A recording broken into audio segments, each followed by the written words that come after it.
Racism is down, people! Unless we get these hate crimes up, we are out of a job! No more matcha lattes! Is this getting through to you? If there's not enough racism, what if we made racism? That's it! We don't care how you do it. We just need more hate crimes.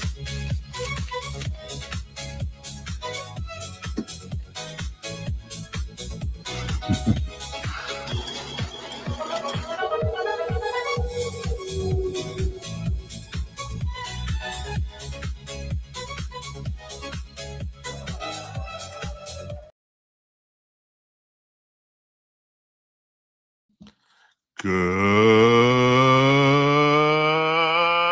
evening, everybody. Welcome to the following program. I am your host, Joe Neerman, a.k.a. Good Lawgic. I hope you all had a phenomenal day. My day was pretty rock solid.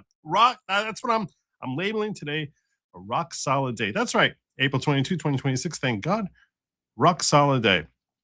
Tonight, we have Virginia Court blocking the vote that came in yesterday. As you are likely aware, yesterday, the great state of Virginia decided to try and gerrymander their 11 electoral votes, and openly stating that we're trying to basically rig it to get as many Democrats as possible, where currently it's apportioned 6-5 in favor of Democrats.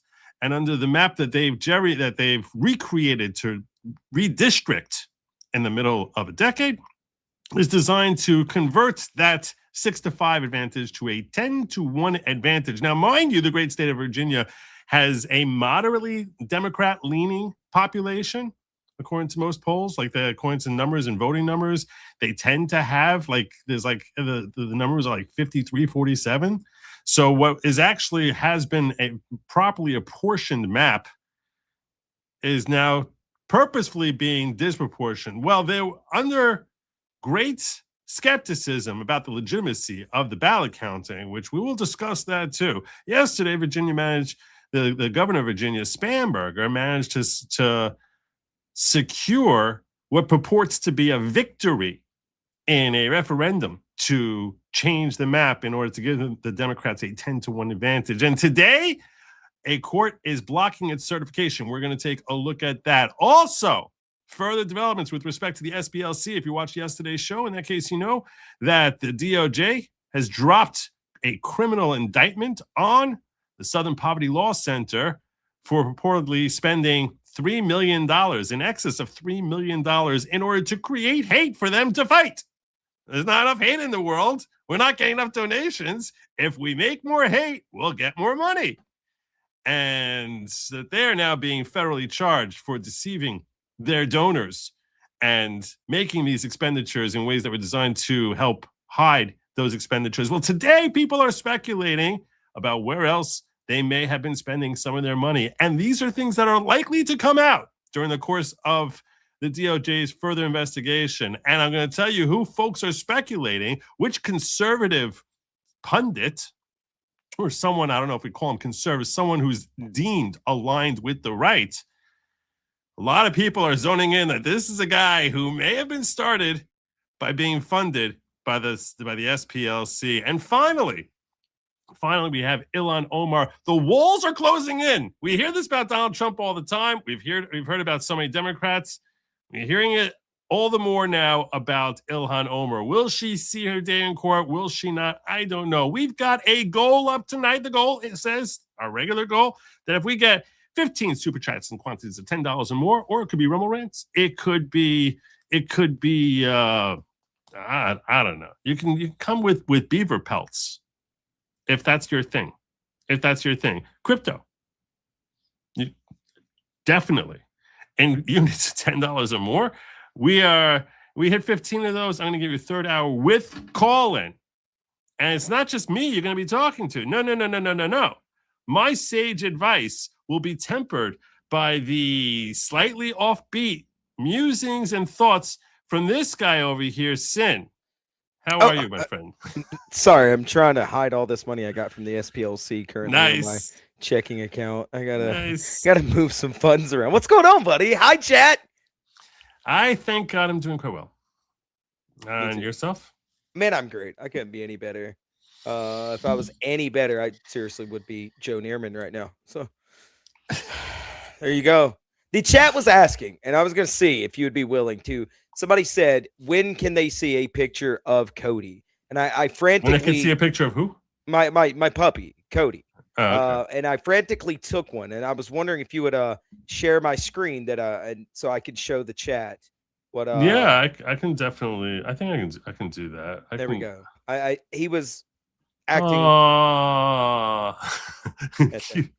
he is adorable. Yeah, that is a little 10-month-old corgi who currently I caught him as I went to go find my vape, like I told you, destroying my bed. So that's what he was doing. So there we go. There you go, chat. That is the guy. Whenever you super chat, that's what you're paying to protect, right there. That's so. Don't you care? Look into your heart. Don't you care? Look into your heart. So there we go. What's it gonna take? What is it gonna take for you to actually support an innocent little corgi like that? Yeah. Come on, what's going on? You know, I had a whole bunch of different possible intros to use tonight. Yeah. I had this one. I had this one that I almost used tonight. Because I try finding, in case you're unaware of this, in case you're not familiar with the format of this show, I try finding some clip that's amusing. And this, it's like supposed to be a motivational thing. Like, don't get here late, otherwise you're gonna miss something that's probably gonna make you laugh. Yeah. So like, that's really why I do it. Be here on time. Yeah, ChatGPT tells me this is disastrous strategy. Because he said, like, what they say, what you say in the first, your hook for your show has to come in the first 60 seconds. And I'm basically chasing away potential new viewers by giving them a good laugh beforehand. But I wouldn't even know what to. I'm going to start with a good evening, everyone. That just seems rude.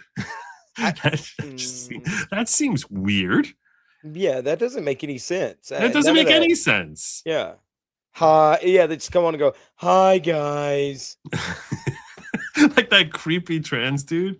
Hi kids. Hi guys.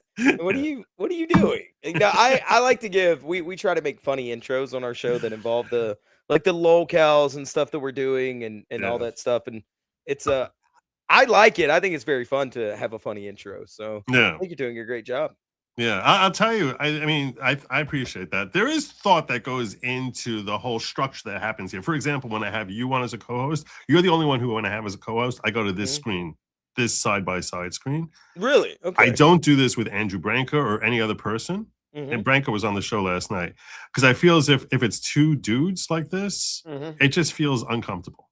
Yeah, I get what you mean. Yeah, it's like they're just like face, like it just feels it looks weird to me. I can't do it either. The horizontal look like that when it's because I've done surprisingly I have done shows. So I'll go to this. This is what I'll do with whatchamacallit, but not like the big face like that. But over here, since you don't have your own face, it just sort of looks like it's just me. You know what I'm saying? So so in that sense, and I like me.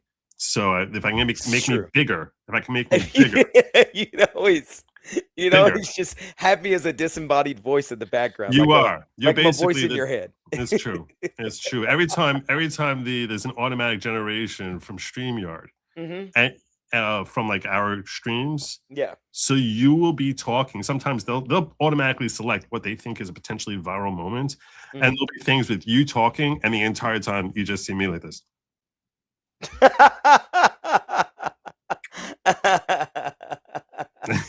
Just hear you talking. Anyway, I thought you would appreciate this. I almost used a different intro for tonight. That intro was really spot on for the SPLC story that I'm covering, which is why I think it's great. Yeah, that's why I started with that intro. But I almost used this intro right here because this one just made me laugh. I don't hear anything. Lord of the Rings, The Fellowship of the Rings by J.R.R. Tolkien on audiobook. Read by RFK Jr. No. One long-expected party with Mr. Bilbo Baggins. I saw that and I was just like, that's silly. That's really silly. But I thought you would appreciate it. So It's very good. That's very, very good. Anyway. Oh, I forgot about the raccoon balls until the raccoon penis. You forgot about I that. completely washed that from my brain last week. And now I'm thinking about him sitting outside of his car. Sitting outside. I'm gonna collect this raccoon penis. All right. I should mention that we got, before the start of the show, Mary Coppola came out here with 5. I'm going to give her the hard part. 5 Good Lawgic memberships. 5 new members of the following brought in here courtesy of Mary. Unfortunately, I missed who she brought in here. I didn't manage to capture that. I am going to urge you that if you were gifted a membership and you're now a member of the following, which is not at all a cult type of cult. If you were gifted, I urge you, it's a following tradition. Yeah. That new members of the following express their gratitude. So perhaps on behalf of the 5 people whose names I don't know, perhaps you could express gratitude on their behalf, because like you're the disembodied voice. Yeah. So it almost like it's like they're saying it. You want me to go find them? Is that what you want me to do? No, just say like as if she had like, gifted you 5 times. That I think that would be a way to do this. That's a way to. So you would want me to express gratitude, right? To Mary, I would like to say thank you so much, Mary. I hope that the tracksuit is fully matching top to bottom. I hope the Kool-Aid that we drink is sweet. No, and that the beds that we lay on are bunk beds, so we can fit more people. No, into that's not ending of this. That's not. There's no spaceships. There's no tracksuits. What? No. Oh my God, that was terrible. I thought that was one. It's not at all a cult. I think she's blushing. That's what I think is happening. She's so happy that she did that for you. Well, and the people that will be laying in those bunk beds, they're drinking Kool-Aid. That's definitely never happened ever. So it's not like, Star Gateway thing that's happening here. The tracksuits aren't mandatory. I see that in the chat. They aren't mandatory, but yeah. So strongly encouraged with violence. For Doximom is understands and obviously a dog lover and appreciating for Cody. So thank you for Doximom helping push us toward our goal tonight, as well as Aaron Troy proposed every 3rd Thursday. That's going to get complicated. The Branca, Joe, and Nick show, hosted by each on a rotating basis. Show's topic is host choice. By the way, Wednesdays are sensational. Thank you. Thank you so much. That.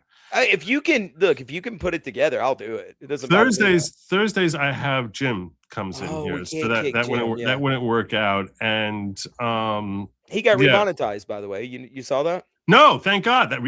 That's amazing. Yeah, I did a lot of like pushing for it. It's it was all you. Obviously. Yeah, I'm gonna take all the credit. As he should. And I hope he sent you a gift basket.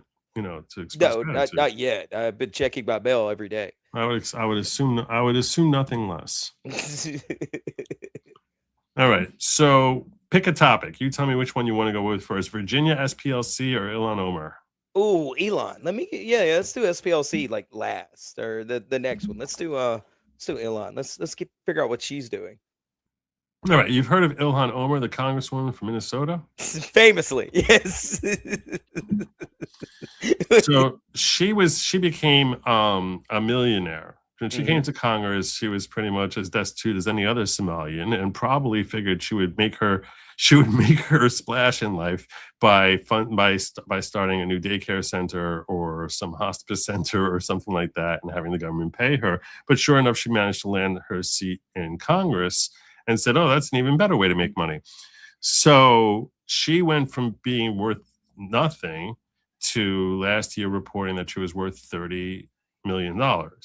She and her new husband, Tim Minette, became worth $30 million. A lot of folks, and we covered this a couple of months ago, Benny Johnson's one, I think, who really broke the story about how her winery, which supposedly exploded, was a dead website. And and it's worth so much money, and there's no one there. Like there's no actual business there. It's called Estcrew, ESTCRU, right?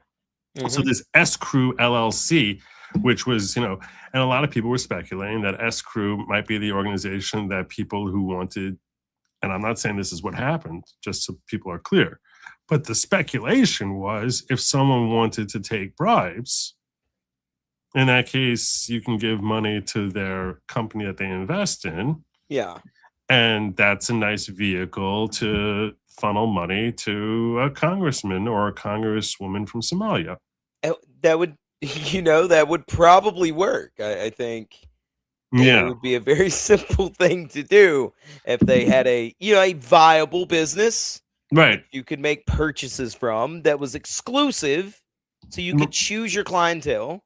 Yeah, this winery didn't sell any wine. Like you couldn't buy any wine from this winery. The rarest wine in the world, actually. Right, the rarest.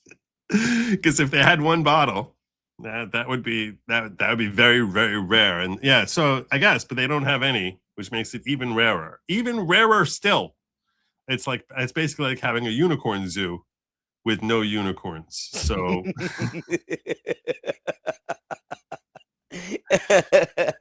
she updated her. So what you may have missed is she updated her disclosures and said, no, it was a clerical error. Not worth millions of dollars. So she basically said, I don't even know what's going on here. All of these Democrats keep having these clerical errors. You ever notice that? It's the strangest thing. Last week we spoke of that lady who had the clerical error with the COVID money, right? And now Elon. Oh, she got bounced out of Congress yesterday. Elon, good, thank God. Yeah. But Elon, she had the same she left thing. Before she was expelled. She left before. It's a coincidence. They really need to figure out who's doing their bookkeeping on that side of the aisle to stop these unfortunate events from happening. Right. So, yes, you know what her net worth she says is now, not $5 million. It's a little less than that. What do you think she's saying her net worth is now? Please don't tell me it's like 4.5. No. It's quite the contrary. Really? Ilhan Omar is saying accounting error led to overstated wealth. Net worth is $95,000. Jesus.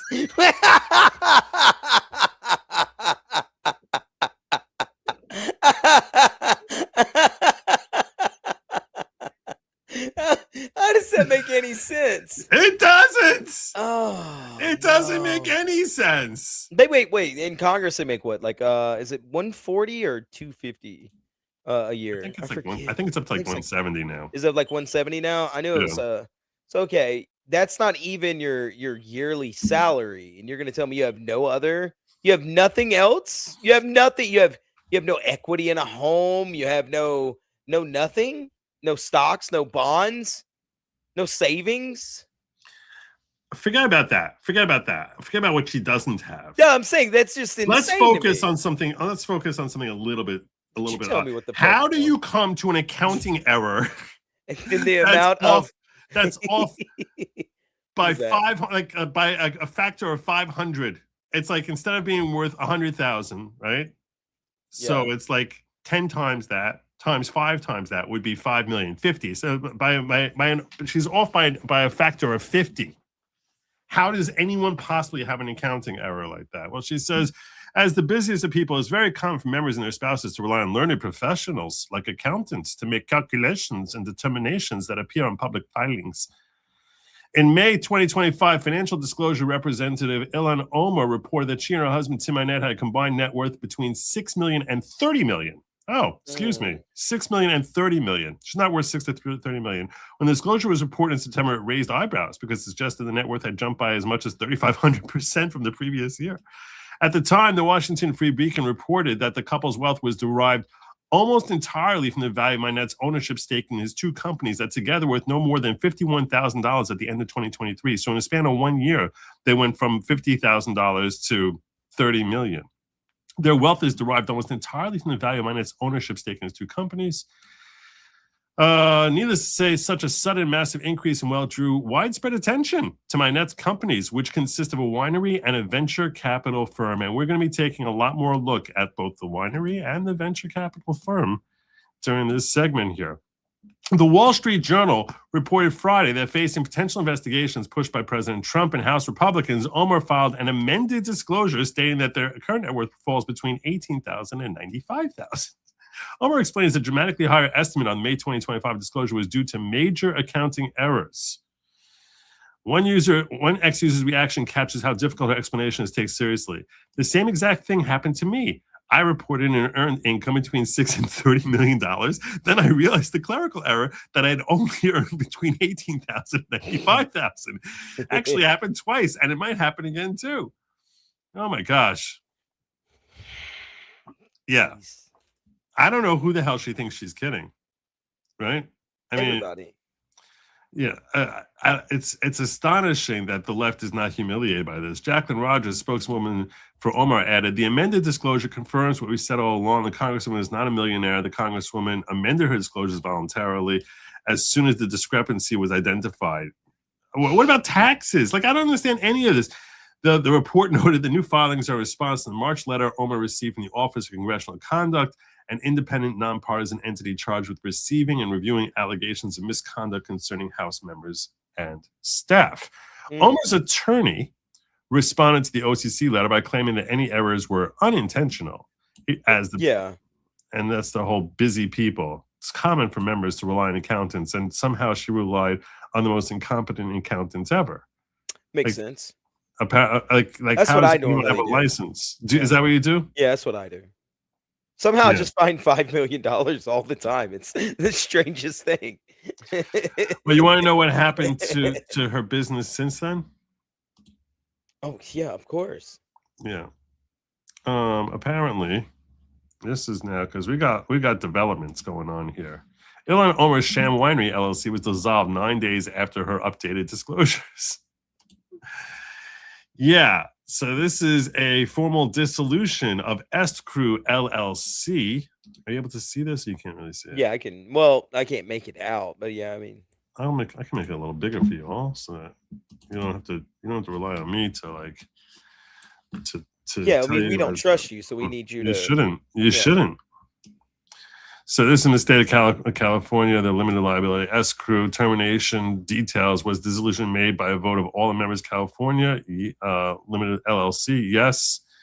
And all financial returns required have been or will be filed with California Franchise Tax Board. And it's effective immediately. And this was done on April 4th, 2026. So it's a shame because it was such a successsul company. Yeah, it's literally the rarest wine in the world, Joe. What are you why are you laughing? It was such a successful company. You sort of wonder, like, what went wrong? Joe, now do you know how rare that's going to be? That wine is going to be even more rare now. Nobody is going to ever be able to get their hands on it. Yeah. So you don't think it was? She's faced questions for reporters and handled them in her normal charismatic flair. Yeah. Hi, Congresswoman Omar. You were just talking about how Trump's economy has failed the American people, but I think the American people really want to know how he went from a negative 65,000 before coming into Congress to over $30 million in just 7 years.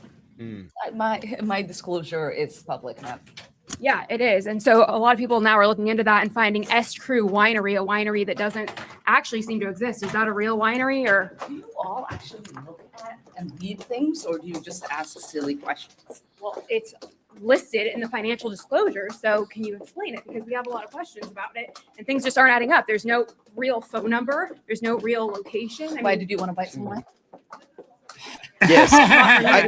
That's so funny. I'm so funny. Why you want to buy some wine? I mean, I kind of do. I actually do.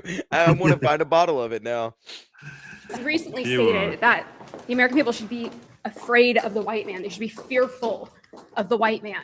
I never said that. Yeah, we're on video saying it. Our country should be more fearful of white men across our White country man. because they are White actually, man. causing most of the deaths within this country. No, I did not. Yes, you. Again, this is like what I said. You need to prepare yourself because you can't continue embarrassing yourself like this. So I'm just a liar. You're What I was quoting was an actual study done by the FBI. okay. Mm. Thank you. Just prepare for next time. All right. Thank you, Congresswoman.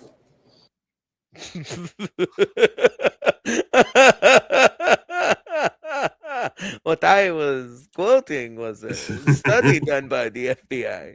Okay, Elon, no, we get you, honey. Yeah. Sure, sweetheart. Bless your heart. Bless indeed. Bless her heart. There's a lot more going on with her though. So I'm loving this. This is yeah, great. I knew you would. So yeah, this there's a lot more problems with here's her running away a second time. Let's just cover that. Here's because she's always on the move. Tell us about your net worth dropping down to about 100,000. I mean, the whole thing. Could you just elaborate on what mistake was made, Congresswoman? What mistake was made on your financial disclosure forms She's like, no. to bring it down to 100,000? Just flat Yeah. ignoring. No. Up to 30 million? Just want to give you a chance to clear it up because people are wondering why it dropped so far down. People are curious, ma'am. Folks How want to your Does know. your husband still have the consulting business worth? Oh, I thought she was about to walk in the wall. I was about to get so happy. Tell us about your Yeah, so she's not answering any questions. She doesn't Mm-mm. she doesn't that wasn't even the clip that I really was looking for. It was a different one. But yeah, there's Way to miff it, Joe. Way to do that. Way to just swing it. more investigations into her businesses. This is and this is not actually you know what, I'll save this. Let's go to the venture capital thing. I think that's the next thing we should go to. So a YouTuber actually went to the venture capital firm. You know how there's like nothing there at the winery? Yeah. Well, then they went to the venture capital firm. Nice. So here, this woman decided, let me check out the venture capital firm that is listed on their is listed as their primary address and see what we find there. Yeah, of course. Why not? Purchase wines online despite them having a very high net worth of $5 million. But this right here is massive. I walked by every single office in this building and everyone has their logos proudly displayed. The name of the venture capital firm is Rose Lake. So she's going to Rose Lake's offices so that she can actually see, you know, how busy is it? Because supposedly they're managing assets of $60 billion. Rose That makes Lake. sense. That's how you make 30 million, right? Yeah. On the wall. I asked around for Rose Lake Capital and people were not familiar with it. I looked at every logo and Rose Lake Capital did not have an office here. That means they are using it exclusively for mailing or just for meeting spaces. Despite being such a large company, you would think that they would have teams and entire infrastructures or even an entire suite on Wall Street. So Angela Rose is back at it again. I'm talking about a company claiming to manage $60 billion operating out of a WeWork mailbox. Jesus. Mailbox. Yeah. Well, I mean, look, as many people know, I am a millionaire. Right. And I also use a WeWork mailbox. Well, there you go. It's a modern thing you boomers wouldn't understand. You know, us millennials. Can you explain what a WeWork mailbox No, is? not at all. No, it sounds ridiculous. No.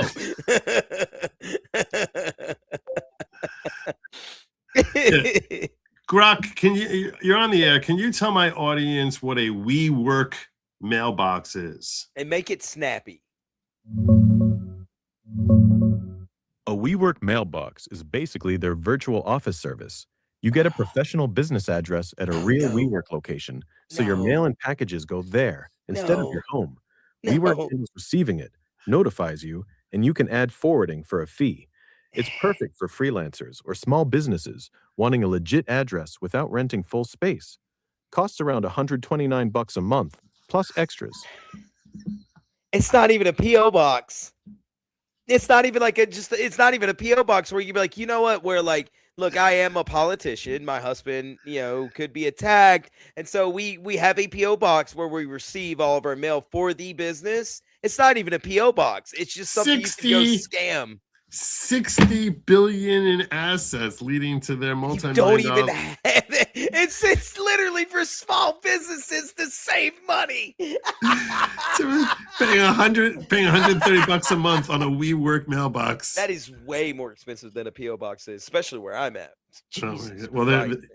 this will forward it to your address. You have to go down to the PO box office. That's a pain in the neck. Yeah, I don't like leaving my house. My girlfriend might come back and rob my car. Yeah. No office, no employees, no SEC filings, nothing. So today we're going to break down Angela's investigation, and I'm going to show you why this is way bigger than just a shady business. This is a pattern of complete corruption, starting with Congresswoman Omar. Let's get into it. This company is called Rose Lake Capital, and it is co-owned by Ilhan Omar's husband, Timothy Minette. And similar to the winery, in 2023, it made up to $51,000, and it had a sudden and very suspicious increase in net worth up to $30 million in 2024. So we're going to look for any signs to see if they're actually operating out of here, because this is their only dedicated address. So Angela went to this WeWork in downtown DC. I'm sure you guys know what WeWork is. Some companies use WeWork renting out office space, but this is an official registered address for Rose Lake Capital. Now think about it. If there is a company that's managing $60 billion, most likely they have their own office building. They're not using a WeWork office. And before we even get into what she found, let me give you some context on this company. Rose Lake Capital was registered in 2022. So according to their financial spanking new. It's brand spanking new. Their net worth went from $51,000 in 2023. Pause it, Joe. You ever thought maybe, because it's a brand spanking new company, all right? Let me walk this out for you. They haven't built their office yet? Smart aleck. Never thought about that one, did you? You never thought about, wait, one more time? That they haven't built their office yet. Maybe they've established a billion-dollar company and they're building their dream offices, Joe. That's very, very possible. I don't know how it is that people miss this. So they're using WeWork. Right. That's where you go. You go from that's the normal development process. Right. Yes. Right there. You go from WeWork to the multi-million-dollar office. That's where most people. That's how progression. That sounds like a very linear progression right there. It's true. I hadn't thought of that. I should have. You should.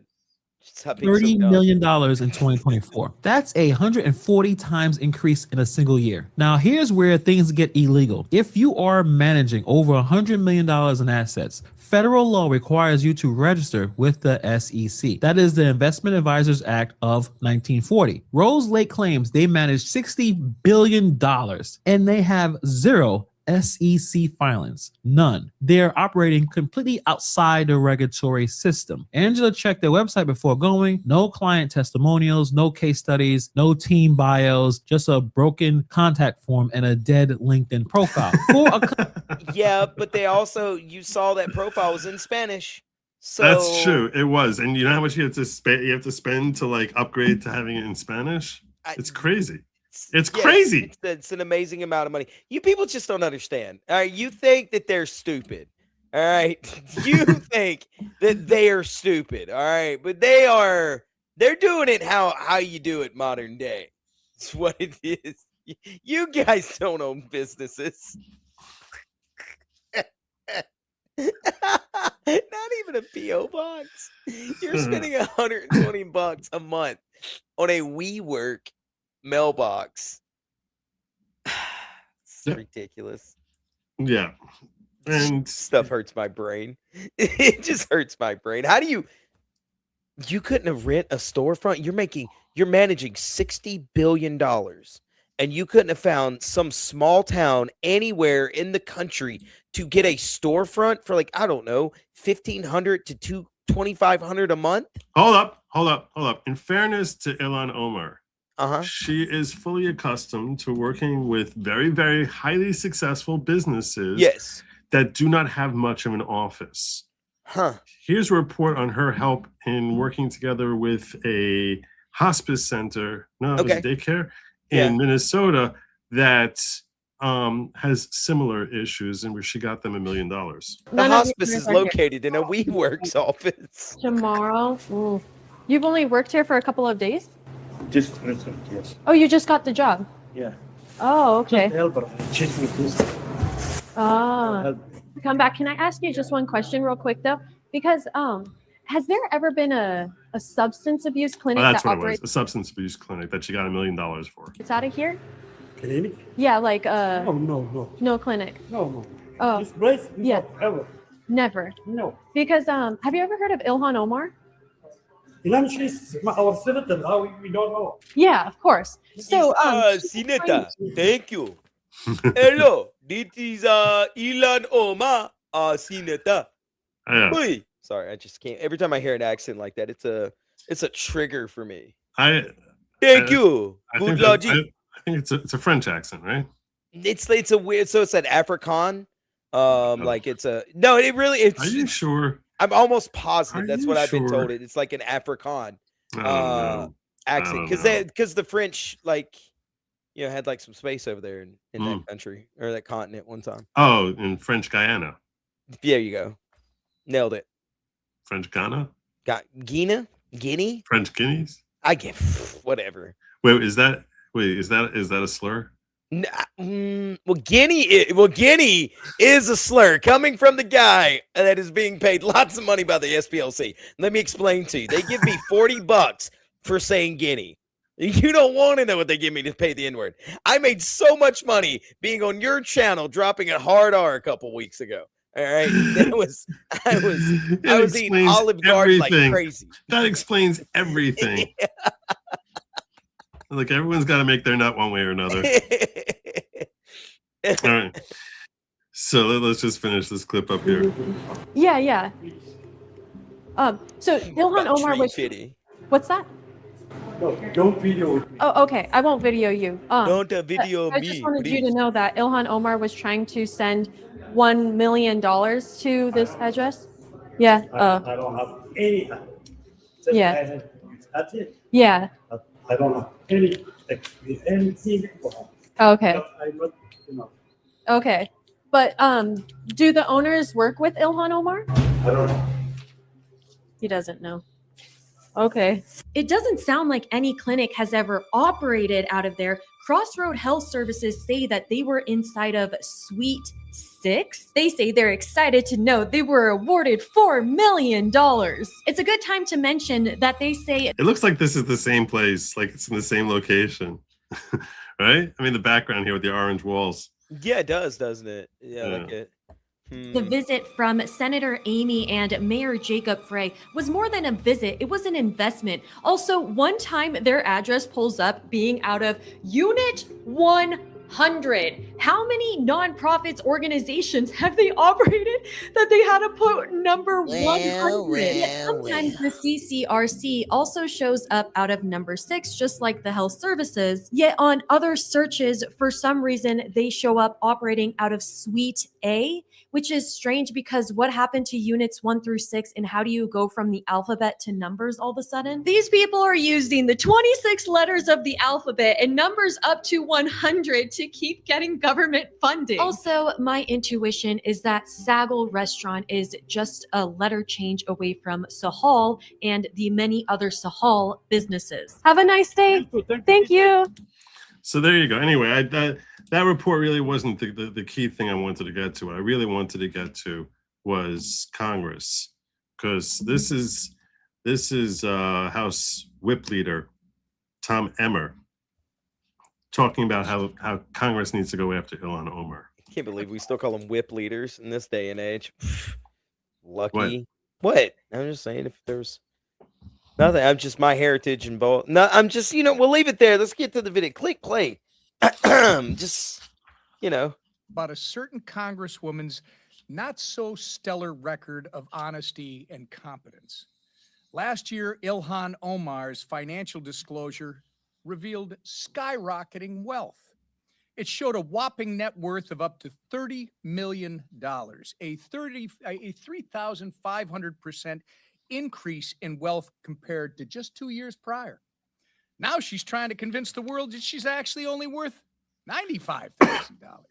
Still quite a jump from 2 years ago, but in an eye-popping revision of her disclosure, Ms. Omar is saying the multi-million-dollar discrepancy was nothing more than an accounting error. In what world is a multi-billion-dollar correction to a person's financial disclosure considered normal? Perhaps this member's accountant, perhaps Ilhan's accountant, is a graduate from the Quality Leering Center. Either way, that's a nice little tie-in. I like it. Oh, that was pretty well done. This about face shows incompetence at best and a cover-up at worst. But this is just the latest in a long list of head-turning stories relating to this member from Minnesota.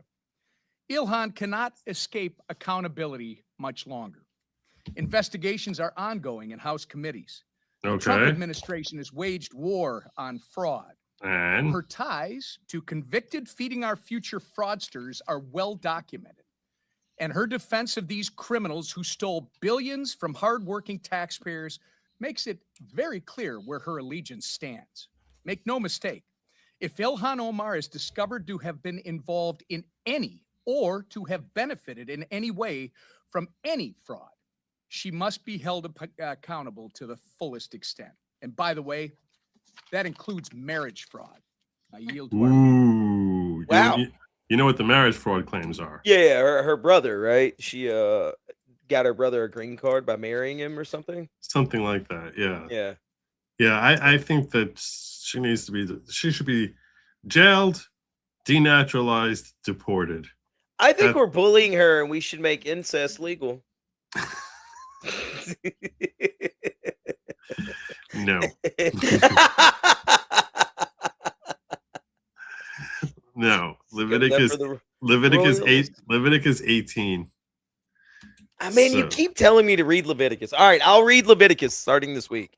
It's just such a lot of these and that. I got it wrong last time. I said Leviticus 10. It was actually Leviticus 11 when we were talking about kosher laws. Yeah. But the whole improper relations is Leviticus 18. Okay. Yeah, I went to go look and I didn't find it, and I was like, yeah, I could Google and see which verse it is, or I could just read the whole book. And I went, nah, I'm not going to. I happened to be reading just this evening. I was reading Leviticus 18. So I read it before I go to bed. So yeah, the timing happened to work out really well to make me look as if I'm very learned in in a ridiculous See, that was God letting you be very learned.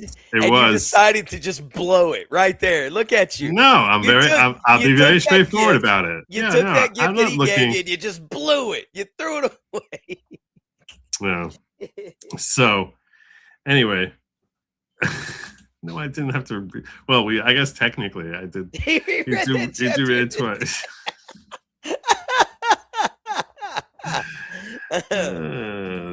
All right, so that's my Ilhan Omar story. Love it. You want to go to Virginia or SPLC? Oh, which one's going to be a better ending for us? What do you think? Which one's more? SPLC has like this whole speculation type of thing as to like what's going on with them. And I know that you know nothing about it because unless I'm pretty much like your only adult friend. Basically, everybody else, all my internet internet friends are like 14-year-old boys. No, whoa! That is an accusation. Calm down. It's like they're all waiting for you to come back and play online D&D with them or something. Fortnite is what it is. Okay. Oh, it's the Fortnite. Oh, you don't want to. Yeah, you're claiming it's Fortnite. It's Fortnite and Roblox. Seem less like a geek. I'm not an educated man. D&D? What are you talking about? That involves numbers. I knew you were gonna claim it's Fortnite, but we're all only his only adult friends. Yes, basically. No, everybody else they find people and they go, Cynic, please bully this dummy online. And I'm like, fine, I'll do it.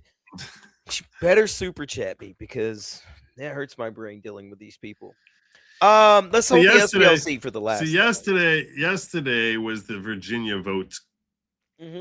And they were basically trying to figure out how to gerrymander and go from having 6 Democrats. There's 11 House members that come out of Virginia. And the state of Virginia is basically divided somewhere between, they've got like 5% to 10% more Democrats than Republicans. The split in the House properly reflects that, in the sense that out of the 11 House members, currently 6 are Democrats, 5 are Republicans. Okay. Governor Spanberger, who just came in like 10 minutes ago, was just elected and sworn in. So her first order of business was to try and gerrymander, quote unquote, to get back at Texas. As if what California is doing isn't sufficiently getting back at Texas, where they're, which Texas doesn't need getting back. They were just following the law, but the left loves to lie and pretend that there was something illicit that was happening there. And when really they just want more power, more power, more power. So she said that she wants to do a mid-decade redistricting in order to try and get more seats for the Democrats. And they've drawn up a map which they're expecting will result in getting 10 out of 11 members in the House being Democrats. So we played around with our maps, and in order to basically get, siphon off the Republicans here, front end all the Republicans into like the western end of Virginia, and basically get the rest of the state completely Democrat. Yeah. I can probably get you a map so you can get a look as to like. Yeah, I think that would be beneficial. Any sort of like visual thing for my brain is always helpful. Yeah, let me pull that up. I barely remember to breathe, Joe. So like sometimes I'm sitting there going, "Why is my blood pressure rising?" And I go, "Oh yeah, you have to breathe." So that would be helpful. Yeah, I can do that for you. So this is what the map looks like. Let's do it this way. This is what the map looks like currently. That's what it looks like now. Ooh. So over here in the DC area and down over here in the Richmond area. So that's where you have all your, this is District 4, this is District 3. And this is where you have all your, these are your Democrats, and the rest of the state is all Republican. That's what it looks like now. So districts 1, 2, 5, 6, and 9 are all Republican. Districts 3, 4, 7, 8, 10, and 11 are all Democrat. Under the new map, there are 11. They're expecting it to come out like this. Where they're going to be changing this thing around. No. Yeah. Oh no!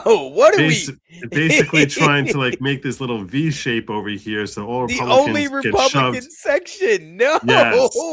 Wait, is it? Hold on. I think that section of Virginia. I've got friends in Virginia.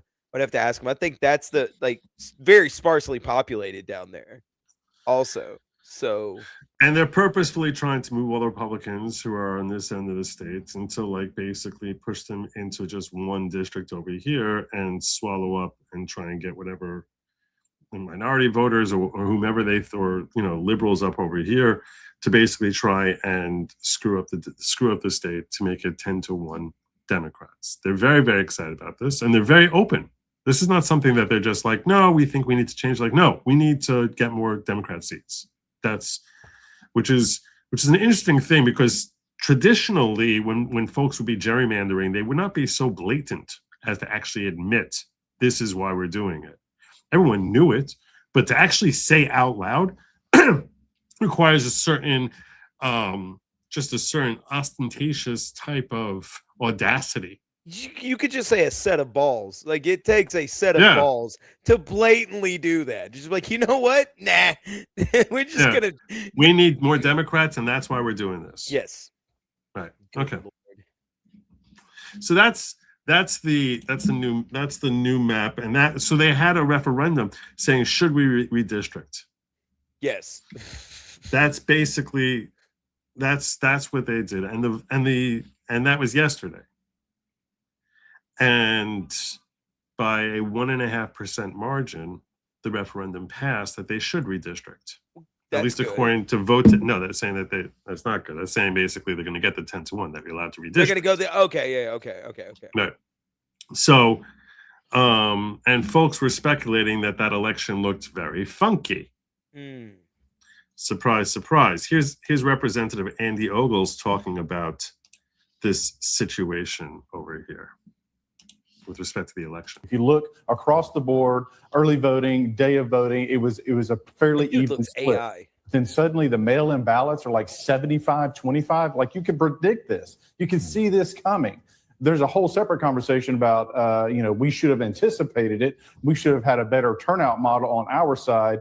But that's a separate conversation. It kind of so you think the election last night to gerrymander Virginia, which, by the way, let me just set the framing for all of this.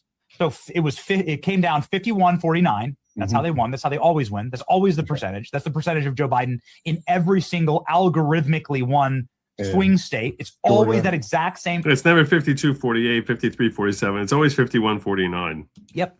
And that's what every Georgia Senate squeaker they stole as well. Like it's 51-49 every single time. That's the numbers they plug into the computer, right, in order to get the results. But I chuckled to myself when I saw the final numbers this morning. What that is 51% of the population stripping away the civil right of representation from 49% of the population. That's how you get a civil war. Yeah. Right? Like that's how you I don't know if that leads to civil war, because I think people have too much apathy for it to actually result in a civil war. That's a very heady statement by Benny Johnson. Joe, I've been purchasing so many black rifles because of Tim Pool, okay? I've been seeing so many. That's why. Like, you know what? And I hope Benny it's got nothing to do with your dating life and people jumping on your hot rod. And, nothing to do with it. Look, my dating life is perfectly fine. All right, you do not judge it. You also you have girls who are nicknamed Thumbelina or something. Don't worry about their nicknames, okay? Rocky is fine. She's okay. I mean, you have you have Bushy Bunny is like jumping on Bunny. Okay. is jumping into your vehicle and on an acid high and just driving around freewheeling there. That happens from time to time when you live a lifestyle of a playboy. Some would say that's a reason to actually get a rifle. Maybe. But no, it wasn't that. It was Tim Pool. It was Tim Pool all along. And now Benny Johnson is verifying what Tim Civil War Pool has told me for years now. Do you know the stockpile of beanies and ammunition I have in my shop? One can only imagine. Well, anyhow, so here's them breaking down further how this election went down. That's like almost like human rights violation, but it certainly is constitutionally a massive violation. And you can't have like these limited. Kamala Harris won Virginia by what, 4.5 points? Right. And now it's 1-9, 1-10. The congressional split. Yeah. With Northern DC controlling 6 different congressional districts. That's right. A congressman. This is a broken system. It is broken, but you also look at the math. I mean, like, again, early voting, day of voting, it was a fairly even split, and the mail-in ballots, are disproportionately out of skew from like the population at large, the mass majority of the votes. And so that tells you something is off. There was a coordinated, manufactured result with the mail-in ballots, which is what the Democrats are good at. I mean, that you saw it in the presidential election when Trump was defeated, is that suddenly there was all of these mail-in ballots because we need 10,000 more ballots. Oh, look, we found a box under the table, and they're not postmarked or stamped or anything, but that's okay. We're going to sue to make sure they're counted. And so that's what they do, and they lie, cheat, and steal. Which again, the Save America Act, 83% of Americans think that you should be a citizen to John Thune should rot in hell. vote. Yet the Senate won't do anything.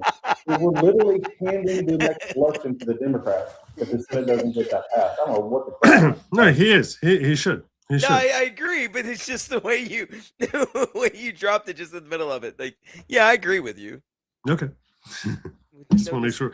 We'll make sure we're on the same page. Yeah, we are. There's no reason they shouldn't be passing this right now. They're not You believe that the Virginia election was rigged and stolen? Do you think that the Trump administration should put a little pressure on Virginia? Just look at the numbers, follow the numbers, and see where they lead. And I think $65 million of dark money. The reality is there's very little that Trump can do about this election. In fact, I would respectfully submit that under the Constitution, there's I hesitate to say, but my gut reaction is he has zero jurisdiction, no more power over the Virginia state election than you or I have.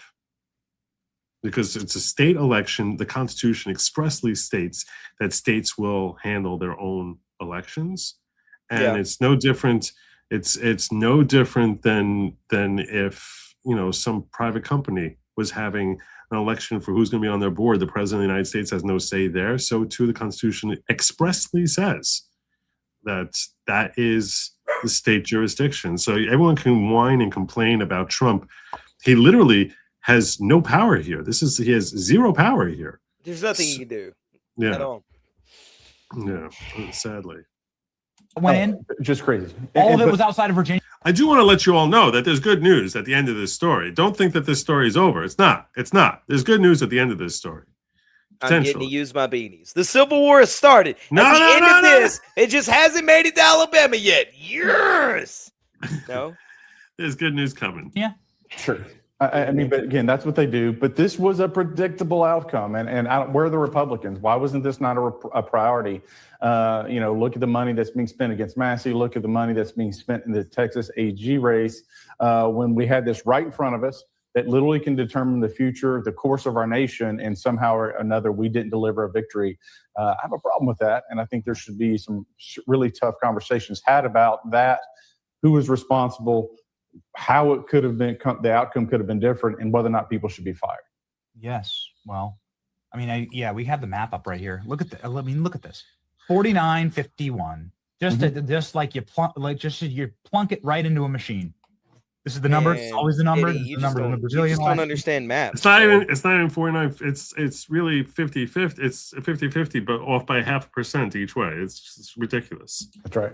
It's always the same. And then as soon as the left seizes power, which is what they did in Virginia, as soon as the left seizes power, they immediately rigged the game. And they called it fairness. This isn't fairness. This is stripping the rights away from Virginians. This is what it is. It's total and complete disenfranchisement for the red state of Virginia, which just had a Republican governor. I mean, it's like a couple months ago, they had a Republican governor.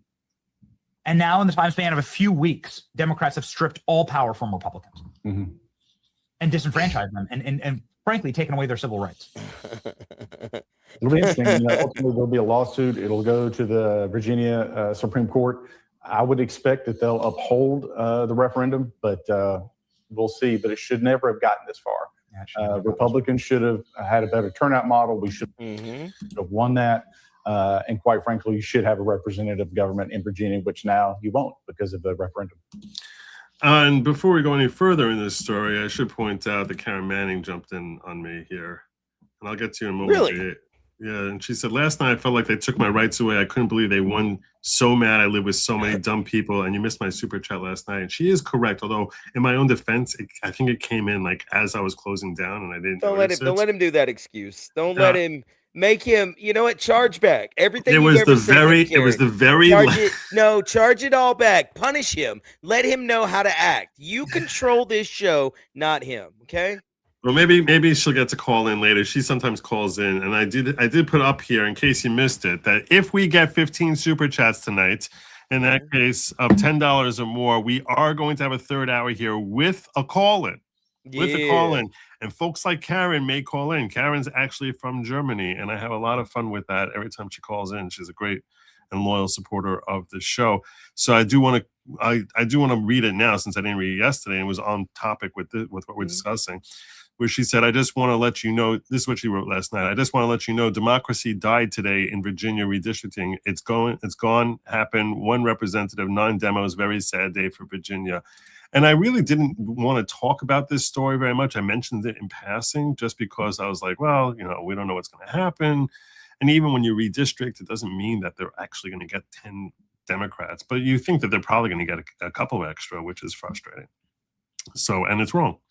It's very wrong, especially when they're so open and notorious about it. JH saying, if I can't have Branca telling me about low IQ people in the world, can Sin please do it? Oh yeah, I'll definitely. Great the dumb. It's why I give money to you. So Yes. pull your weight for crying out loud. I've been making fun of dumb people the entire show, mainly Joe. All right, but we were making fun of Elon the entire time with her WeWorks mailbox. It just baffles me. You couldn't get a PO box, ma'am. That would have looked way more legitimate. Okay. You want to know how they win these elections like this? I would love to know. It's not where you think it is. Really? According to Gary Bernstein and author Ralph Pizzolo, so they're both former CIA operations. They explain how elections are won, and it's not the way you or I think it is. At the end of a gun. They know where they can find the dead people that they need to get certain votes. They plan this, as Gary said before. It's meticulous. It's meticulous. These guys are experts at this. It's not just a few guys in a back room. You're talking about hundreds of statisticians and engineers, and they work it, for a year. And mathematicians, right, and hackers. Right. We had a map out of Colorado when we were talking to our engineers, the guys that designed it, stole the elections.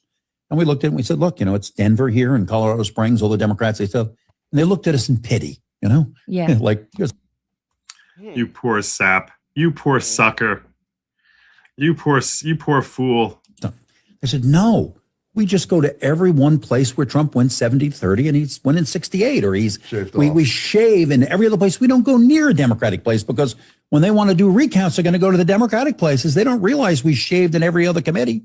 We know every other county. We know how to do this. And then in each of those things where they shave with a different technique in each one of those. So if you found something in one county, there's no continuity around the state that way. So this is why the Republicans are so much at fault, because they have the power and the ability to show in their areas, they can allow access to the machines. They can allow access to the source code. They can allow But they thought we just won by 35%. Okay, we didn't win by 38. Yeah. We won by 35. So no one's going to call they should have, right? Because everyone says, well, we expected the Republicans to win by a majority. Well, it was a little less than we thought it was going to be, but they still won. So, no harm, no foul. But the evidence of the fraud is right there, and they could show it. They never looked at it. Isn't that astonishing?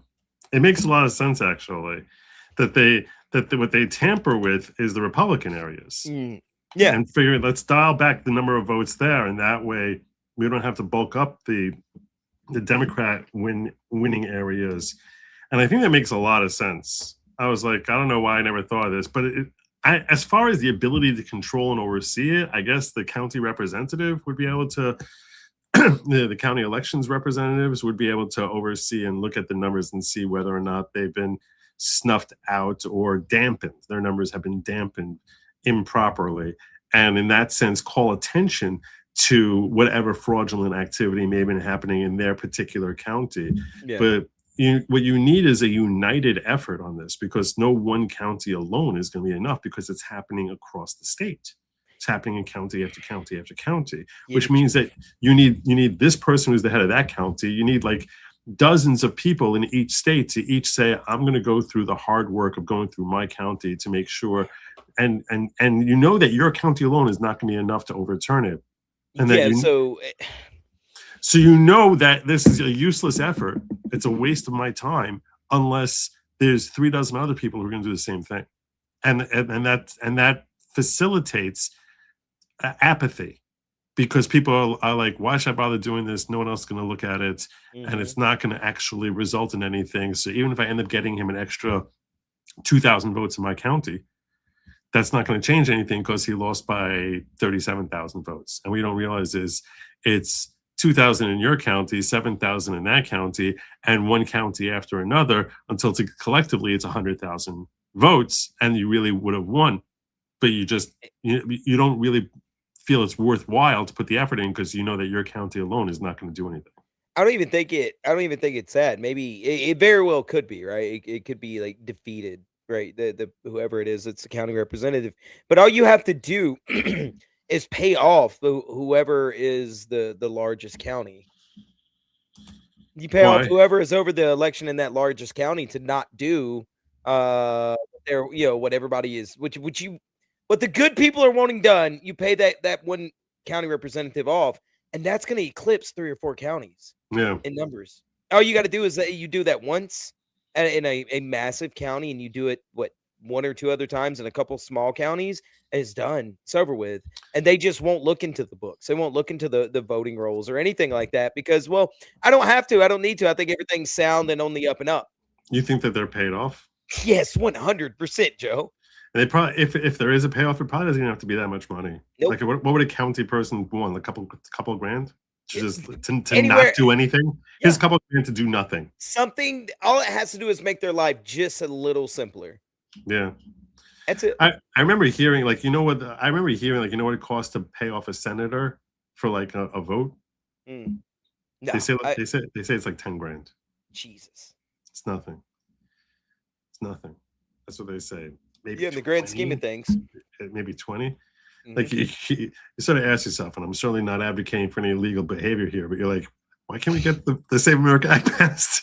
Really? Yeah, well, really? Because they don't want it passed. They just don't. It's like I don't know, a couple donations, you would think this thing would get passed. So, yeah, but I've got more for you on. Let's hear from Scott Jennings on this election from last night. What's Scott saying? What's Scott got to tell me, huh? He's got stuff for you. Okay, he better. Let's do it. Virginia literally had fairest maps in the nation. We had a 6-5 map, 6 Democrats, 5 Republicans. In terms of proportional representation, they had the fairest map in the nation that was drawn, by the way, by an independent commission that the voters asked for just a few years ago. Now they will have the least fair maps in the nation. And I'm not surprised that the yes vote won. They had all the money and all the lies. And sometimes in politics, when you got those two things, you can put something over the line. Even something as egregious as this whole thing has driven Spamberger's approval ratings down into the toilet. She lied to the people of Virginia. They had to write a ballot question that was a joke. They drew maps that were a joke. Now you're going to have huge chunks of rural Virginia represented by 5 or 6 Democrats who all live in Northern Virginia within about 15 miles of each other. It's a complete joke. Everybody knows it. And there's a reason that all these national Democrats this is insane. Virginia because, they don't really care about the people of Virginia. They just care about power. Yeah.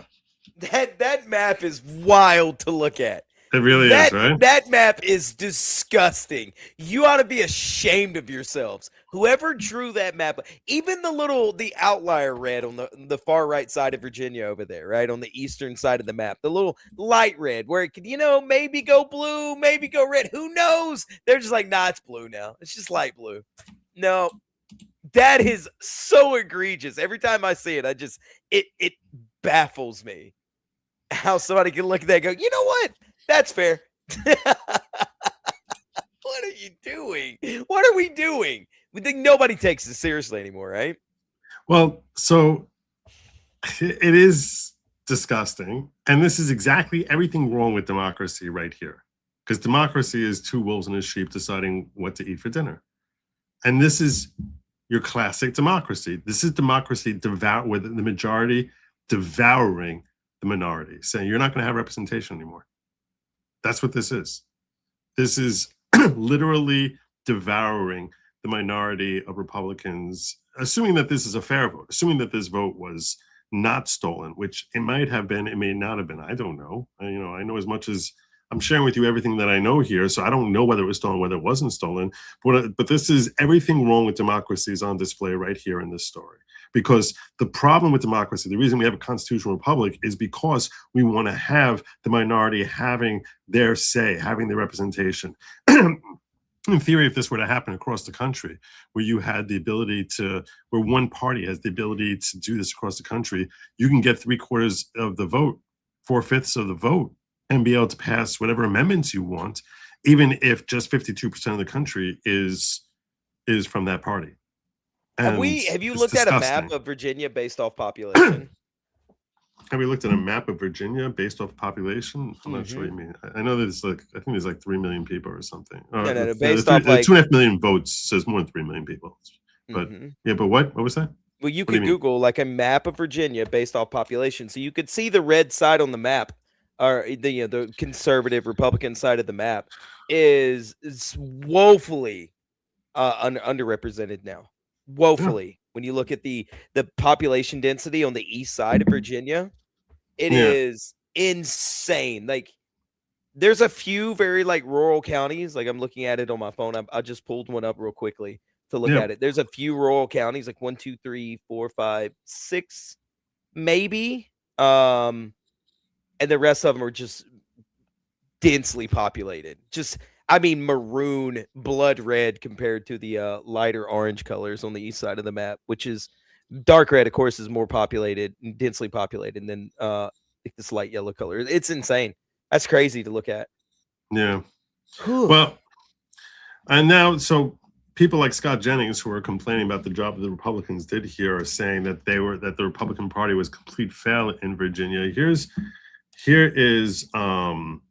what's this guy's name? James Blair, who's trying to make the point that, frankly, they did better than we should expect them to do. And here's his point on that.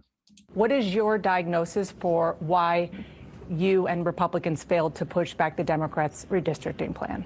Well, first, I would reframe that in Virginia. So this is a state in November of 2025 that went by 15 points to the Democrats for governor and about 8 points for attorney general. Last night, this was a 3-point race. That's actually a 3-point overperformance of the Trump 2024 historic performance in Virginia. So just as a baseline for all the Democrats crowing this morning, if Republicans perform anywhere near on average the way they did in Virginia last night, we not only add seats to the Senate, but we add seats to the House, and we have a historic midterm. It was very close last night. There's a backlash to the fact that they were not honest, and the same is going to be true in November. They don't have policies to run on. They don't have a vision to run on. We're going to make them litigate the question of their policies in November. And again, if it turns out the way it did last night, Democrats are not going to win the majority in either chamber. And I think that's an interesting point, that if you're looking at Virginia as a state overall, that they actually, the GOP did better than you should have expected, than people should have expected them to do. So it's an interesting point that he's making, which I think it deserves some consideration. But we're going to see that this gerrymandering may not take off the way the Democrats are hoping that it will. We're going to get to that in just a moment. First, let me cover a couple of these chats that came in here. Former Virginian here. I'm convinced the local GOP hate their Trump voting constituents. At every opportunity to the local GOP pick rhino policies instead of MAGA populist policies, they really hate Trump. It's possible. When I was in Virginia Beach a couple of weeks ago, I actually was talking to a couple people who were all very big Trump supporters. And I don't know if Virginia Beach is currently represented by a Democrat or Republican, but I wasn't seeing a whole lot of Trump hate. Quite the contrary. I was seeing, considerable Trump love. No. They're not going to hate Trump. Yeah, I think you're missing the point on that. Conservatives, the rhinos, aren't going to hate Trump. They're going to rah Trump. They're going to be Trump front facing. But everything they can do to kneecap him or hinder him, or keep him from getting things through, or allowing things to be done on the opposite side of the aisle, they're going to do. And then they're going to turn to their constituents and go, we're trying to do everything we can for Trump. It's just not true. It's not. That's the whole point of a rhino. Look at, I always like to use Lindsey Graham. To me, Lindsey Graham and Mitch McConnell, and granted, Mitch McConnell's basically a vegetable walking around now. They don't give me that look. I saw them eyes get wide when I said that. He is. He's a walking, talking vegetable now. He is. This guy, he should be 25th Amendment. 100%. The fact he still gets to walk up to a podium is Looney Tunes. Yeah, absolutely Looney Tunes. Totally agree with you on that. They'll always be Trump, rah Trump front facing, and they'll turn their back and do what they can to kneecap him because they don't want it, man. They just don't want America first. It doesn't make them as much money, so they think. I don't know. I get very, very aggravated by these neocons and their inability to help Trump. They're disgusting. It's terrible. It's really, really terrible. There's such a lack of appreciation for what he's done to better this country. And he's done so much to better this country, and there's just zero appreciation. It's very aggravating. He upset the apple cart when he came in. And it's frustrating that they don't realize just like how that populism is the way to go. 100%. Yeah. Miss Femnatal says this is for an extra hour with sin. Look at that. Thank you so much. Thank you. Thank you kindly. And what she's referring to is that we have a goal up tonight, which is if we get 15 super chats in quantities of $10 or more, we are going to have a third hour, which will include a call-in section, and we're more than halfway there. So hopefully we'll be able to make it. It's gonna be close, but I think we got a decent shot here. I think we have a very decent shot tonight. I don't understand why people are so attached to where they were born. I feel like that's a holdover from feudalism. You have freedom of movement in the USA. You can utilize it. So I'll tell you this. I disagree with Evil Fire Monkey on this. I do too. Because the same way you love America, it's not a holdover from feudalism. Unless you're going to say that that when we were still 13 colonies, that was, and people looked at themselves as a Virginian first and as American second, and a very, very distant second. People were very proud of the state they came from or the colony they came from, that they would call themselves a New Yorker or New Jerseyan, I guess, or Virginian. Well, they called themselves by their state before they called themselves Americans. Correct. From what I was always told. Yeah, correct. All of them did. Everyone did. So when they were talking, it goes back 300 years. 300 years ago, we had mass holes. Yeah. So we still have mass holes. I mean, let's be honest. You've been to that place? Good Lord. So, but what I'm saying is, and they were always hotheads, and it wasn't surprising. It wasn't surprising that they had the Boston Tea Party. Because no, I'm serious. Like, if you want to look historically here in America, so to say that you shouldn't have pride in your state, can you, or say like, well, I guess I'll give up here and I'll go down to Florida, is just sort of like that's really not a fair way of looking at it. You've been living here for 6 generations, 8 generations, and or even 3 generations, and you're just like, now I have to I've got to move because I got these lunatics here. I don't think that's a fair way to look at it. I really don't. So, but I understand what he's saying. It's not like you're trapped there, but it's you look at it as if it's the same pride you have as an American in your home. So you look at your city and your state as this is your home. Growing up in New York, it was a very challenging thing for me when I was in the first 30 years of my life. I was living in New York. Moving out of New York to New Jersey was traumatic. It was just like, oh my God, I'm like going from New York, which I loved calling myself a New Yorker, to, the dumpster fire of New Jersey. It's the truth. As a kid, I would mock when I was growing up as a Jet fan, back when the Jets were playing in Shea Stadium. I would mock Giant fans. I was like, you're not from New York. You're from that loser state of New Jersey. It's true. I hated the Giants.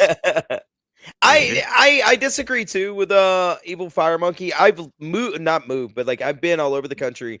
I moved from my home county. I'd lived all over the county growing up. I moved from there when I was like in my mid-20s. Yeah, right. Mid-20s. And I loved where I lived down there, and I still have a home down there, and I'll keep one because that's where all my family is now. But there was always, I feel like, and maybe it's a Southern thing, like where you're from is in your blood, in your bones. Yeah. There's something about it. Like that soil is a part of you. My granddad used to have some sort of saying about like that. you're a son of Alabama. Yes, I am. 100%. Like you don't even live there anymore, but you just consider yourself a son of Alabama. 100. My brother was in the military, was all over the world. And the first thing he ever said about himself was he was from Alabama. He was proud of it. Still is. But when I just like my home county, for example, when I left and then I came back this year, actually, I got the murder cabin up here. It's my grandfather's old house. I love it, man. I don't want to leave. I don't want to go back to my other house. My family's all down there. And I go down there and visit because I miss my mom or my brother or my nieces and nephews, whatever. But I don't want to leave. I love it up here. Yeah, yesterday when I had Andrew Brank on here, he was talking a lot about the importance of stories and conveying a narrative and how that sculpts how we view the world. And he was spot on in that. And he was talking about, convincing a jury or the public about a particular perspective, how essential stories are, that it comes down to your essence as to who you are. It's your grounding for who you are. And I think that it's a similar thing with respect to the state that you come from, that you're born in on. You're born in. You basically like this gives you a sense of identity. Like this is who I am. I'm proud of the fact that I have a strong New York accent. I like that. I could change it relatively easily, and start saying New York instead of New York. But I prefer the New York accent because it's part of who I am.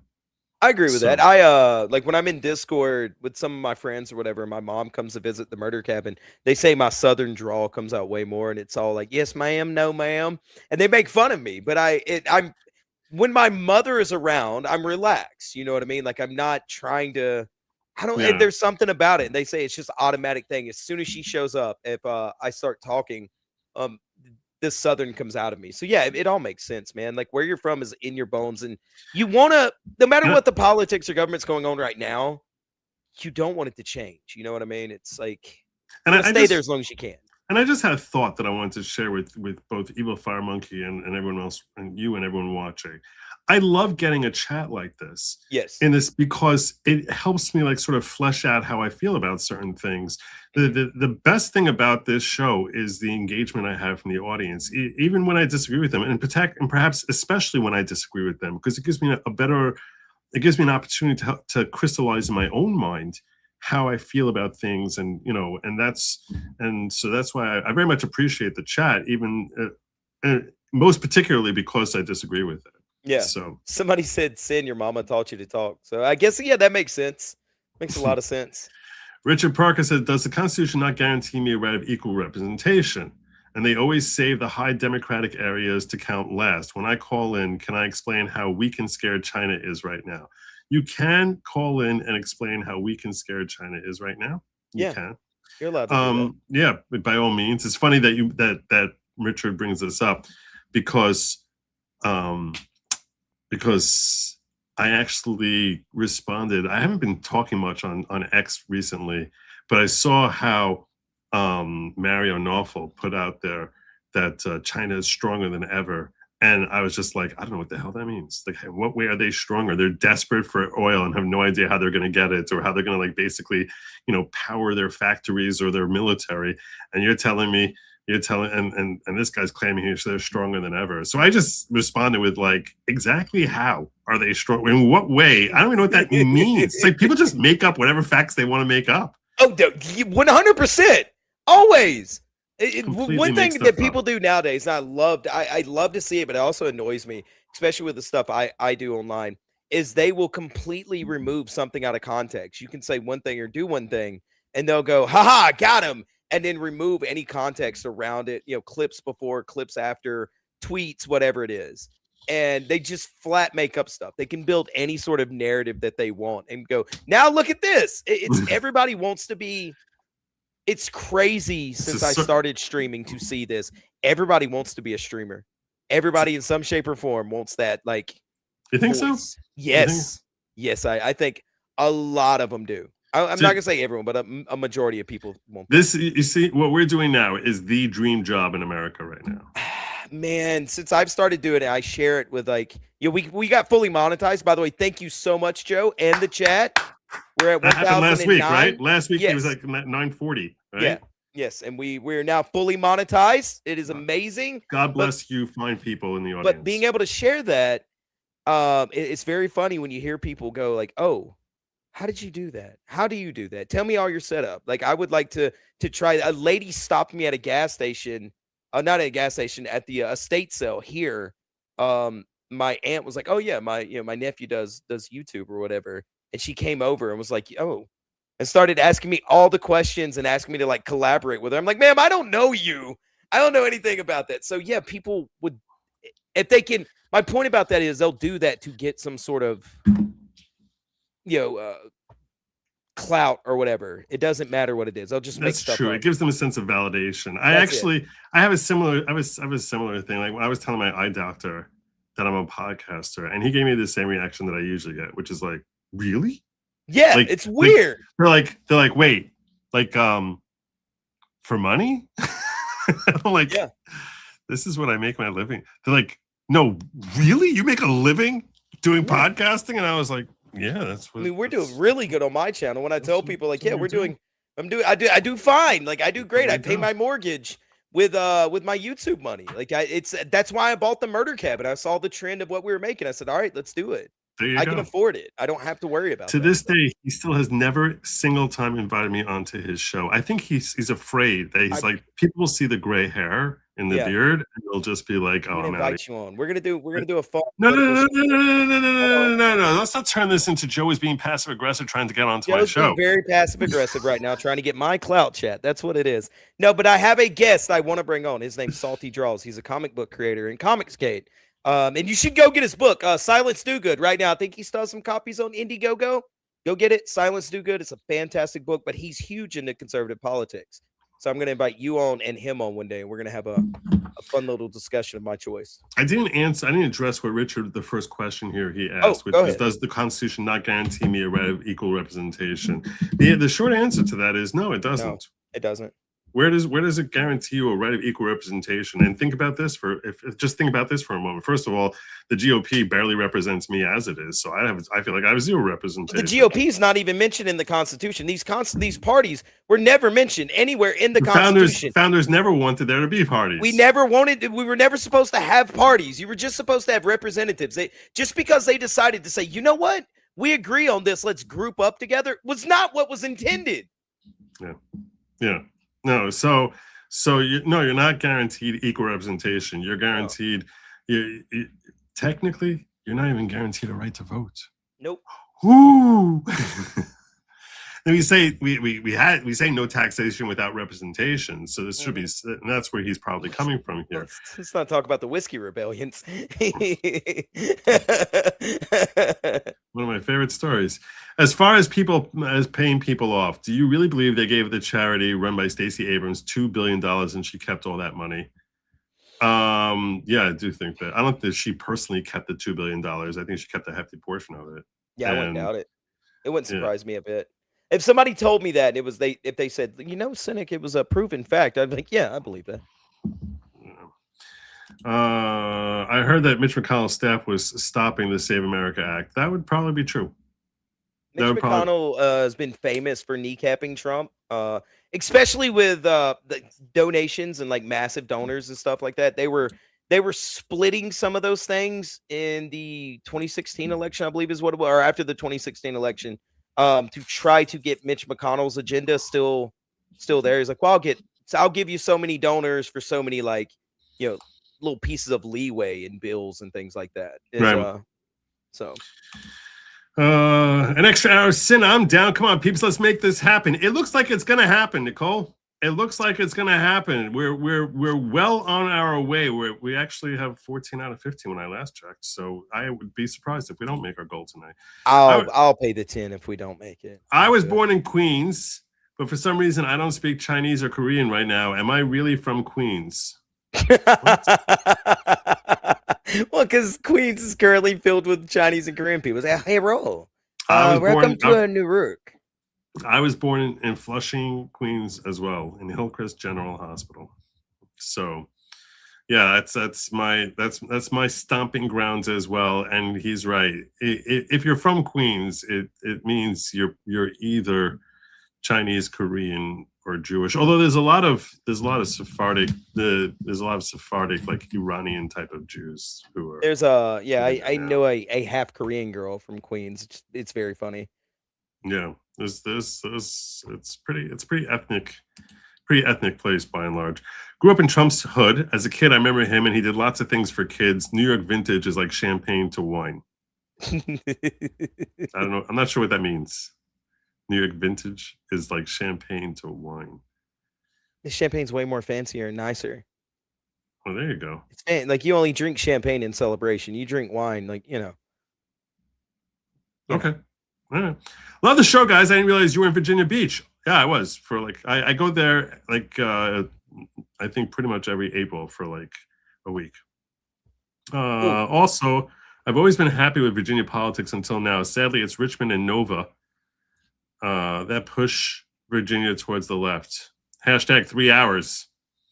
Oh, thank you for that. Thank you for your support, Bazooka, and I appreciate that. Yeah, I always think about like having some sort of get together when I go on the road, but I'm just like. You should do a meetup. Meetups would be great. I feel like three people would show up if lucky. Like that's what I feel like. I'm like no one. I'm like, why would anyone come? That's what I look at myself like as I really look at myself as a nobody, and that's why I'm like I wouldn't come to see me. Why would anyone else come to see me?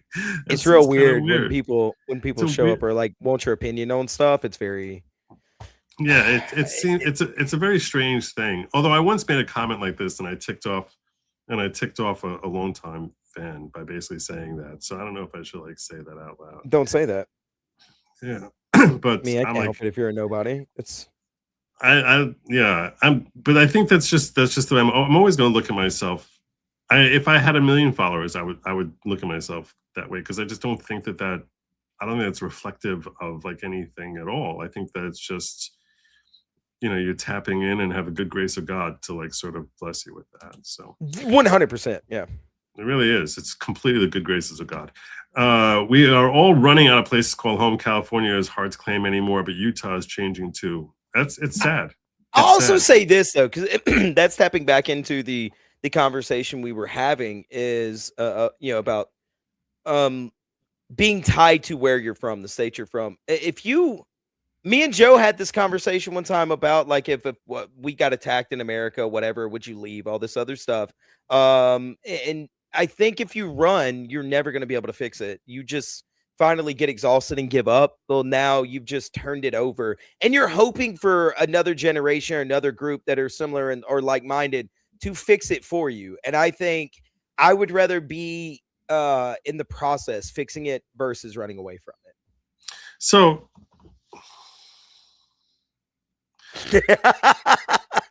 No, I understand what you're saying, and I understand why you're saying that. And coming from where you're coming from, that makes total sense. Mm-hmm. And I hope that you can understand and appreciate that I can look back on history, and I'm talking specifically now with respect to Jews, which is the ones who decide to stay are dead. I want to say something. And their families were wiped out. And I'm not simply talking, and I want to be clear, I'm not simply talking about 1940s Germany or 1940s Europe. Mm-hmm. I'm talking, you can go back, decades, historically, every century. Like, it's like, if you stay, and if you stay when people are like, no, you got to go, you die. Your family ends. Mm-hmm. And the people who live are the ones who are like, all right, I guess it's time to move on somewhere else. Yeah, but do you not admire those people that stayed? I don't remember In fault? I don't remember. Do y'all not? I mean, do Jewish people not tell stories of what's the one Masada? Yeah, that's the famous one. Yeah. So what he's referencing, in case you don't have the historical background on this, is that when the Romans ended up conquering Israel, and what did they do first? Though the first thing they did was they fled to a fort called Masada. So they didn't. So in that sense, it's not like they stayed in whatever town they were living in. First, they fled to a place that they were hoping was going to be safe. So Masada, which still stands today, although it's not the fortress it once was, it was a massive fort on a mountaintop. And you can, if you go to Israel, you can actually visit it today. They have a tram to go up there, or you can hike up or down. If you're running up and down, if you're running down the mountain as fast as you can, I did this when I was a kid. It takes like 7 minutes running down. If you're climbing it, at a normal pace, it takes a half hour to an hour to like get up the mountain. It's a bit of a climb. And what the Romans did was they held a siege on Masada, where you had, I don't know, a few hundred, or if not a couple of thousand Jews who basically, stationed themselves in Masada, and the Romans basically ended up building a ramp to push their there you go. What are they called? Balustrades? Well, this is a term for it. I got it. Open it up. You can sorry, I didn't mean to do that. No, you're good. So they ended up building a road to basically come up to the gate of Masada with those battering rams and bash it down. And what did they do? And basically they wanted the Jews to become slaves. They wanted them to bend the knee and become slaves. And let's do it this way. They want to bend the knee and become slaves. And ultimately what they ended up doing was they committed suicide. Like 2,000 people, like basically literally just mass suicide rather than bend the knee. Do you know their names? No, but I bet no one does. They left no record of who they were. That's what I'm saying. Is like, But it's a cool story to tell over on a podcast or to tell your kids about. But at the end of the day, they have no heirs. There's no legacy.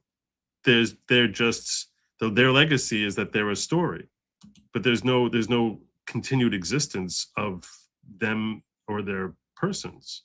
Yeah, I just admire people like that. You can admire it all you want, but it's like, I think it's a differing in people. I think you need both, though. I think you need the people that would say, you know what, I'm going to take this choice to leave, and I think you also need those people to show like the bravery or the strength of your people. And if they would have left a record, and you can't say that this isn't true, if they would have left a record of who their names are or what their names are, the Jewish people today would be reciting their names in some sort of celebration somewhere. I don't think so. And what the hell does that do for them? It doesn't do anything for them. You think they wouldn't prefer to have great-great-grandchildren who of are course actually they would. alive? 100%. So I'm saying is there were Jews living throughout the Levant, and and they got chased out of every Arab nation over the last 100 years. So that basically, there's a handful of Jews anywhere. There were Jews throughout the world, and it's like if you stayed when they told you to go, your family was wiped out. Yeah, we had this debate before, and I like I said, eventually, if something like that became so great, eventually you would find yourself not being able to run, and I would rather just. Well, that's why. Here's the thing, I'm not at all a Zionist, but that is what motivated Zionism. That's supposed to be a place to run to in the event that someone is living in the Levant and they basically have nowhere to go to. Like that was the thought process, and. The problem there's a lot of problems with Zionism. I mean, like a lot of I agree. Theological, ethical. There's all sorts of different problems with the notions of Zionism, but that and ultimately, a God-fearing Jew, which should basically say, look, I'm going to do what Torah tells me to do, and I'm going to go where it makes sense, but not to sit there trying to just create something that it doesn't seem as if that's what rabbinic authority is directing us to do. We really got off topic here. I want to get back to Virginia. Speaking of off topic, who loves their children more? A man from China or one from the US? Who loves their children more anywhere? Consider it. Tell a child history since World War I and ask if that's actually who we are as humans. I'm not sure what the basic, and what Doug is touching on here is the commonality of humanity across nation, religion, and race. And that we are more alike than we are different. And there's some truth to that, but I'm not sure, and this is very much off topic, and I thank you for the super chat, but I don't, that doesn't, I don't know what you wanted me to do with this. You want me to basically say, yeah, we're all humans, let's kumbaya? That means that all our differences go away? And when the reasons for the friction that we have, the reasons for the fighting that we have amongst each other, is that basically we feel that these other humans are trying to infringe on my liberties, one way or another. Either they're invoking policies that are going to make me less free, they're trying to take over my country. They're trying to tax me. They're trying to make it criminal for me to do things that I should have a basic right to do. So all of these frictions that we have are basically in 21st century world, you're basically talking about people who are feeling that their liberties are not being properly protected. I mean, sometimes obviously you have those who are trying to conquer others and are looking to gain more for themselves. And you can pass judgment on that any way you like. But the I don't know what to do with this. So it's like, yeah, there's a basic humanity to all of us, and I think that we should respect the human dignity of other people. But that doesn't ignore. You can't just tune out the fact that some people don't have a very different philosophy, and they think that it's totally okay to try and destroy you, or try and use you to basically rob from you and take whatever they can from you. And to just say, well, they're human, so I should be kind to them, that's like you're ignoring the evil that they might be perpetuating. So I'm sorry, I've been rambling here. No, well said. This Virginian showed up to vote no, along with all my other rural neighbors. We showed up in droves. Fairfax County wine box moms and DC lobbyists did this to our state. Infuriating. Make DC square again. We should make DC have no political power. That's what we should be doing. That's what we should be doing. Hey, Joe, question. What are your thoughts on Erica Kirk and TPUSA? I've been hearing a lot about Erica. Nothing specific, but just a lot of chatter, I guess I could say. I haven't spoken about Erica Kirk in a very long time. I mean, I've bashed Candace Owens because I think that she's a lunatic. She's just asking questions, Joe. Why are you being so upset, man? I think she's a very, very bad faith actor.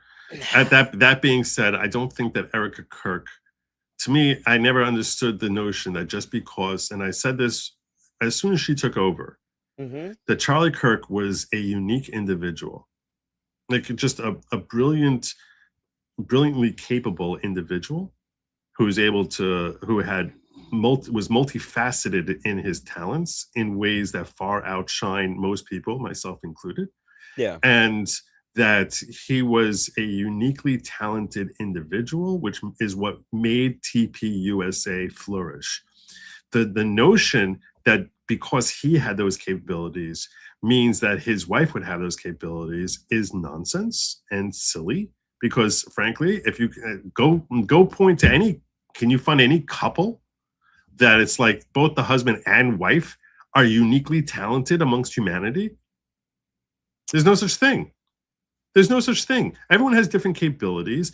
So if you're looking for someone who's going to be a leader, someone who's going to be an effective role model, who can steer an organization in a healthy way, just because she's married to someone who was exceptional at it doesn't mean that he was even looking for someone. In fact, it's very unlikely. I would respectfully submit to you, it's very unlikely that he was looking for someone who would have similar capacities and capabilities that he had.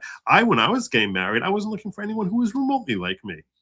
I wanted someone who was very, very different from me. I wanted someone who was going to be a mother of my children and a wife, and taking on that role. And seeing as how he was so very religious, and that my perspective is it comes from a religious perspective, that a man and a woman are supposed to fulfill different roles. I would think that when Charlie Kirk was assessing the capabilities of Eric Kirk, he probably would.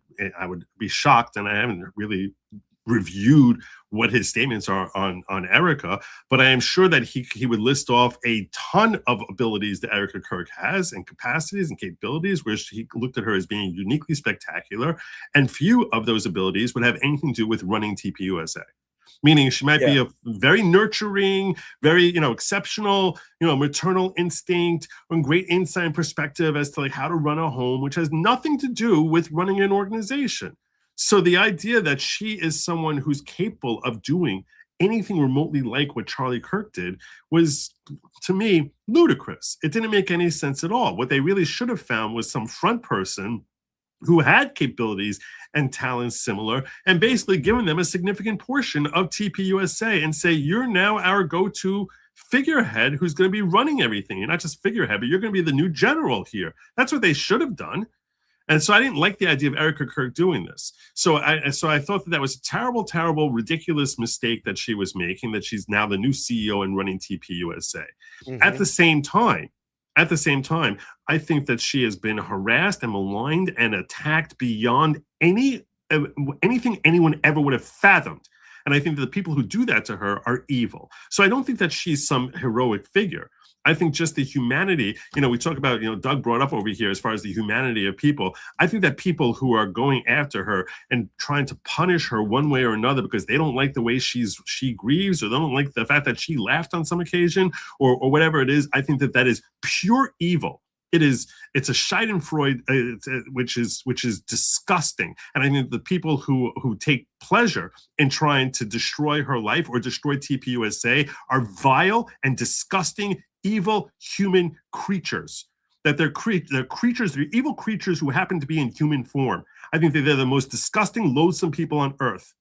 Because what you're basically doing is you're taking a woman who's a victim and you're basically trying to make her a new type of victim at a time when you know that she doesn't have the person who always protected her for the longest time is taken away from her, and you're now going to go and try and destroy her. I think that you're a disgusting, awful human being if you go down that road. But at the same time, I don't think she should. I think she made a terrible mistake here. So that's what I think about Erica Kirk. I don't know what the hell is going to happen with TPUSA. I don't know if they're going to survive. I don't know if they're going to grow. I don't know. It's turning into the cult of the pro TPUSA versus the cult of the anti TPUSA, and it's tragic. And I think that the people who are trying to grift and make tons of money by going after her are I cannot properly express just what inhuman, horrible people they are. So, but that's at the same time, like I said, I don't have this great love for Erica Kirk and her role in TPUSA because I think that she's ill-suited for it, and it was a ridiculously foolish notion to think that she should be the CEO. So, well said. There you go. Yeah, I concur, Chad. Everything that he just said, I agree with 100%. The chat is asking some great questions tonight. Here's for your goal. Thank you. Go!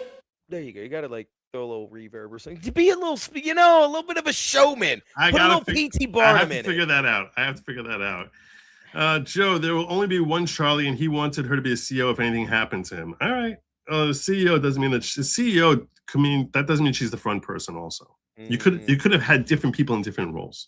So even if we believe that that's what he wanted, I don't know. Maybe that's true. Maybe it's not true. I don't know. She claims that. I don't know. Maybe it's true. Maybe it's not. But even if, as the CEO, that doesn't mean she has to be the one sitting behind the desk there. You know what I'm saying? It doesn't mean she's got to be the voice. She could be running the back end office of things. In few organizations do you have someone running as many things as Charlie Kirk was running. It's a job that's meant for 6 people. So why the hell would one person, just because Charlie was uniquely capable, doesn't mean that to handle wear all those different hats, doesn't mean that there's any one person who would be capable of doing it in a similar type of fashion. So yeah, make her the CEO. But most CEOs, you don't know who the CEO of Coca-Cola is, right? I mean, you don't even know the CEO of Daily Wire is, because you got Ben Shapiro here, and you got people having different roles. And that's the way it is in most large organizations. So, thank you, Rusty. I appreciate that. It's well said, Joe. Yours 8243 says, I like the good evening, by the way. I think he's talking about how we were talking early on about my intro and how would I just start with that would be kind of weird. The problem is, by the way, which I meant to mention when we were talking about the opening, the problem is that you never know what moment it's actually starting. It's sort of like there's like a 2-second, 3-second where it looks like you click start, and then it's just like waiting for it to start. So you sort of sit here frozen, like, good. It's because you don't have your StreamYard set up the right way. Like I know when my StreamYard is when my intros are gonna end, and I can be like, all right, I'm on the stage, and I my dream is that one day I'll learn to podcast as well as you do. So I'll show you how to set up a StreamYard properly. Thank you. Who would you suggest take Charlie's talking role? Me. Yes. You could put up my avatar, my profile picture, and I'll do it. I'll tell you what, I'll bring all those kids to the conservative way of life, and we'll figure it out. Don't you worry about it. And then guess what? You can't enter a profile picture. I can't tell you now. Would have asked me 6 months ago. I could have. I was going to actually ask that. I was going to literally. It's a good question. It's a very good question. Who in the organization? Because I don't know. I'm not saying. What I'm saying is you go outside the organization. All right, but no. Let's start in the organization, right? Just let me branch off this question. The first name I thought of, which is going to sound crazy. First name I thought of was Russell Brand. Mine was Nick Fuentes.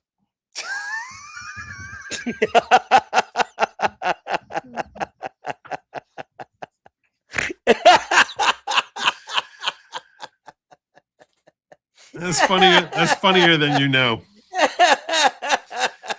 That reminds me, I gotta get back into this show. Okay. All right. Here we go.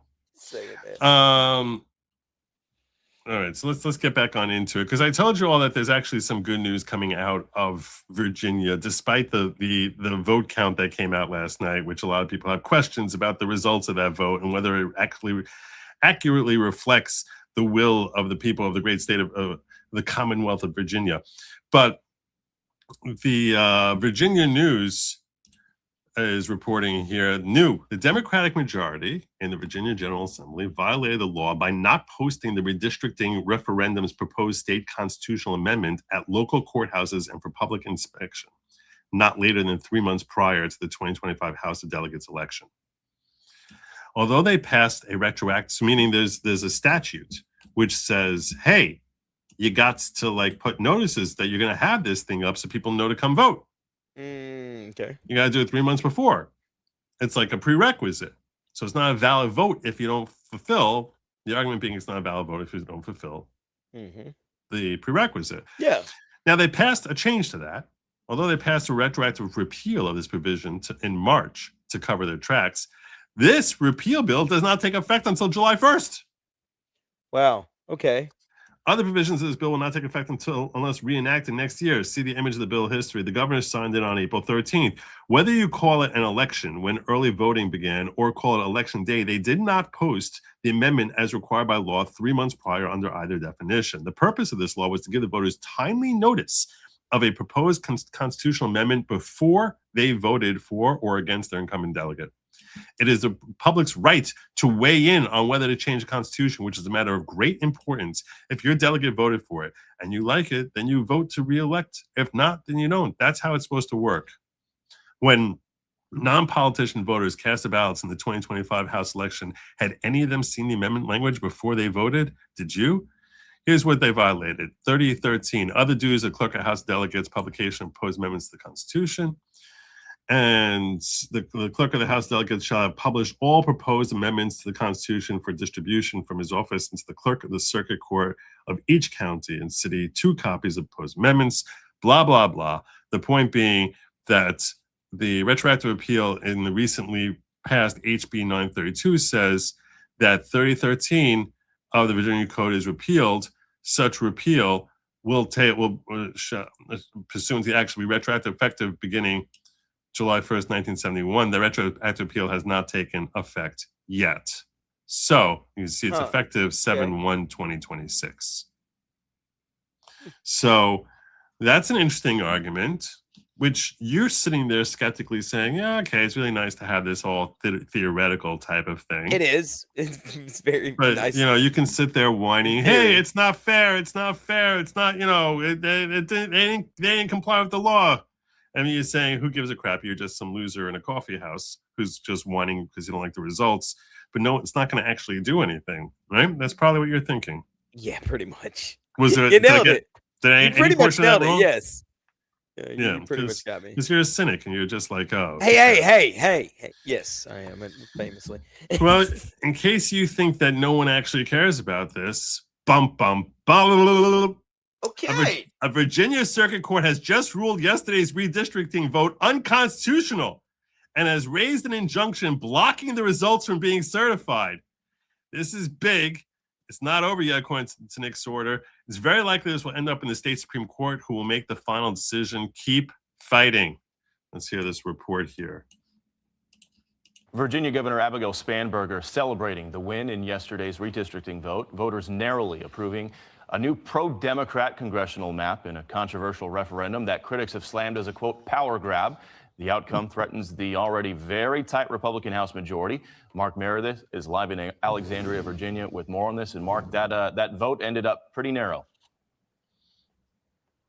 Bill, it sure did a lot narrower than some people were expecting, and Virginia voters showed up in huge numbers to determine Tuesday's redistricting referendum. This morning, Democrats are celebrating the outcome, saying they're putting a check on President Trump's power, but Republicans say this is simply proof that Virginia has lost its way. More than 3 million people cast their ballot in what you said was a narrowly defined race. However, voters chose to give the legislature power to redraw congressional maps before November's midterms. The new map is expected to take Republicans down from 5 congressional districts to 1.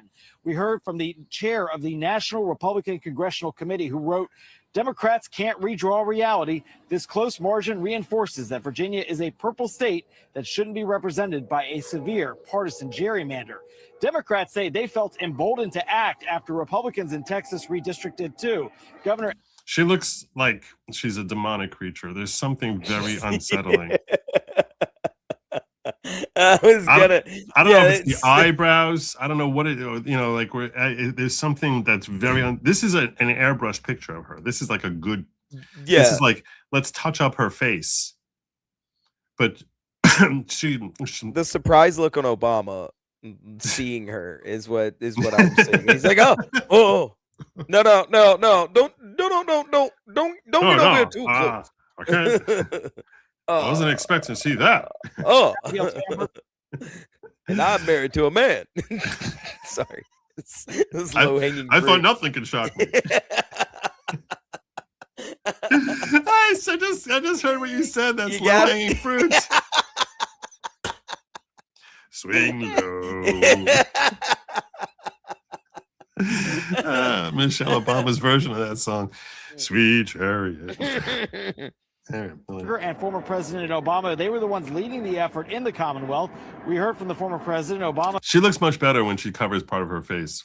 So yeah, I agree. Republicans are trying to tilt the midterm. Maybe it's just that one part, like that's the right side of her face is messed up. Maybe that part is unsettling. I was watching a video of her before, and I just couldn't help thinking just how unsettling she is to look at. Thanks for showing us what it looks like to stand up for our democracy and fight back. So Tuesday's outcome means, yes, that Democrats have a better shot now at taking the House come November, but other states are still weighing whether to redraw their maps. As Politico points out, pressure is now growing on Florida Governor Ron DeSantis to make up for Democrats' gains with a GOP-led redistricting effort in his state as soon as next week. And while voters decided here in Virginia, there is another X factor in all this, Bill. The Virginia State Supreme Court is still deciding whether or not this will all be able to stand. There were multiple challenges to this redistricting referendum, including how the language on the ballot was written, and we are waiting to see what the court decide next. Bill. And depending on what how the court will decide next. Florida, as you mentioned. Ooh. So, yeah, what the court may decide next is exactly where we're going. And that brings us to the very next slide that I have here. Breaking, a Republican-appointed Virginia judge has struck down Democrat-backed redistricting amendment in full, ruling it unconstitutional and void from the start. In lawyer terms, they say void ab initio. That's the Latin phrase. All votes from the April 21st special election are now invalid, and the state is permanently blocked from using or implementing the new maps. Attorney General Jay Jones says he will immediately file an appeal. Here's the final judgment. I'll make these a little bit bigger as we work our way through them, so we can get an actual so that you all can actually read along with me, because it's only 4 pages, so we can do this. All right. Here's your final judgment. Having considered plaintiff's motion for final judgment on the record in this case, the court grants final judgment in plaintiff's favor. This is the Republican National, the RNC versus Stephen Kosky in his official capacity as commissioner of the Virginia Department of Elections. He declares that HJR 6007 is void ab initio because it violated House Joint Resolution 428 and House Joint Resolution 6001, and any action taken thereon is an invalid expansion of the General Assembly's call to the governor for the 2024 special session. Declares that HJR 6007 is void ab initio because it violated Virginia Constitutional Article 12, Section 1, as there has not been an ensuing general election, meaning your attempt to overturn it wasn't done properly, which means now when you're having this law saying we're redrawing our maps, that's void because it's still, you're violating the Constitution, as there's not been an ensuing general election in the House of Delegates, and such ensuing general election cannot occur until 2027. Declares that because Virginia Code 3013 has not been complied with, the votes on the proposed constitutional amendment taken during the 2026 regular session of the General Assembly are ineffective as being a second vote of the General Assembly under Virginia Constitution, Article 12, Section 1. Declares that HB 1384 violates the submission clause of Virginia Constitution, Article 12, Section 1, because the ballot language proposed in House Bill 1384 submits to the voters a flagrantly what? Let's just save, open. A flagrantly misleading question to the voters. And because the ballot language did not accurately describe the proposed amendment as it was passed by the General Assembly. Further declaring that the House bill, so what that means is you were too confusing. You were purposefully confusing. So that's not going to work. You can't trick voters into trying to get what you want.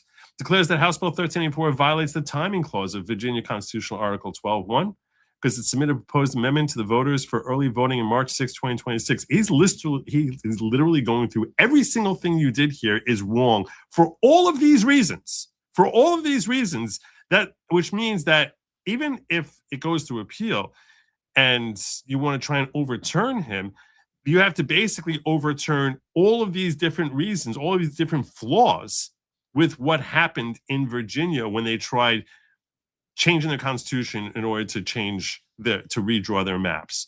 It's not going to be so easy. It's not something that is just you snap your fingers and say, no, it's good.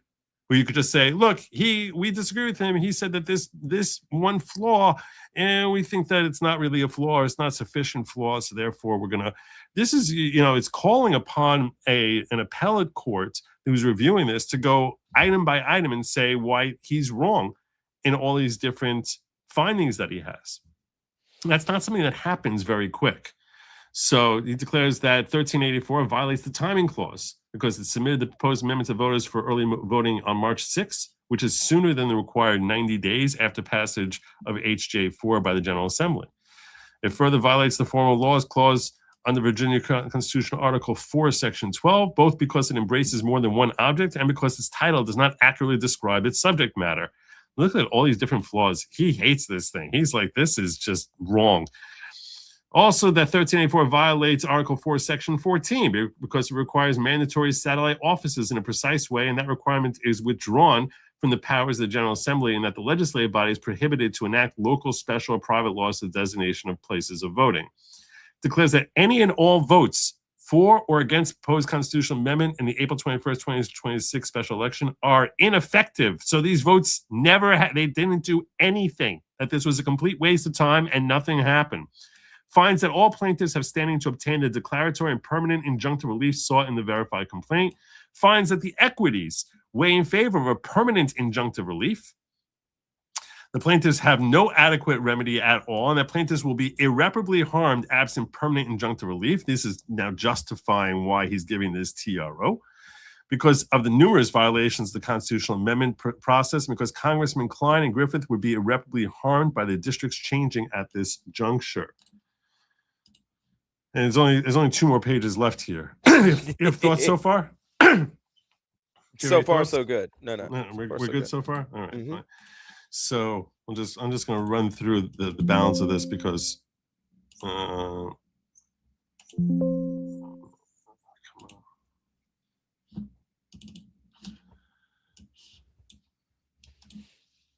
Having found that the plaintiffs are entitled to permanent injunctive relief, the court permanently enjoins defendants and successors from certifying the results. So you can't take the next step of declaring this a valid election. Excuse me. Court also permanently enjoins defendants and their successors from taking any actions to give effect to the proposed constitutional the amendment that is the subject of the April 21, 26 special election, including but not limited to. This is what they are not allowed to do. They're not allowed to update or alter voter registration records. They can't update or alter election districts, precincts, or polling places. You can't change the poll books or ballots in accordance with the new congressional districts. You can't proceed with new maps or districts in any congressional primary. These are all the things I'm stopping you from being able to do. Here's why this is important. In stopping, this is why this part of this, where he lists off these 4 things, you have to realize we're in April. Elections in 2026 are in November. You need to send this stuff out months in advance. You need to print things up months in advance. You need to change everything around, say that this person who used to be in District 2 is now in District 6, and all the people in this community have to move from District 7 to District 9, and you basically have to, and then order up who their new proposed candidates are for each jurisdiction. So the ballots have to all be ordered, have basically been created and ordered and prepared, and who they go to, and changing your precinct numbers and changing everything in order to properly reflect the new maps. This stuff takes weeks, months. You can't just do this and snap your fingers and have it done. And what the court is saying is you can't do any of this now. You're on hold. You're on pause. So imagine it takes us an appellate court, and it goes through 2 processes, the first round of appellate court and then going to the Virginia Supreme Court. You're talking that's going to take 2 or 3 months, during which time they're technically prohibited from doing anything towards updating it. So now we're looking at the year in June, July. So this is a massive win for the Republican Party, and potentially, because if in fact, and I'm sure they're going to try and expedite it. I'm sure that they're going to try and rush this through the court so that the court can, have a say that's actually material for the 2026 election. But this has potential to basically boondoggle the entire redistricting process until it gets to a point that they just don't have time to effectuate it before this upcoming election.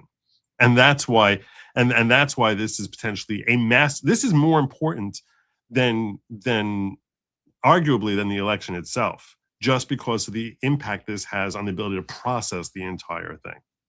Potentially. I'm not saying that's what's going to happen, but you have to figure it's going to take them several weeks to actually work this thing up. Maybe the state Supreme Court will rush through, but it's not easy. Not when he's got this many findings. It denies the Commonwealth defendant's motion to dismiss plaintiff's verified complaint, overrules Commonwealth defendant's plea of immunity and demur, finds the plaintiffs have complied with the county defendant's motion craving OIR, and thus dismisses the motion craving OIR. I'm not going to kid you. I have no idea what that phrase means. I've never heard that term in my life. A motion craving OIR, that sounds like language that is unique to Virginia legal practice. It's a motion craving lawyer is what I thought for a second. I don't know. Wait a minute. Hey, now we're talking, boys. Now it's a party. I'm a motion craving lawyer. That's not the size of the boat. It's the motion of the ocean. It's the motion of the lawyer is what it is. And orders that documents provided in response to the motion are made part of the plaintiff's verified complaint. Denies the county defendants. Should I ask Grok what motion craving OIR means? Should we ask Grok? Yeah, you might as well. What are you doing?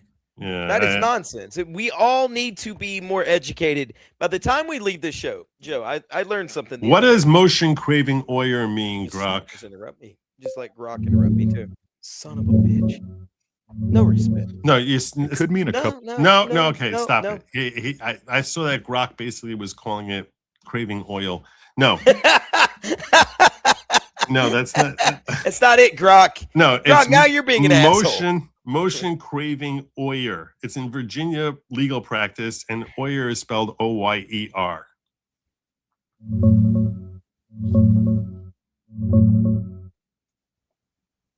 It's a motion craving OIR in Virginia civil practice. When a plaintiff sues based on a written document, like a contract, but doesn't attach it to the complaint, the defendant can file this motion to force the plaintiff to produce it and make it part of the official court record. Once granted, the document becomes part of the pleadings, so the court can consider its actual terms, especially useful if they contradict a plaintiff's allegations. It's an old-school common law tool, but the Virginia Supreme Court clarified in 2020 that it applies to any essential written instrument, not just fancy old deeds. Okay, so apparently the defendants were saying you need to attach that the plaintiffs need to attach some documents. The plaintiffs seemingly attach them, and that's why this motion craving order is irrelevant. Denies the counter defendant's request for relief against the Commonwealth without prejudice, and finally denies any other outstanding motions.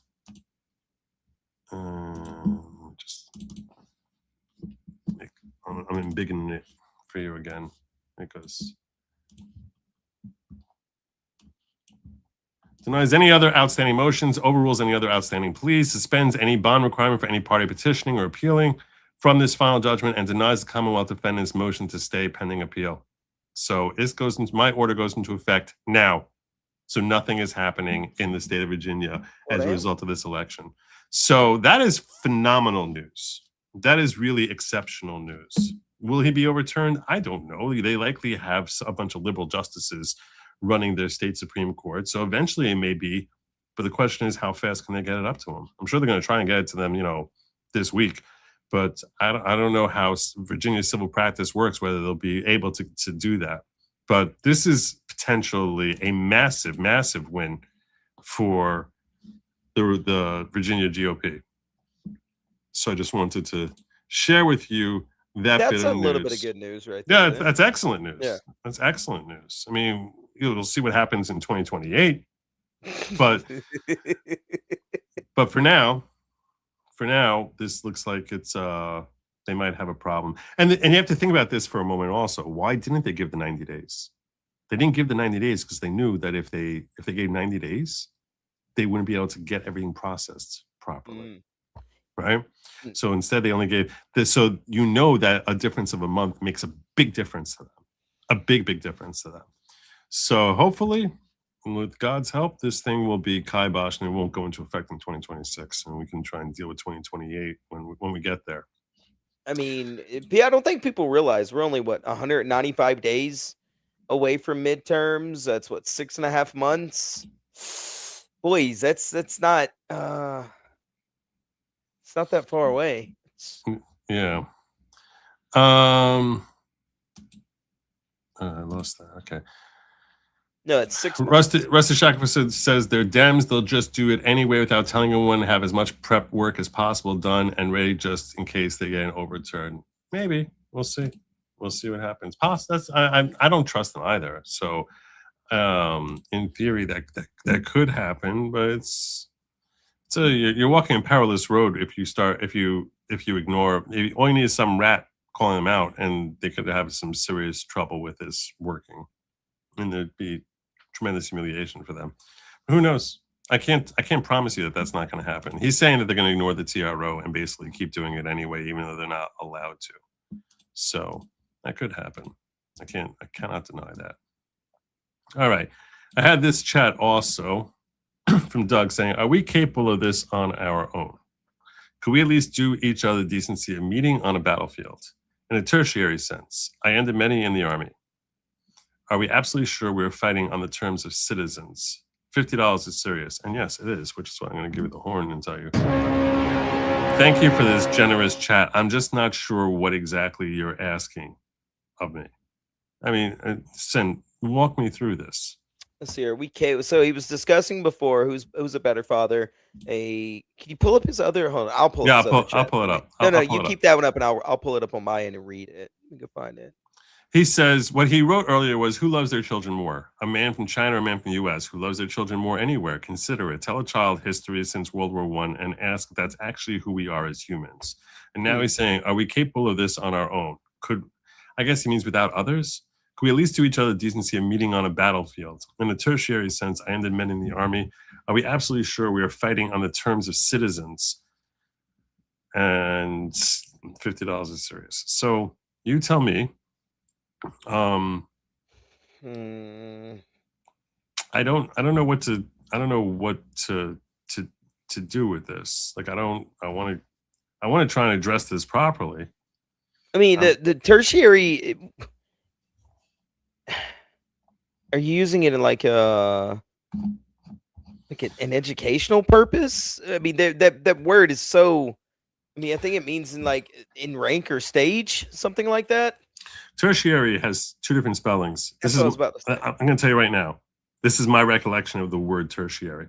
Okay, so, and I'm just thinking off the top of my head.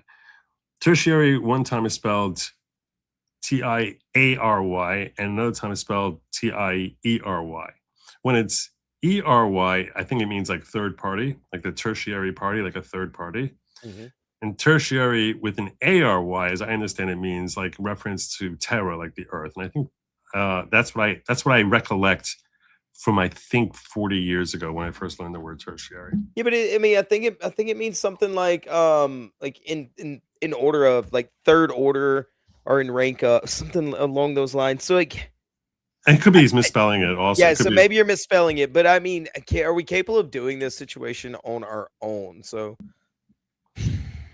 when you say I'm not sure what he means. Like, can we meet on the battlefield? Like, decency of meeting on a battlefield. I guess he means instead of stabbing people in the back. I guess, I assume. Man, there's a lot of assumptions in there. I really can't parse these words. He says, Joe, I understand it's confusing. Ask your AI if New York bankers funded communism. I mean, well, not New York. Well, yeah, New York bankers did fund communism. And there were also people of Joe's hat size, I will say, that were extensively involved in communism, but they were not always. That's a lie. That's a lie. You're going to tell me lie. there was no Jewish people involved in communism? That's not what I said. Okay. I said you're referencing the little hat. The hat size. Yeah, I didn't want to say. Yeah, I didn't want to say. You didn't want to mention yarmulke, kippah, whatever. Yeah. And what my point to you is, there were Jews involved, and they almost certainly were not wearing yarmulkes. This is important. I thought you were going to go a completely different direction. This is I thought important. you were about to hand slap me and gaslight me. I'm not gaslighting you. What I'm saying is they were thoroughly irreligious Jews. Yeah, if they're religious Jews, religious Jews despise communism. That's what I was about to say. There were secular Jews back then. That Right. did that. So they wouldn't be wearing little hats, because little hats is religious Jews. Well, nobody. But you. So I wasn't trying to gotcha. My point was, no, it's a different form of Jew. Heretical Jews, not religious Jews, I guess we would say. Well, it's not just not religious. They were people who were. Well, they were purely secular. I know that. Not purely secular. It's more than that. It's they had a hatred of Torah. Oh, I didn't know that. That's what I'm getting at. It's not that they didn't keep Torah. It's like there's a virulent hatred of Torah. Okay, so that puts a whole different spin into like the I don't want to say anti-Zionism, but like the anti-Semitism based off of World War II then. Because, I mean, you can look at it and you could say, well, like all these people in Russia were Jewish, like all these major leaders and all these major founders of the communism, the Communist Party and all this stuff were Jewish. Now, granted, I'm just saying because of our conversation. So that puts a whole wrinkle in people being anti-Semitic based off of communism being a bad thing then. Holy crap, that is mind-blowing. Yeah. I'll tell you something. One of the greatest sages in Jewish history is a man by the name of Akiva. Have you ever heard that name before, Akiva? Yes. Okay, so he lived around the destruction of the temple, which is now 1,970 years ago. Okay, he was there when the temple was destroyed. And he's considered one of the founding fathers, I shouldn't say founding fathers. He's one of the people who is one of the most essential people in passing down our Jewish tradition, because a lot of Jews were wiped out and he helped like rekindle it. And he was a brilliant sage. There's all sorts of different stories about him. But he actually said something. What he was famous for is that he was an irreligious Jew as a child. let me tell you the story of him, and I'll come back to you in a moment. Yeah. Doug. And to Doug, I'm going to tell Doug. I'll come back to you in a moment. Akiva is famous for the fact that the first 40 years of his life, he hated religious Jews. Okay? Could not stand them. Okay. And by the way, the first 40 years of his life, just historically, time-wise, is basically during the crucifixion of Jesus, right? Because he's, so the first during that period of his life, he's an irreligious Jew. So, as Jesus was crucified roughly the year 33 or so, right? So, the first 40 years of his life, he is completely irreligious. And he ended up basically becoming not just religious, but like the most respected sage of his era and of ensuing eras, because of his brilliance. And what he basically, there was a woman who convinced him to become religious. And the analogy the analogy that he saw was, he said, if water can over time erode a rock, that means Torah can erode my heart. That's basically like, if water can, running over a rock can change that rock, that means the Torah can change. And he ended up, the woman's name was Rachel, and he ended up marrying Rachel, and he ended up leaving her and she sent him off to study in yeshiva. He left for 12 years. He knew like nothing. And he went to study for 12 years. And in 12 years, he learned so much so fast, became so learned that he became one of the most respected rabbis of his age. And he was coming back home to his wife. And he was outside the door, escorted by an entourage. And his wife was inside the house. And as legend says that he heard her say, when someone was like, wow, it must be so hard. Your husband was waiting for you for 12 years. And she said, I would gladly give 12 more. And he turned around without going into the house, went back for another 12 years. And that's what he did. Yeah. So that is the story. But the reason I'm telling you all about Akiva is because what he said on this particular topic. He said, when I was irreligious, if I had an opportunity, I would have bitten the leg of a religious scholar the way a donkey bites a human leg. And they said, why do you say a donkey? Why wouldn't you say a dog? He said, because a donkey won't let go until it actually grinds through the bone and like, I don't want to just bite. I want to cut off the leg. Like that's how much hatred. That's how much hatred irreligious. He was saying, as an irreligious Jew, he's like that. He's like, if you think they whatever level of hate you think they have for Torah, it's much worse than you think. And he finished that statement off with, and the women are worse.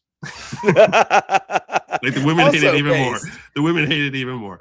So that's why when we're talking about the level of hatred that irreligious Jews, is this true of all irreligious Jews today? Absolutely not. No, I don't think that. I don't think that's true at all. Okay, today there are some, but I wouldn't just pick a random irreligious Jew and say that person despises Torah. But the ones who are so ideologically in favor of communism, which purposefully rejects religion altogether, it's because there were Christians who hated Christianity and Jews who hated Torah and Judaism. So when you talk about Jews who played a role in communism, their motivation was the fact that they hated Torah, and I look at them as they're genetically, are they Jewish? Yes. Do I feel like I have anything in common with them? No, I feel like I have more in common with you.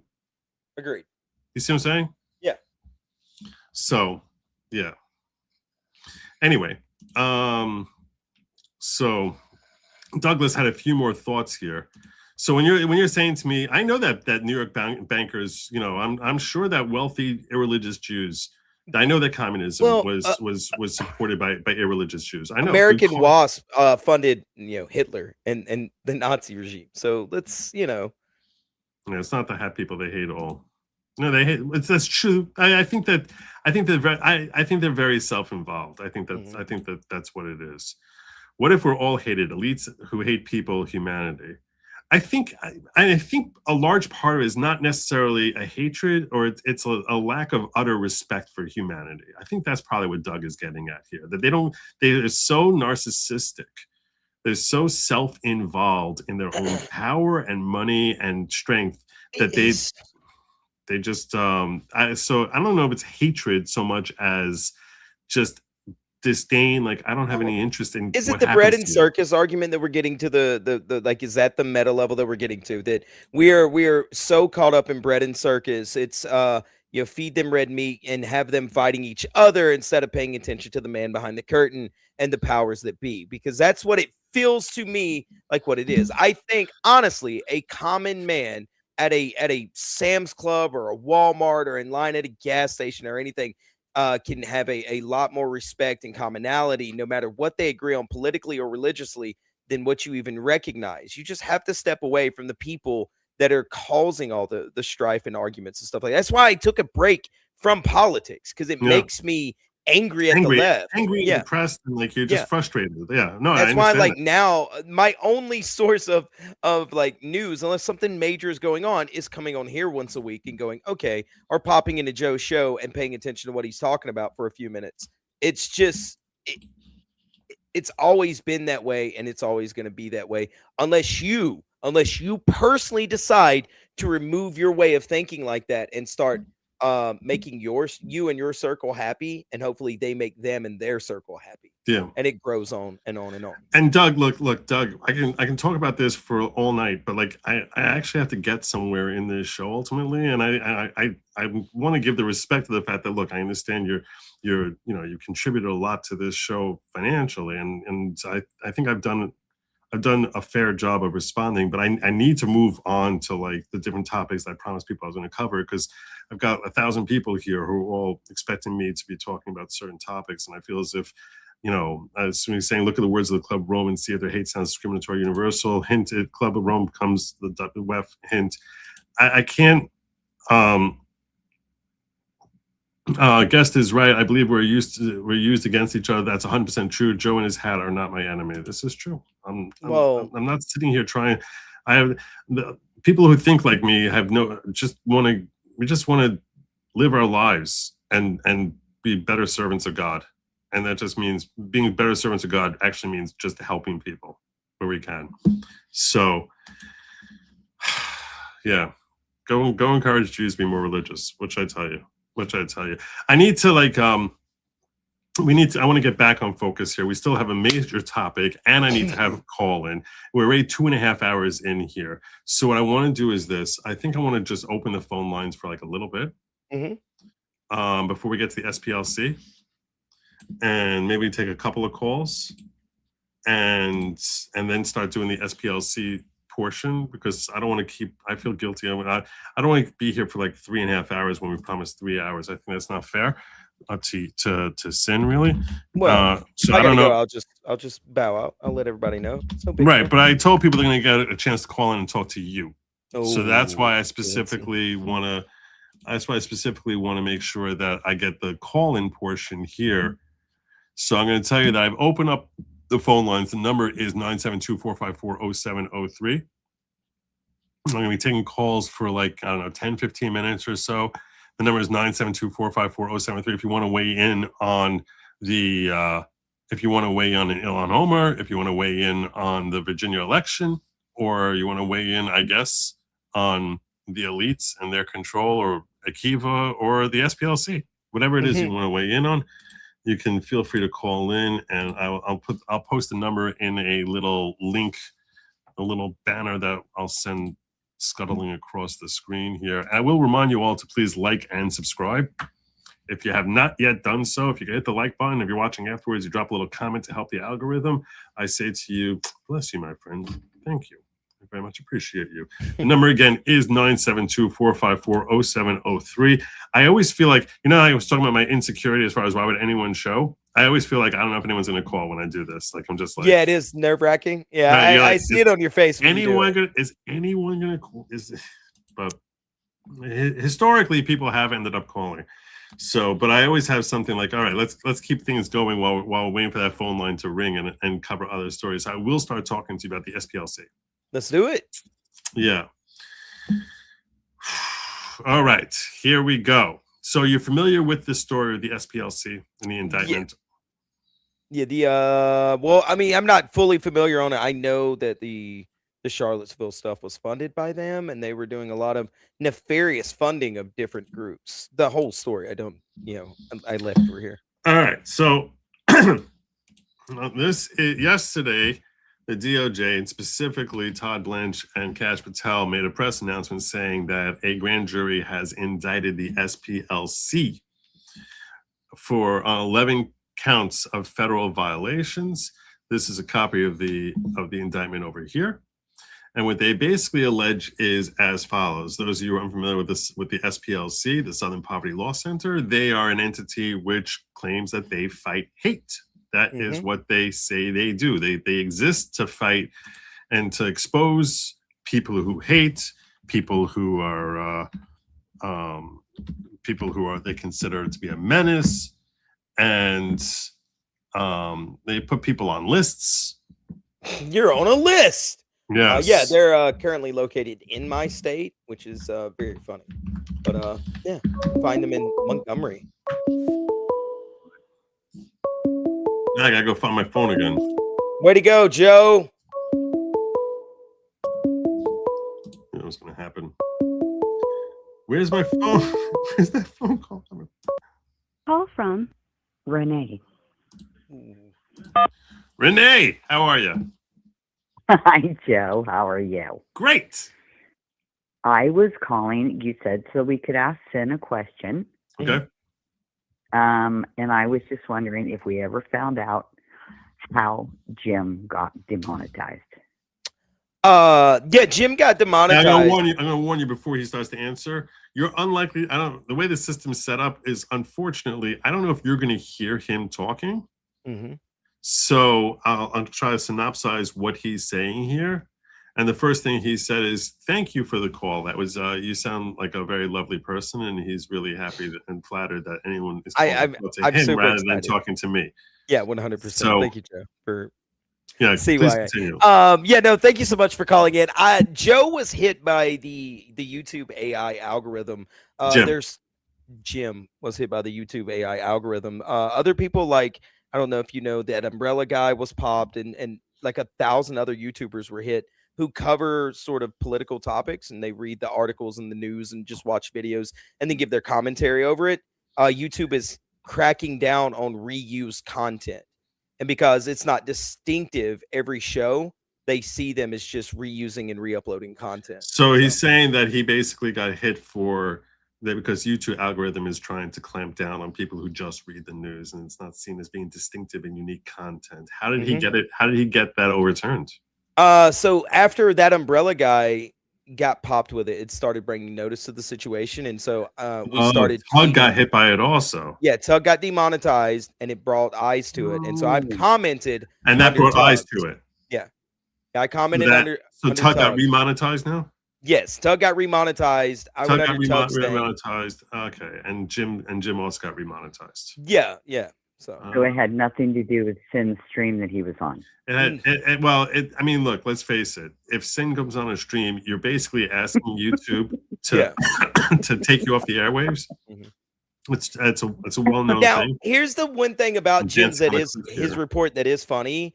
Is it was manually the reason why I even make that cutesy little comment is because I'm the one that said if Joe ever gets in trouble, it will be Sin's fault. That's right. Yes. This is true. This is very true. That's exactly what's going to happen. She's well, right. Thank you very much for answering the question. Have a wonderful night. You're very welcome. Thank you for the call. All right, there you go. All right, so we're going to get back into the Southern Poverty Law Center story. So what I was explaining to you is, so we had this, they dropped this indictment, and what turns out is that this Southern Poverty Law Center, which, they're all about exposing the extremists and fighting hate and causing awareness and putting people on lists who they think are, terrible human beings. So, and a lot of people feel as if they've been weaponized in ways that are just absurd and designed to punish good people who are in no way, shape, or form racist. Now Jim's saying that it's 100% my fault. I swear it's not. Call from. This is Thad the Man. Thad the Man. Thad the Man. How are you? And by the way, congratulations, Jim tells you, on getting your You didn't highlight. You didn't need to highlight that one. You could have just.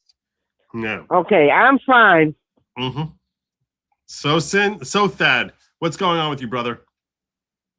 Nothing much. I got a surgery early in the morning, so I got to get out. What soon. type of surgery? Okay, I got one question.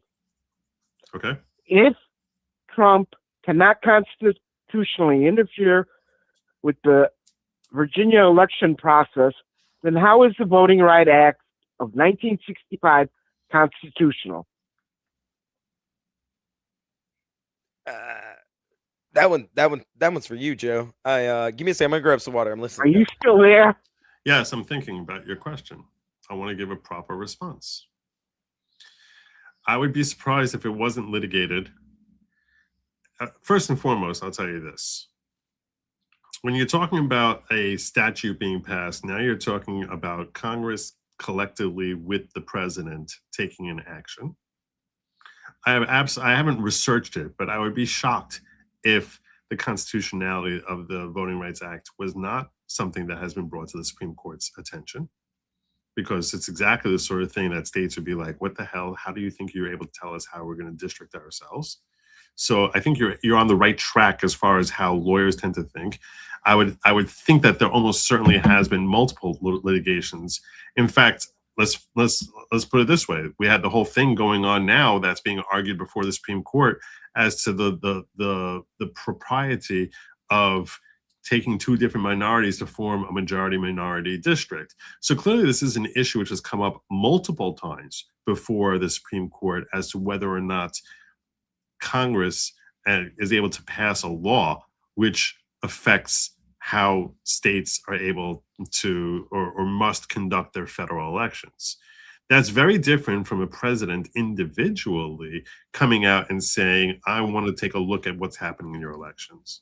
See what I'm saying? There's a very big difference there. But even when it happens with Congress and the presidents together creating a law, invariably that gets the propriety of that and the constitutionality of that ends up being vetted before the Supreme Court.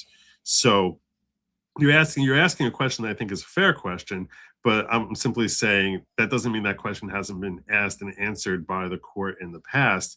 And it also doesn't mean that just because that the Voting Rights Act of 1965 passed muster, that in any way emboldens or empowers President Trump individually to scrutinize Virginia's state election. See what I'm saying? Well, by Trump, you mean basically the DOJ. Well, whether you're talking the DOJ or talking Trump, making phone calls and basically, exerting will through some other executive agency, even the power of Congress and the states and the president collectively is limited, but all the more so when you're saying Trump himself should go fix this, or some executive agency of Trump should go fix this. I'm saying this is an area where it's constitutionally dubious. So it's dubious even when it's a bill that gets passed, all the more so when it's just Trump deciding I need to fix this. But it's a great question. But I need to get to the next call. I got another person calling in here. Okay, well, and the brief comment, the DOJ is the one who has to enforce the Voting Rights Act. Oh, is that what happened there? Okay. Right, who else enforces it? I guess they're the ones who are pushing for it to when it gets litigated. That's true. And let me grab this other call, brother. Thank you so much, Thad. All right. Bye. Take care. Oh, well, there you go. I think I missed it. So I'm trying to explain to you about the SPLC. That's what we're doing here. Is I'm trying to walk you through that so you can appreciate what's happening with the SPLC. I mean, I appreciate the SPLC. I've cashed a check for my online shenanigans. Thanks to them.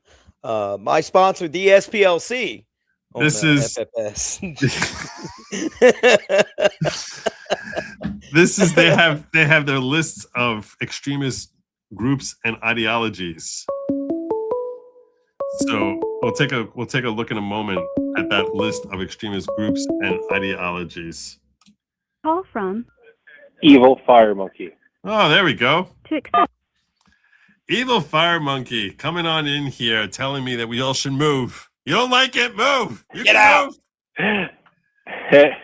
Hello. I didn't mean to like rush anyone before me or kick anyone off. But, No. I don't know when I should call. I like having phone calls that we just sort of hit on topic and go.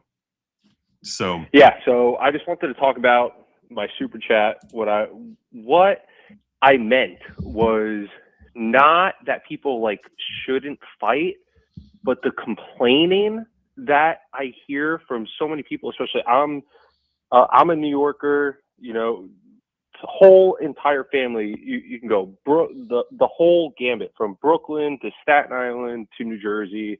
Okay. Personally, I moved from Staten Island to New Jersey when I was in middle school. And so I feel like, you know, I have half my formative years, you know, from New York. Are you in northern, central, or southern Jersey? I'd say central, Okay. like closer to like the shore. Okay. And so, and then I've even spent personally, you know, I've lived out in California. I've done the cross country road trips and everything. Evil Fire Monkey is the situation. No.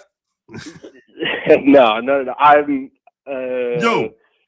I don't want to give up where I live, but No, like, I I'm know not looking where... at docs yet. That's okay. Yeah, but so that's why, especially, it's so crazy for me when I talk to my friends, people that I grew up with around here, that everyone complains so much about how much things have changed. The New York, the New Jersey that we grew up in, the New York, the New Jersey that our parents grew up in, our grandparents, it is not the same at all. And I feel like it's irreversible. I don't think it's reversible at all. No, it's not. You can never go home. Immigration. You can never go home. No, if you want to call exactly, there is no going back to the old Staten Island. There is no going back to the old Brooklyn. It's not possible. So my point is, move. Why are we staying here and complaining? I'm going to be moving, you know, at the moment. I understand like staying around because you have to or do that, but it's like I feel like the goal should not be to stay somewhere where you're not wanted. I feel like I'm not wanted here, you know, not by just the amount of the influx of people that you see, whether they're immigrants or not. It doesn't matter. The rotation, you know what I'm talking about. Brooklyn to Staten Island, the migration, to New Jersey. migration of different communities. Yeah. It's not let's put it this way. Not coming back. I mean, this is something everyone needs to consider, right? I mean, so I grew up in Flushing, Queens, right? My parents are the Mamdani Mets.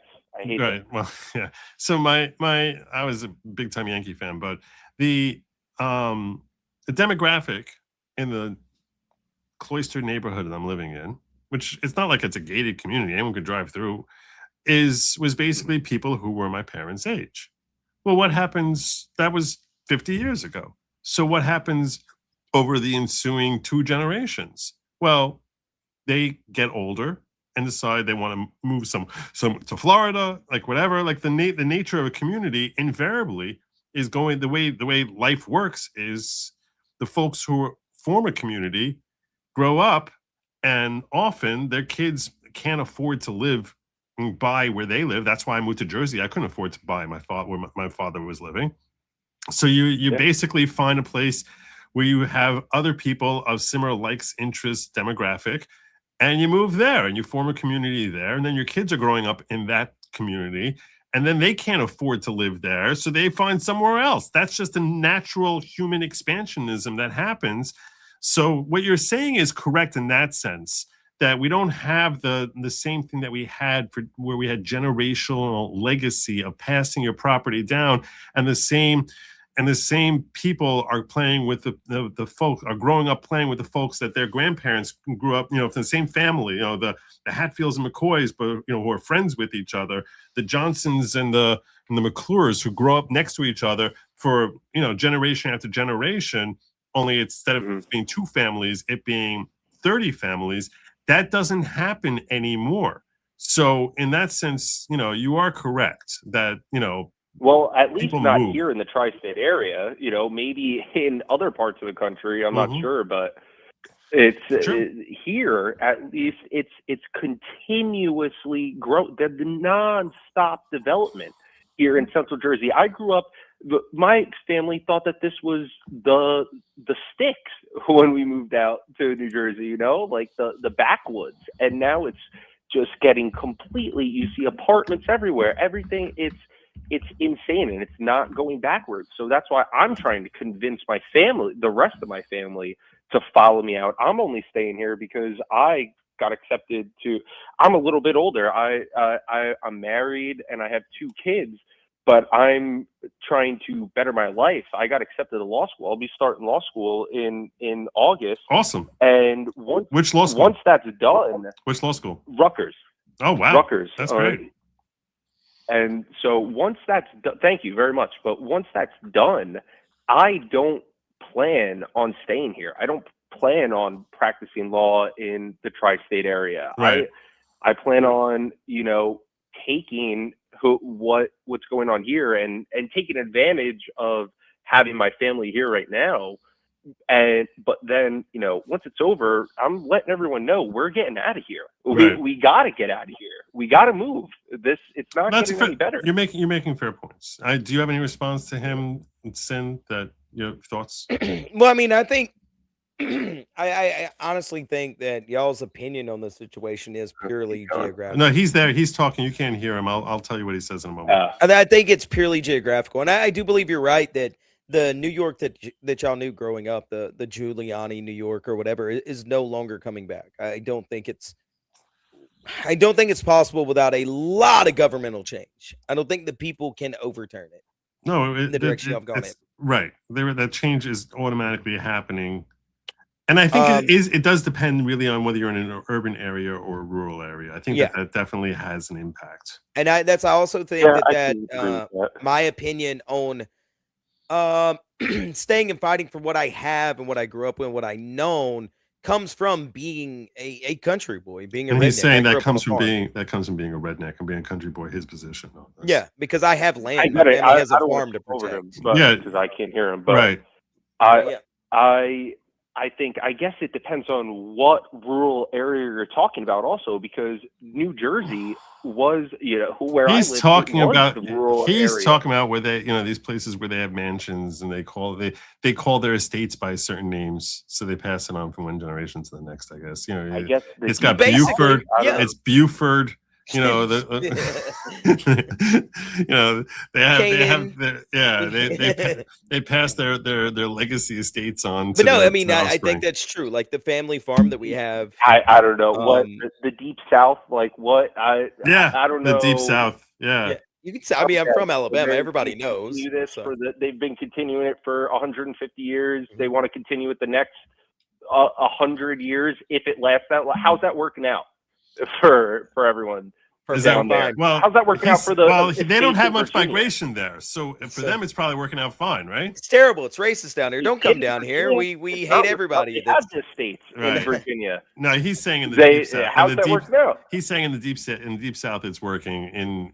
But you're right. Even in Virginia, it's not working. There's, you know, the radical Virginia is leftism. not the deep south, man. Yeah, like, it's just not. It hasn't. Radical leftism has breached into Virginia and is flourishing there, as we saw from yesterday's vote. So. All right, my brother. I just have one question before you go. What's the derivative? What is the name Evil Fire Monkey derivative from? Like, where does that come from? That comes from like just 5th grade. Okay.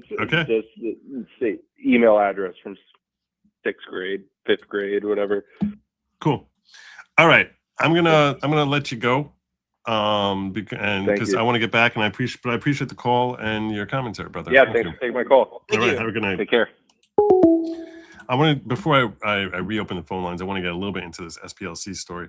So this is what they have. They have their extremist groups and ideologies, and they list off here are the evil people. Cliff Kincaid, claiming, they give a little bio on him. Cliff Kincaid, unrepentant conspiracy propagandist for hard right causes, reserves a special vehemence for attacking LGBTQ. Focus on family group, the Goyim Defense League.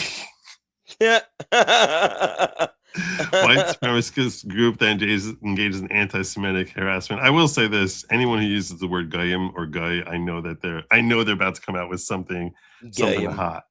Yeah. They say goy. But I've been correcting people on that. Stu Peters is a far-right conspiracy theorist. But when they go through Gab is an all-text PragerU. Like this is like PragerU. Wait, everyone gets on this list. I'm almost embarrassed that I don't think I'm on this list. Stimulated cynic. Andrew, stimulated. Alex Jones, 3%ers. They list off one group after another that they're trying to expose and call attention to, so people can know who the evil people are. You gotta get to page 3 to get to the Ku Klux Klan. So that's basically what they are, and they raise tons of money fighting purportedly to fight off all this evil vitriolic hate that they pretend is out there. And in yesterday's indictment, it became clear that they are funding some of this hatred, and that they've been giving money to these different entities in order to gin up fear that if there's more public racism, displays of racism, that translates into money for them. And I'm disgusted by this, and the main reason I'm disgusted is because they're probably going to have to shut their doors, and my name will never be on that list. My grandfather will forever be ashamed of me. I made a promise years ago, and now all this hate is wasted.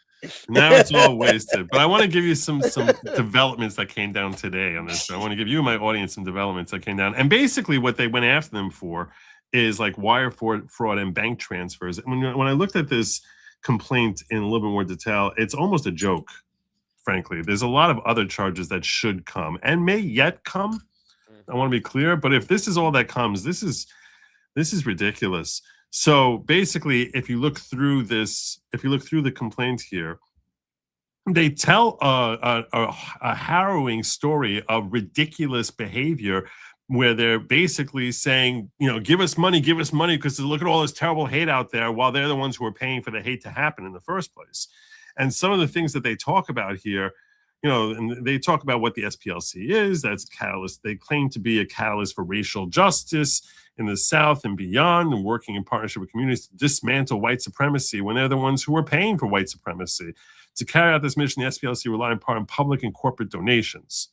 And they cite from the website how the website says, send us your money so we can help confront hate and stand up to injustice and defend civil liberties and human rights. And they have Hate Watch, which is a blog operated by them, and is designed to monitor and expose activities of the hard right. And they have all these different things that they use in order to try and show you how well they're tracking the evil that's purportedly happening all over the country. And they said that starting in the 1980s, the SPLC began operating a covert network of informants who are either associated with violent extremist groups such as the KKK or infiltrated violent extremist groups, which is weird that's not what they're supposed to be doing. I don't know, they're not federal agents.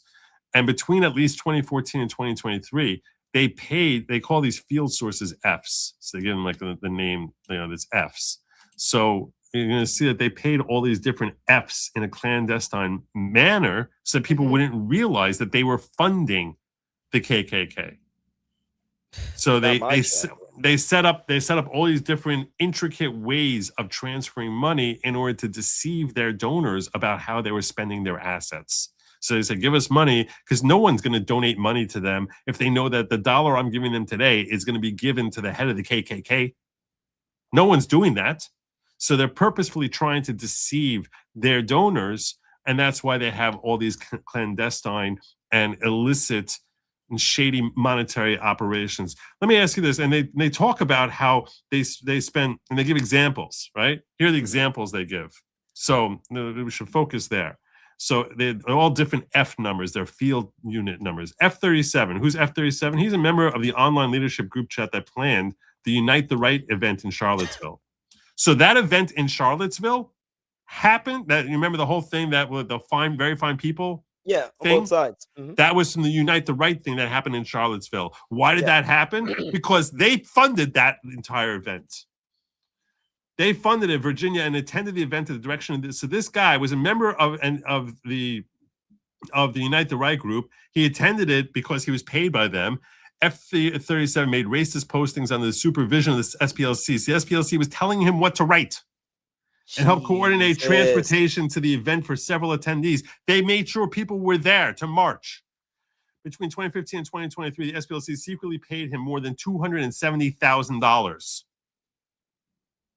I mean, F9. F9 is a neo-Nazi is affiliated with a neo-Nazi organization. Between 2014 and 2023, they paid him more than $1 million. Jesus. In 2014, F9 entered the headquarters of a violent extremist group and stole 25 boxes of their documents, so they basically can spy on them. And then he broke in a second time to return the violent extremist group documents, so they wouldn't realize that they'd been infiltrated. And then they paid someone else. They paid to take the blame for the theft. And they paid him $6,000 in order to mask what they had done here. Then some other F that they don't know the number was the Imperial Wizard of the United Clans of America. In an article published in November 2013, What are you doing? the SPLC described that group as a millennial reboot of what was once a serious domestic threat, and that they orchestrated the 16th Street Baptist Church bombing in Birmingham, Alabama, which resulted in deaths of 4 little girls. F-27 reported an officer from the National Socialist Movement and the Aryan Nations affiliated Sadistic Souls Motorcycle Club. That guy got $300,000. F-42, $140,000. And they're on the Extremist File webpage. This webpage that I was sharing with you a moment ago over here. Mm-hmm. They're on the webpage. So let me ask you something. When you're looking at this complaint and you're saying to yourself, here's the extreme. So there, you can find these different people on the webpage here. If you go through the webpage, the people who they're saying these are terrible, evil people, they're paying these people. So let me ask you this. How much money, when you're talking about the wire transfers that they made, right? How big do you think the wire transfers are that they're saying, oh, this was an illegal wire transfer? How big are they? What do you think? Pick a number. Pick a number. Just throw a number. Any number. $1 million. Yeah. The wire transfers that they catch them on. Counts 1 through 6 wire fraud. Okay. So they say that Southern Poverty Law Center devised and intended to devise a scheme and artifice to defraud donors and intended to do so. And the purpose was to obtain money via donations through materially false representations and omissions about what the donated funds would be used for.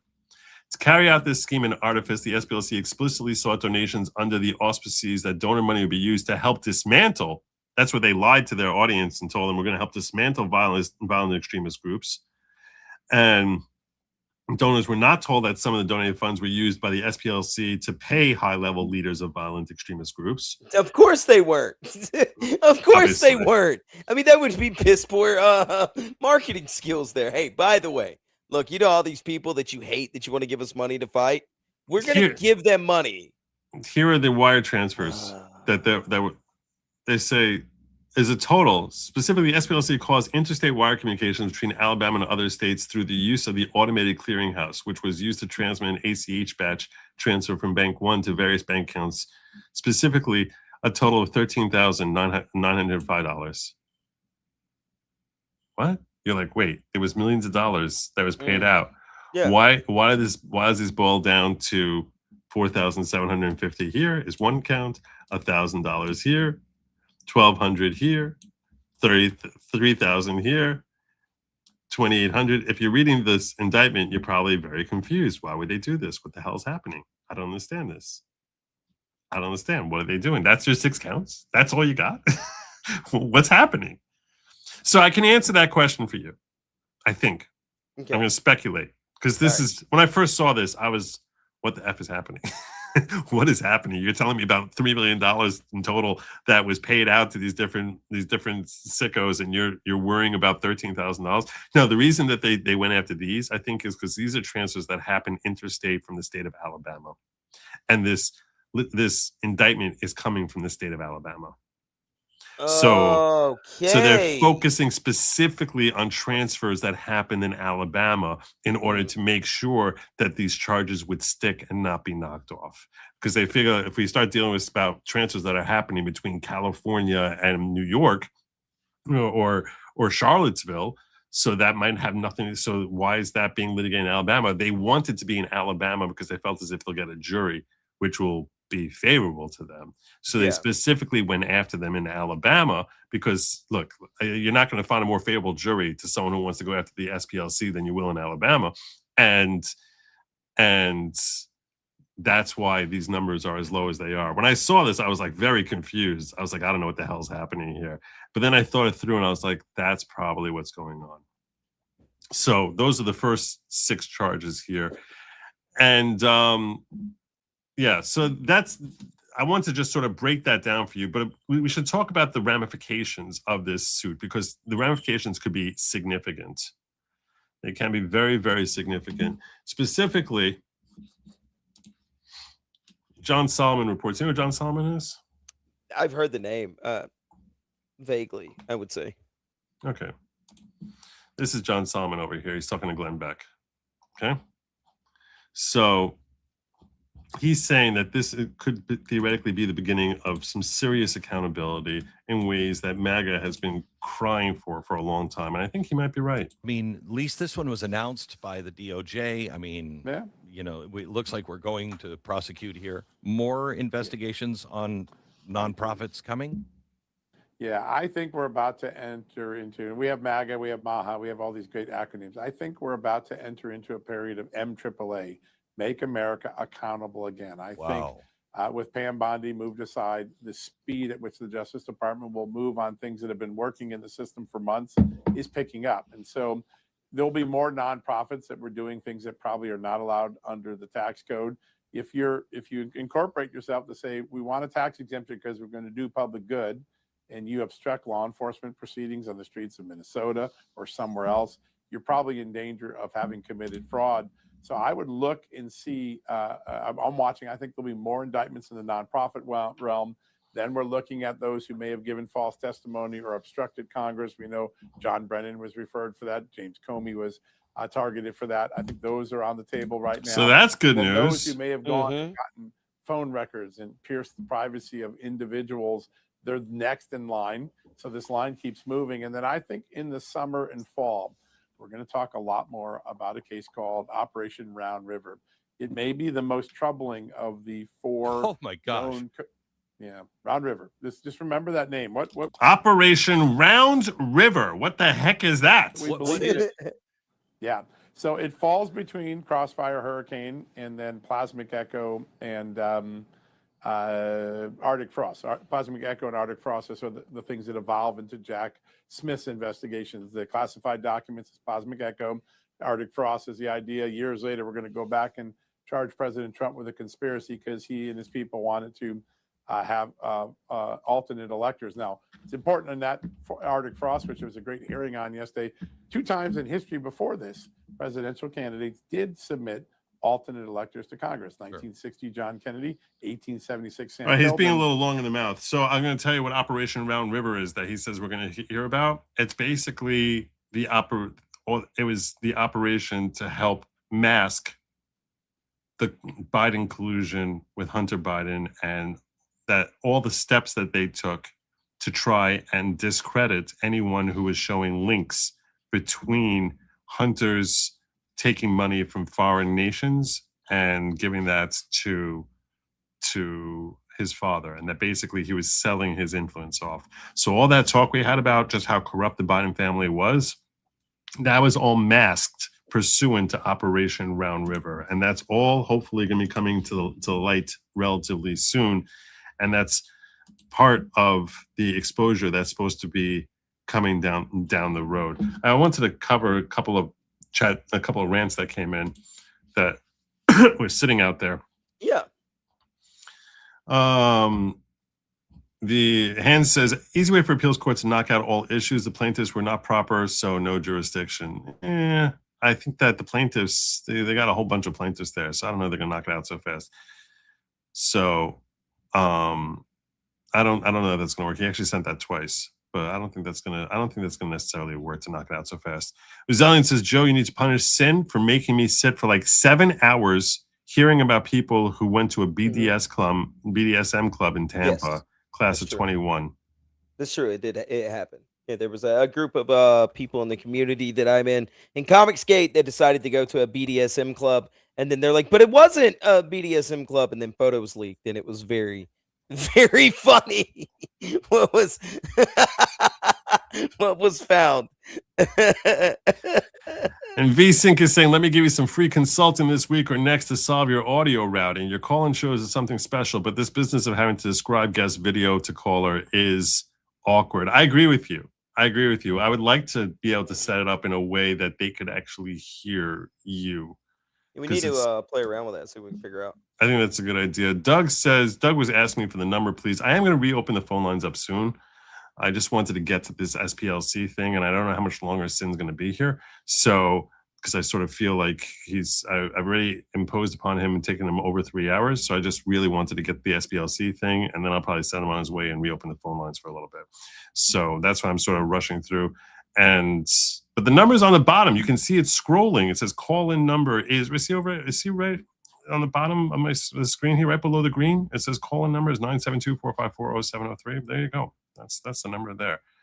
So I'm real. The FBI has sarcasm should be an inside joke here. All right, there you go. Like my NYPD had. I can't get through. It would have been a good entertainment. I'm sure I sound crazy. It's all good. Been called worse. Thanks for at least answering honestly. I'm trying to answer you honestly. My FBI hat off to the audience for laughing and cheering me on. There's a lot of ruthlessness and kindness. My chat is very smart, and they can be ruthless, but they're usually very kind. So I think I find them, by and large, there could be exceptions, by and large, they're pretty fair. So talk to Doug Joe. I'll tell you about China later. So right now, I really want to get through the SPLC thing because there have been a lot of developments there and some speculation about a famous right-wing conservative that may shock you. I'm positive it's going to shock. It's gonna shock. I'm torn right now, to be honest with you. Okay, if you think what are you torn about? I'm torn because one, I don't like the SPLC. I think it infringes on people's rights and it wrongly accuses people of things they're not doing. But also, I mean, if they're giving my people money, I kind of want some of that. You see where I'm torn here. Like I would like some of the SPLC money. Fair enough.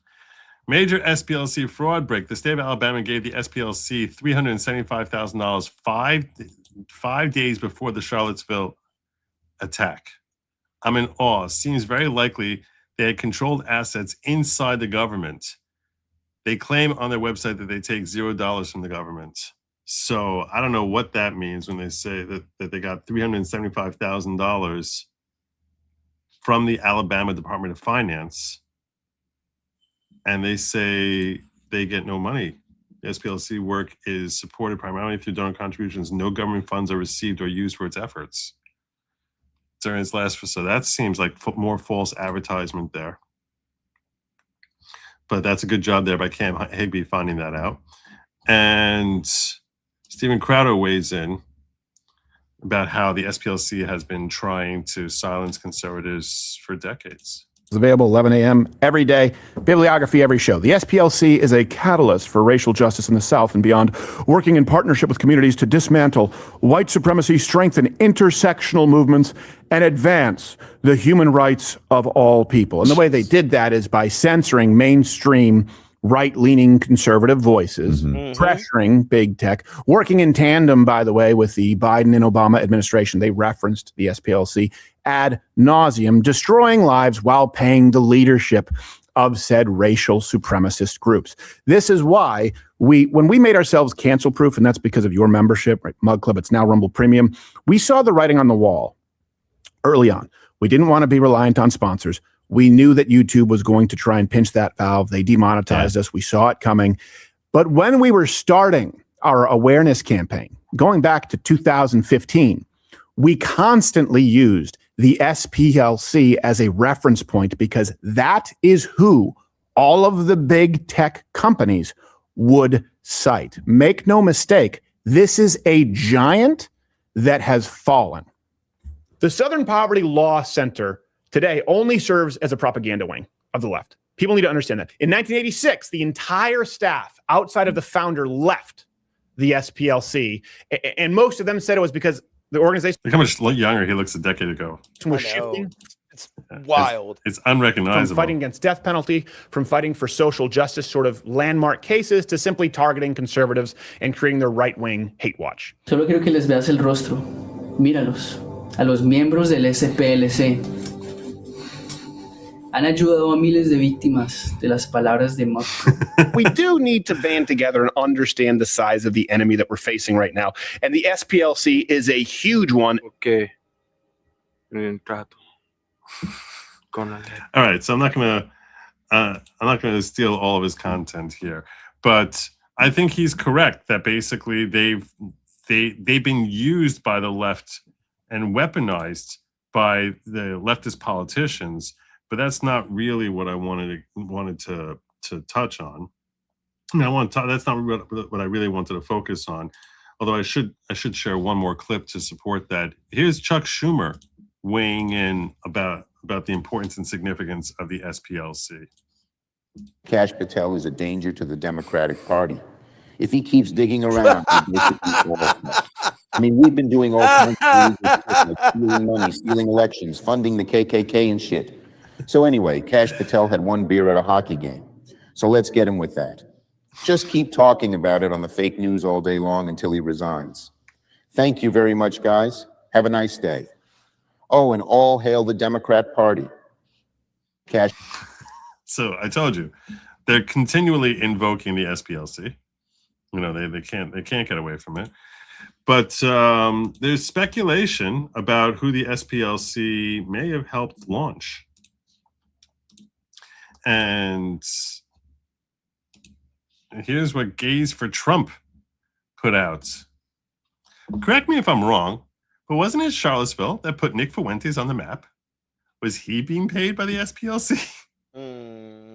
This is exactly what you were basically saying you want to do. It's just funny. That's why it's funny you mentioned earlier Nick Fuentes. I was like, he doesn't even know what's coming. No, I had no idea. But this is what put him on the map. Yes, but was his. Yeah, that's where everyone started hearing about Nick Fuentes. Mm-hmm. So, you know, the student who attended Charlottesville white supremacist rally leaves Boston University after backlash. And, you know, Sean Ferrer saying, well, what have we here? SPLC staged Charlottesville. Charlottesville gives rise to Fuentes. Fuentes is an op trying to demoralize and divide the right. No, the SPLC would never. So what do you think? That's my question to you. I wanted to get this this part of the story out. Mm-hmm. while you're still relatively strong, because I know you're fading. So that's my question for you: is what do you think? Is he a product of the SPLC? Without a shadow of a doubt, I would go. Like, if I had to do percentages, I would never go 100% on anything ever. But I am 99% sure he has pocketed some money, maybe not directly, but I guarantee you through somebody or someone to fund him and keep him going so they can use him as a target in order to fundraise even more. There is without a shadow of a doubt in my mind. And it makes sense. They'd feel really good about giving to a Catboy lover. Yeah. You know? Yeah. Everything fits. You know, we kept thinking he's part of the government. Maybe he wasn't touched on the whole January 6th thing because because the SPLC said, hey, hands off of Nick Fuentes. Yeah. Yeah, I wouldn't doubt it. So maybe he's not glowing. Maybe he's just SPLC protected. Probably. And here's the thing. There's a really good chance that the DOJ will uncover who was funded by the SPLC. There's a really, really good chance that much of this stuff, as John Solomon was talking about, is going to come to light now. That we're going to start seeing, hey, here are people who got funded by, and including Nick Fuentes. Now, so far, they're referenced by F numbers, but I think that's funny too. Yeah, but I think that there's a really decent possibility that over the next 6 months to a year, we'll start hearing all about the different people who have been taking money from the SPLC in order to sound like a bunch of friggin' lunatics and to make the right sound like we're a bunch of lunatics. Because that's the thing about Nick Fuentes, right? I remember going back now 4 years. One of the first streams I ever did was when he was debating Robert Barnes. And I was like, this guy doesn't represent what MAGA is. And I was like, why would someone pretend to be MAGA and be spewing such ridiculous perspectives that no one I've ever spoken to in MAGA and views that no one at that point in time ever shared. Now, I grant you that since October 7th, there's been an evolution of the woke right, where there's there starts to be a development of genuine racist perspectives, which is unfortunate. But I think that all of this is being fueled and fostered by folks like Nick Fuentes, and I think that this really starts to add up when you say, hey, this is exactly what the left wants the right to look like. He is the perfect cartoon of what the left wants their folks to think of when they see folks on the right. And that is very consistent with everything that the SPLC was doing, according to this indictment. Yeah, 100%. Nick Fuentes may not have been even taking the money directly. You just need to keep Nick Fuentes out there for a windmill to tilt at. And I didn't even know that he called out sick for his podcast today. Oh, no, I didn't even see anything like that. Did he really? That's funny. That's really funny. That's great. So we're just going to call him, Southern Poverty Nick. Oh, Southern Poverty Nick. Why didn't my check clear? I think that's a really, really interesting theory that's been floated out there. Dude, kind of boomer guy, admit when you feel dumb as the number scrolls below Joe. Got to know when to call it as you see it. Yeah, it's okay. Look, I'm a bit of a boomer too, but there's a couple of the only other thing I wanted to cover on this SPLC thing was with Data Republican shared out, which is a very brief thread, and that is how the Charlottesville rally and SPLC birthed an entire $1 billion+ democracy ecosystem. 11 federal counts, wire fraud, money laundering, conspiracy. But here's what the SPLC headlines are missing. The indictment describes a paid informant in the leadership chat that planned Unite the Right. That informant helped coordinate transportation to the rally at SPLC's direction. There's one publicly identified organizer whose documented role was transportation coordinator. His Discord posts about running over protesters were made 26 days before Heather Heyer was killed by a car. The indictment says postings were made under the supervision of the SPLC. Charlottesville then became the founding event for a $1 billion political machine. SPLC installed itself as the machine's definitional gatekeeper. So all of this seems like it was just a false flag that's being created by SPLC. I report, you draw your own conclusions. As always, patience as I pull it together the thread. So here she is showing those particular sections.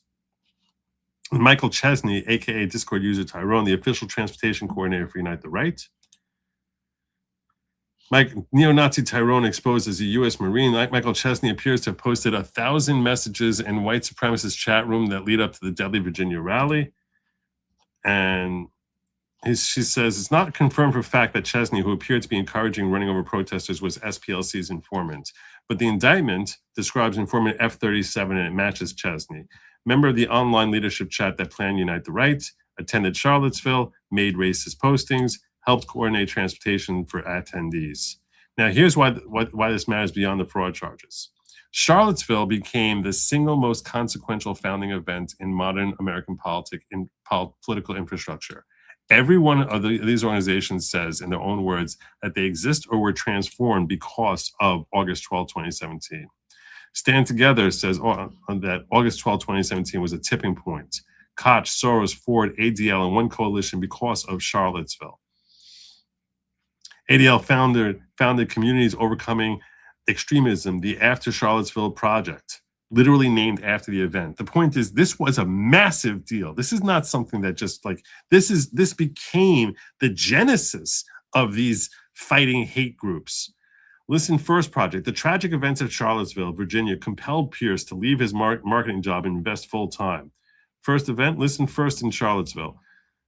Integrity First for America, founded in 2017. Single purpose, sue the Unite the Right organizers. That's what they're there to stop, to fight those Charlottesville people.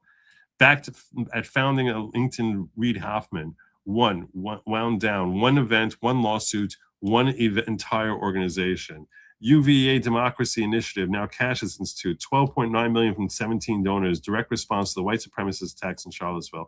The point being, this was a massive, massive billion-dollar launching pad for these hate groups. This was a huge thing. This was a phenomenal financial investment for the SPLC. Here's the thing that's really, that we should draw from this. So much of the hate and anger between left and right we always suspected was artificially manipulated and caused. This is the lawsuit that points and says, your hunch on this was dead on accurate. This was purposefully manufactured because hate is money. Anger is money. Ugliness is money. Division is money. And it's money, it's power, and these sick, twisted individuals basically said, we are going to screw up America and damn it to hell, because we get rich by basically making Americans hate each other, despise each other, loathe each other, and terrified of a boogeyman from the other side of the aisle who doesn't actually exist. Bravo. So that was my, that's something that's why this is such a critical case. Now I understand, we got Al Capone on tax fraud rather than the racketeering and everything. And maybe you got to get him in Alabama on these stupid 3,000, 5,000 charges in order to get them. But we should be seeing RICO charges. I want the jury to be hearing the whole story here as to just how evil the Southern Poverty Law Center is, and what they did to basically rip America to shreds. Because these people have got to pay. I agree. Got to pay. Yeah, no, 100%. It's disgusting. Like I said, I mean, I've been making jokes all night, but it's one of those things where you look at it and you go, wait a minute, like you have funded the entire thing that you claim to have fought, and you have defrauded so many good-hearted people that thought there was this problem. Because I've weaponized their emotions. And, completely weaponized their emotions. And I've seen it. I've said it before my whole life. Like, I've never in my life, like, actually, and you could say, well, you're white, you're whatever, seen racism. I've never seen it in action, ever. People say, bad words to each other, they're mad or heated, but I've never once seen anybody just go, oh, that person's a different color than me, I'm not going to hold the door for them at this gas station or wherever you are, right? I've never once in my life seen it. And they've been fanning these flames forever. And I'm like, wait, is Alabama different like than everywhere else in this country? Is that what it is? Are we just, Southern hospitality and yes, ma'am, no, ma'am, and maybe we just do things different, but I've just never seen it, Well, I want to be clear. I do think that there is, and certainly much more so today than there was 2 years ago. It's gotten much worse over the last couple of years. My point is that it's non-existent. My point is that it's not as rampant as they made it out to be. Not nearly as rampant. The racists next door hate you. If it was rampant, they wouldn't have had to pay for it. Exactly. This is, the Jussie Smollett hoax times 1,000. Yep. So, yeah, these people are disgusting. I do need to call it a night, though, Joe. Thank you so much for having me. I thank you for joining me. I was just going to ask you. I was going to say I'm about to open the phone lines and ask you if you want to step on out, because I got to head out, man. I'm exhausted. But you put your time in. Thank y'all so much for getting me over the finish line, and I still do a show, FFS Cast. I'll make sure send me a link so I can add you in, because I don't have you in the script. So send me a link to that, and I'll throw it into the description. I always look forward to Wednesdays. I enjoy having you on. I love them. It's great, So, especially when you answer the phone or you text me earlier, so I don't sit there going, wait, is Joe streaming? Is Joe gonna have what's Joe doing? Like when that happens, I go, you know what? That's good. Now I know what I'm doing today. There you go. I do look forward to it. I love this chat. I'm so glad y'all have supported me. I can't believe the faces I see in my chat because my show is completely different, and I can't wait to get him and Salty Draws on a. I'm sure that we'll have a lot. I'm sure we'll have lots to discuss. Well, he was in the entertainment industry for a lot of years, and he's from Hollywood. Now he moved to Tennessee. So I'll try not to be starstruck. There you go. Try not to be. But chat, thank y'all so much. I'm gonna go ahead and post or go ahead and put my link in the chat, and I went ahead and put it in our private chat too. I'll see y'all later. Thank you so much. Bye. Later, my brother. Good night. Yeah. So I am going to open up the phone lines for like another few calls. We'll see how long they last, and just because I feel as if I cut that short a little bit, and I want to make that up to you, so I do want to remedy that by opening up the phone lines. And I know Doug is trying to get through. So Doug, if you tell me your area code, I'll actually ring you because I see someone call me from 513 area code a bunch of times. I actually see two different numbers from 513 area code. So if that's you and you want me to call you back, I can do that for you. But I'm opening up the phone lines now. And yeah, you want me to call more representatives? I don't know if I have the strength tonight to call representatives, but yeah, Doug, is that you in the 513? Are you the 513? Oh, there's the 513. We'll see. Call from Doug, the crazy guy. To accept. Is this Joe? This is Good Logic. How are you, brother? I'm good, man. Hey, I just want to make a shout out to the audience that has been hating on me and supporting me both at the same time. Right. I am a long-time listener and a first-time caller. It's a small miracle we're talking. It is. It's just I've been patient, waiting for that call. So I thank you for delivering today. What do we got? Yeah, man, I delivered not the way I wanted, but that's okay. All right. Well, now you have a chance. You have a chance to Joe, express yourself in a way that hopefully I'll comprehend what you're trying to get at a little bit better. Yeah, man, I'm going to start off here. I'm not anti-Semitic. I'm not anti-anything. I'm pro-human.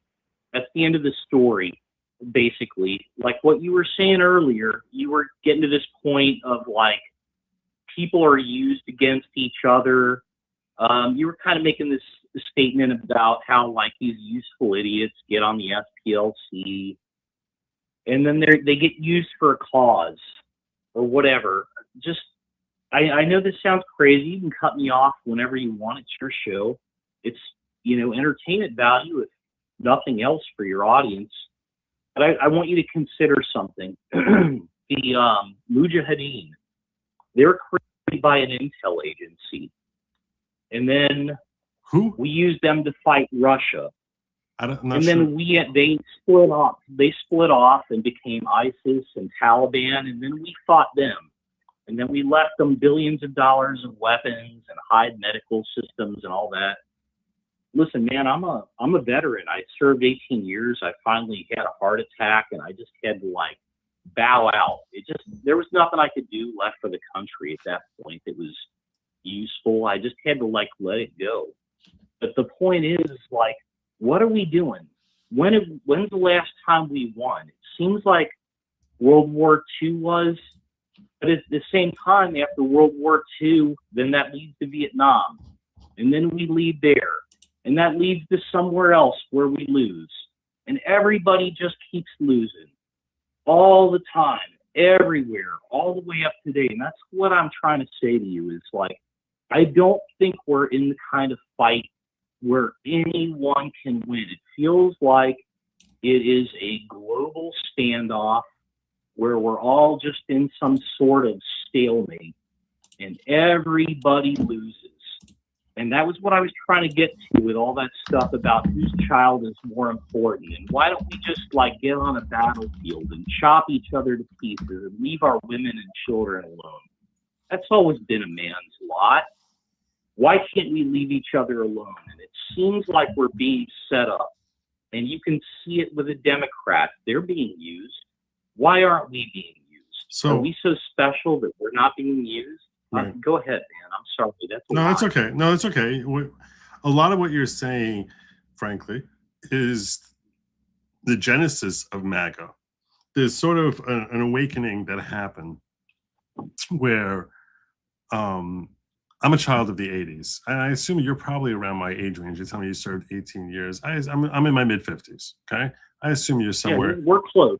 Okay. So, close. So you probably recall growing up in the 80s, America, like the classic movie of the 80s was Rocky IV, right? America, pure bastion of pure good versus Russia, bastion of pure evil, until the wall comes down and democracy wins. We didn't realize we need to call it constitutional republic back then. We were just, yay, democracy wins, the good guys win, the bad guys lose. Now, the world is going to be a better and healthier place. And we assumed that every cause we ever had was noble. Anyone who fought against us was purely evil, and that we are purely good. We are on the side of the angels. We're on the side of God. God loves us. That's why America is so blessed.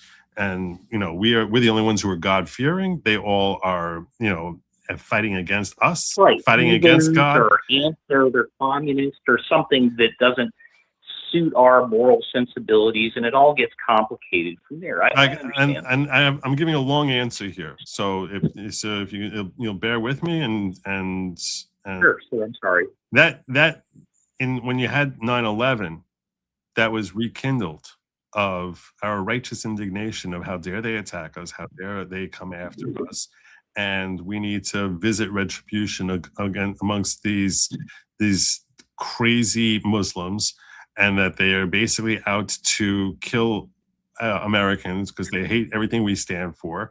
And the war on terror was basically, the notion was that Islam, and they're trying to draw a distinction between Islamofascism and Muslims in general, but somewhat of a sloppy line, admittedly, and that was being drawn there. And then you had the whole shock and awe and the success that we had in Iraq in overthrowing Saddam Hussein, and then Barack Obama taps into growing apathy in what was happening in Afghanistan. And basically and he goes on his whole apology tour, which frankly I thought was disgusting. But now all of a sudden, there's a growing resentment for the Obama thing. And there's I'm sorry. No, that's all right. I'm just trying to review historically how the Republican Party changed and morphed since the 80s, when we were on the side of angels to where you're at, which I'm much closer to where you're at than you probably realize, in the sense that at a certain point in time, it started becoming clear that, especially when the realization dawned on us that all the weapons of mass destruction and the fact that America is under threat and has to, for our own survival, we have to basically eliminate the Middle East, that notion and the threat that was potentially coming from the Middle East was overhyped and overplayed, specifically to play into our patriotism and our belief in America being eternally good, and everyone against America is eternally evil.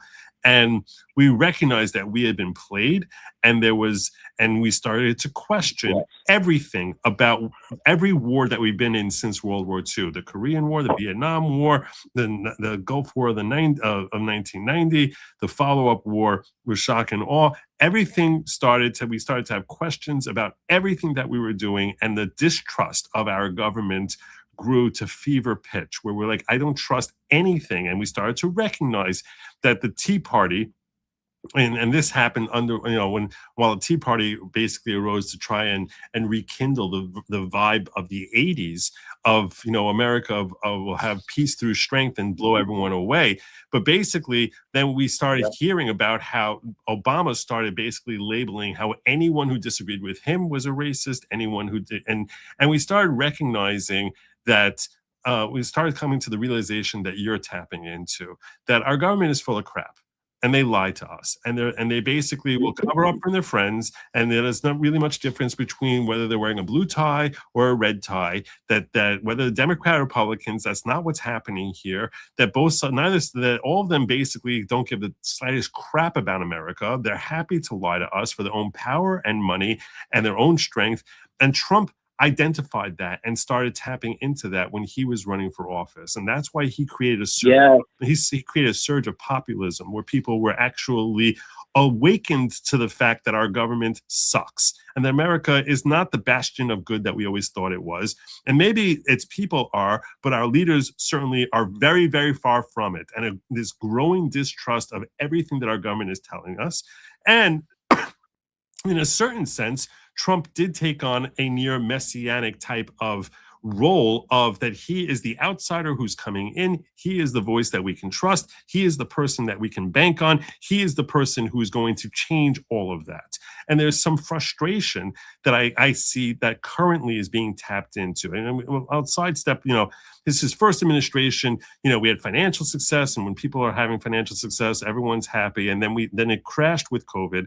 And that led to Biden coming in there and clamping down his foot and basically creating this boogeyman, that MAGA is a boogeyman and ultra MAGA or whatever it is a threat to society, and censorship and punishing people and playing into everything that the SPLC wants to play into, that the other side is full of racists and evil people and terrible human beings, which is a seed that Obama spent his entire administration planting on a subconscious, subtle level, became more and more overt. That it's like the right is filled with crazy lunatics who hate anyone who isn't as lily white as they are, and which was an outright 1,000% lie. That we're basically saying we just want fairness, and we put pride in American citizenship over, and not white American citizenship, but actual American citizenship over people, and saying we're tired of supporting the rest of the world. We want you to worry and take care and focus on fixing America, not these foreign countries where we're shipping out all our money to and making us go flat broke. So there was this growing rise of nationalist feeling of let's focus on fixing us and stop worrying that we have to play policeman for the entire world the way we have for the last century. And all that skepticism started rising up. And the one person who's in government who is the exception to all this is Donald Trump. That came crashing with the Epstein file debacle, where all of a sudden, and there was a feeling of betrayal and distrust of, oh my God, he stabbed us in the back. He's just like all these other lying politicians. He's covering up for his lying elitist friends, and he's no better than anyone else. And that is a criticism that I think is deeply, deeply flawed. Because even though I 1000% agree that the way the Epstein files were handled was a complete and utter disgrace and humiliation for this administration, that does not mean that everything about this administration is no different from George Bush or Barack Obama or the politicians who spent decades and decades lying to us and telling us whatever it is. Because you can look at his successes, you can look at the way he's had one success after another and not engaged in war, whether it's in Argentina, whether it's pulling out Maduro, whether it's working different peace deals in the Middle East, putting to, all the different steps that he's taken on the international stage, which if you watched my show last night, Andrew Branca correctly pointed out, it's very different. His ability to wield influence on the international stage is far vaster. It's far less impeded by a bunch of politicians who want to stand in his way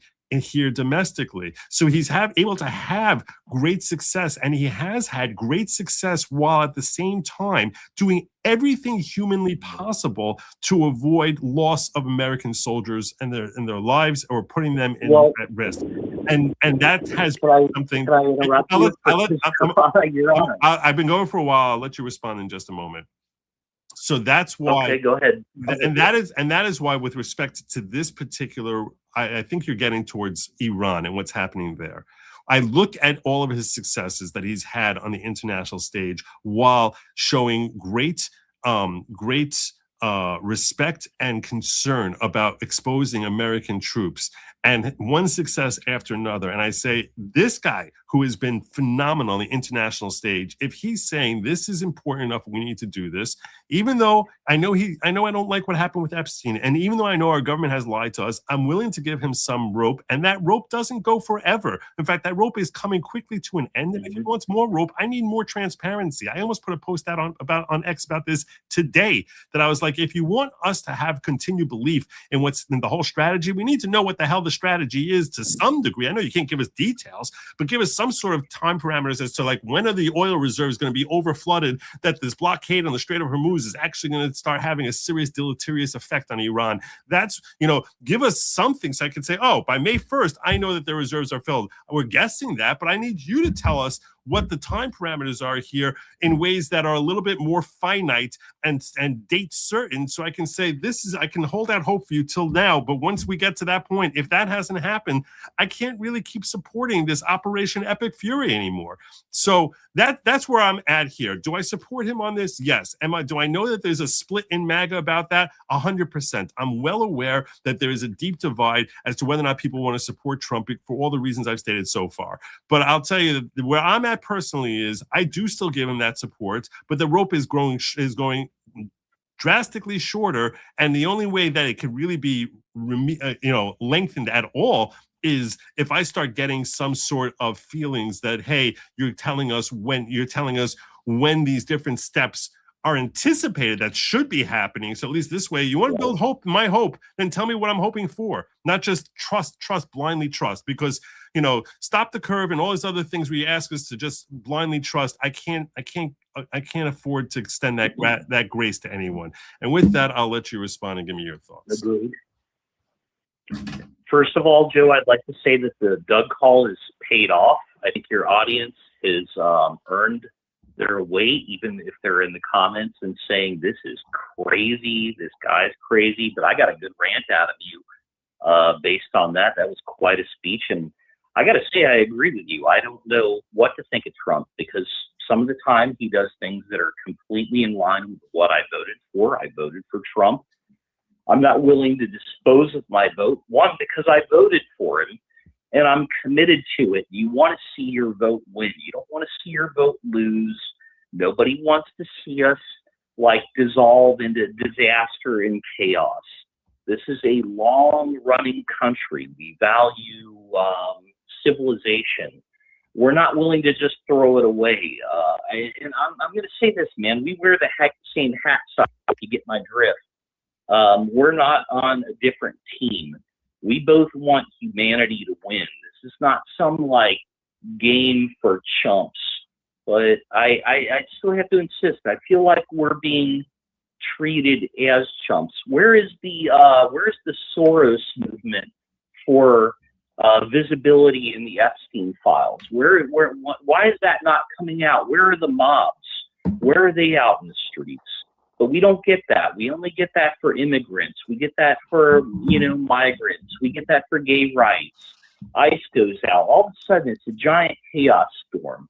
But we don't have any movement on our side. We don't have some illicit billionaire out there. Like everyone says Musk is, some billionaire controller, but he's not funding you and me. You don't see Joe and you don't see Doug out on the streets rioting, throwing bricks through windows. Where are the Epstein files? Where are the answers?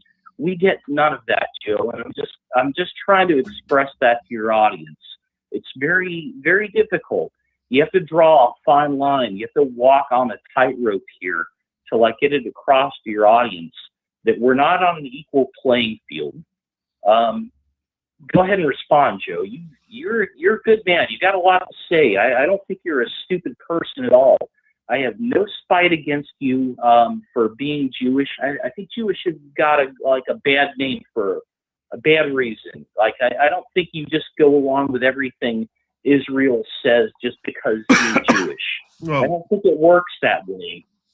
I don't think any of us works that way. I don't think I would be surprised. I wouldn't be surprised at all if these people in Afghanistan, if their leaders aren't controlled by some CIA agent, money gets dropped in on, they're all trying to retire to Dubai, and the guys at the bottom are just ignorant.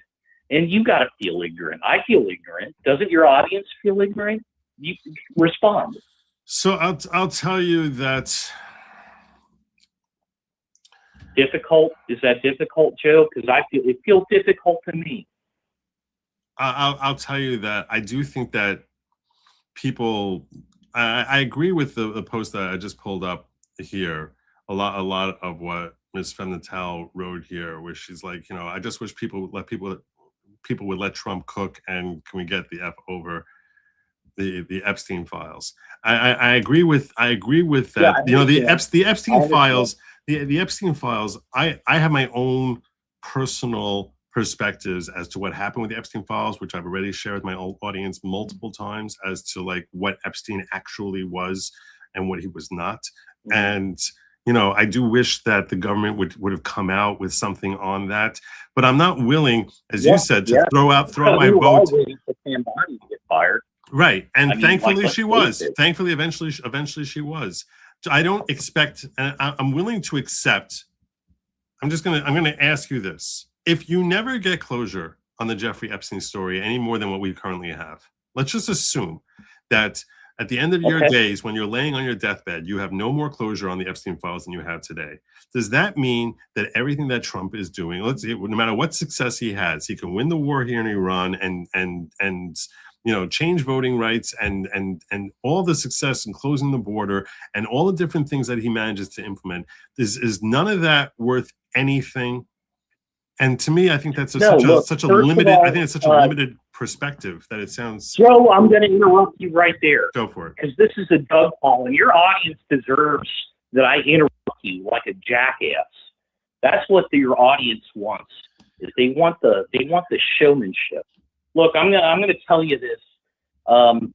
Look, here's what matters: is we stood up, we voted for Trump.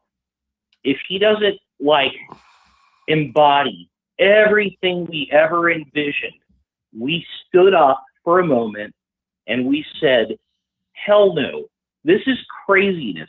There are not, some women have male genitalia. That is insanity. We are living in playtime world. This is the Mad Hatter, Alice through the looking glass. We're not going to take that. And we did. We voted against it. But it's just did the Democrats get what they voted with Joe Biden? Because you understand that a lot of them, they vote Joe Biden just because they hate Trump. It is a very weird situation where we're playing with.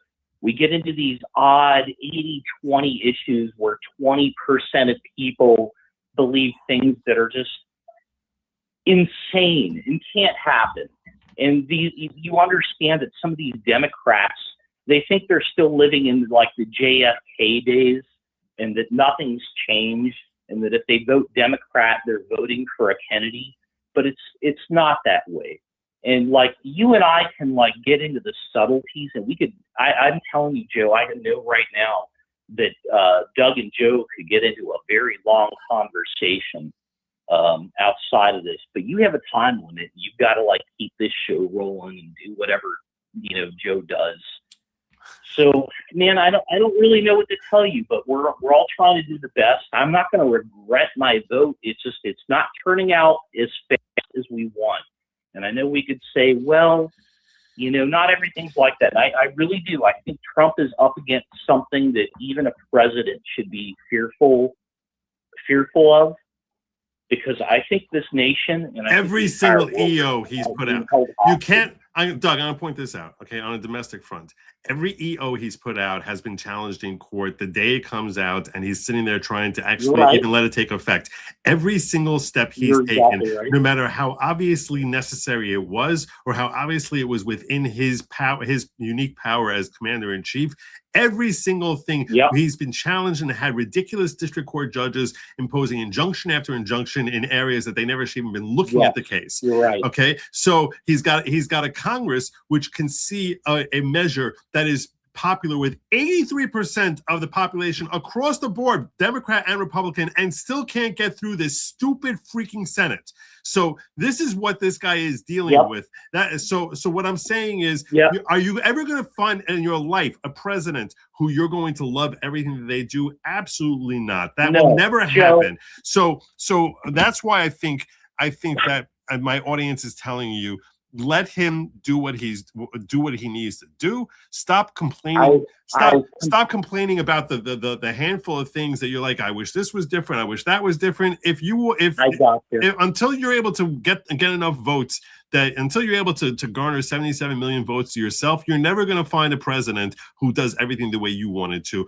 Case in point, I don't think he's doing J.D. Vance everything that J.D. Vance would want to do. Each individual is different as to where they want to focus and how they want to handle things. And you're never going to find a president who is you're going to find is perfectly aligned with you, unless one day you yourself become commander-in-chief.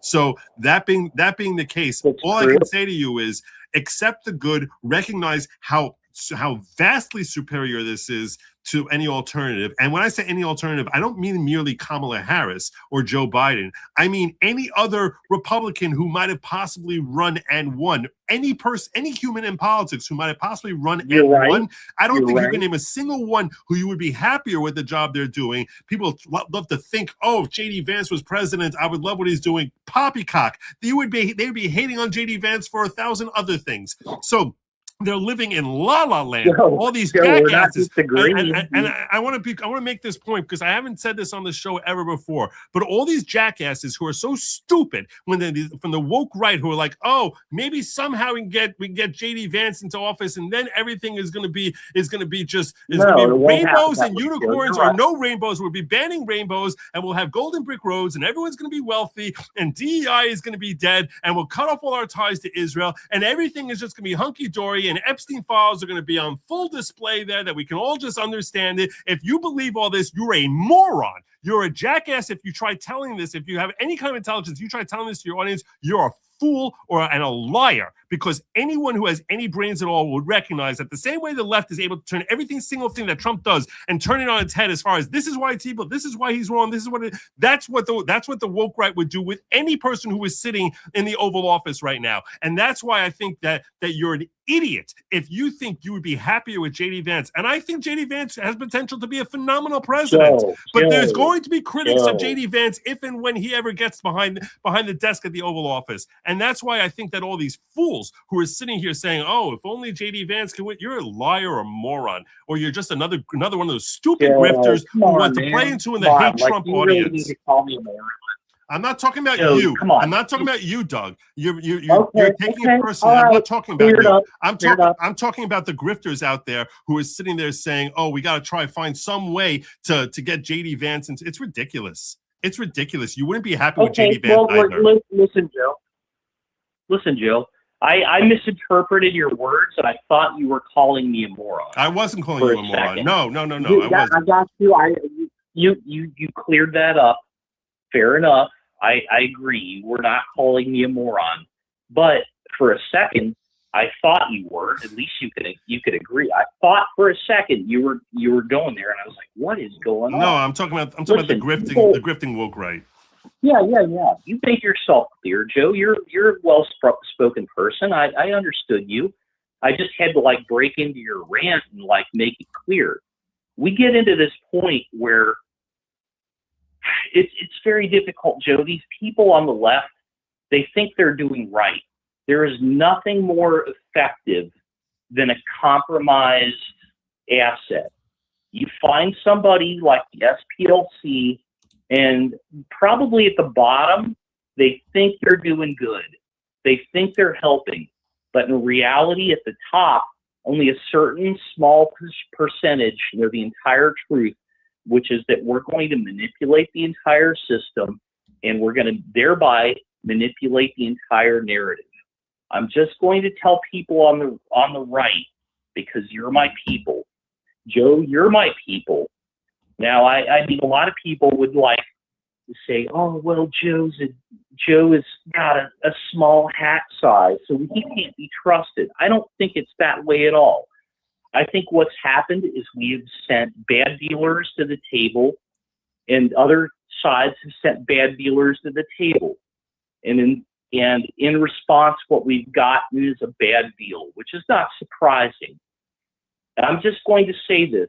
Your guest was wise enough to know, or educated enough to know, that when I asked about like who funded communism, he immediately knew the answer. It was bankers. Joe, that does not mean that these are people with small hat sizes.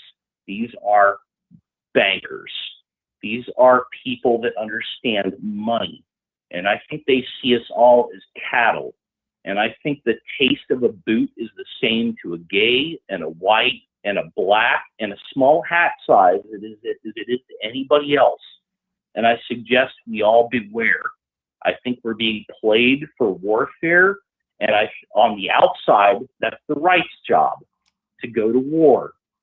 On the left side, it's to degrade societies. And in the end, the winner is whoever controls both sides. I concur. And I think that's the people that control the money. Joe, see, like that, just like that, we came into concurrence. I concur. I would like to warn your audience. I would like to warn you. I think that's where we're heading. I mean, maybe I'm just a dumb, stupid person. I don't think you're stupid at all. Spent a bunch of money. I don't think you're stupid at all. I think that's I think I understand a lot. It's a lot easier when you're limited in character space. It's much harder. I was sitting there just trying to digest what you were saying, and Sin and I were both just sort of confounded. So I'm glad you got through here, and I agree with you, and I'll go one step further. It's not their DNA which is what makes people what they are.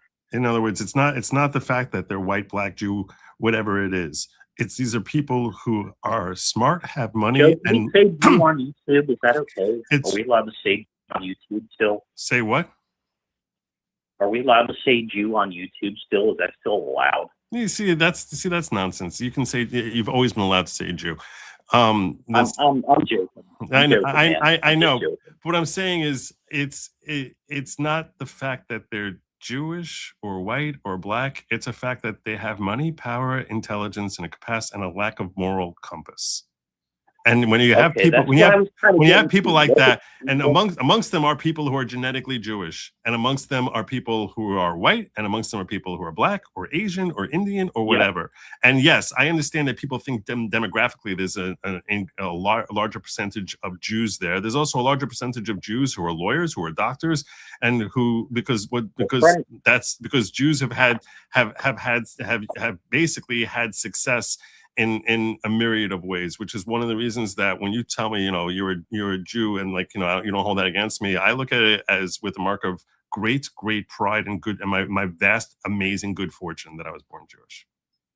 I feel very, very blessed. Joe, I look at you as a guy that's well spoken and keeps up on the news.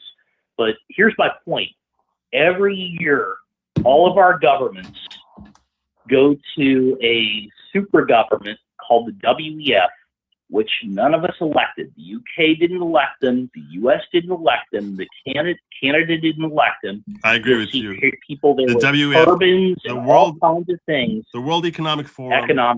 Yes, the World Economic Forum is the enemy of humanity. I'm with you. And my audience, and by the way, Joe, folks, my audience are all on the same page on that. I thank you for joining me, my brother. All right. Hey, man, thanks for taking the call. Have a good night, my friend. Bye.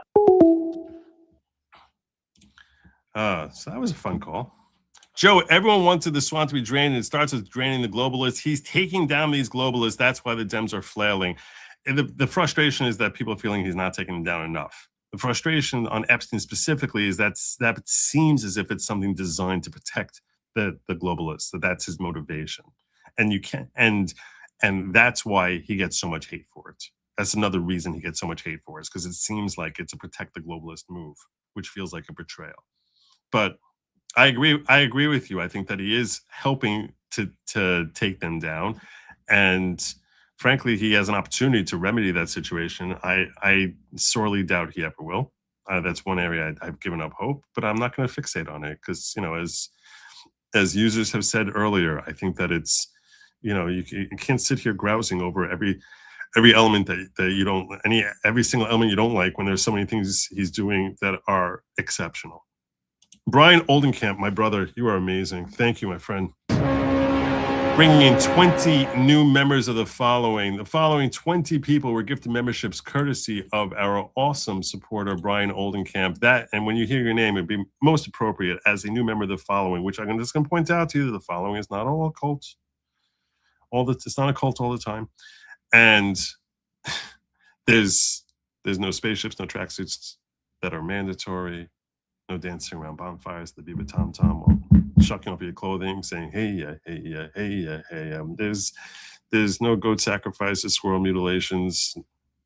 There's no Kool-Aid. It's just a gathering of like-minded individuals seeking greater personal growth through community, unity, learning, and thinking. And part of that greater personal growth is by expressing your gratitude to Brian when I call your name, if you have not already done so. That would include you, Gen X Boomer, and Evil Fire Monkey, getting gifted. See, this is where God, some would say karma, I'll say God, just sort of blesses those who contribute to this show.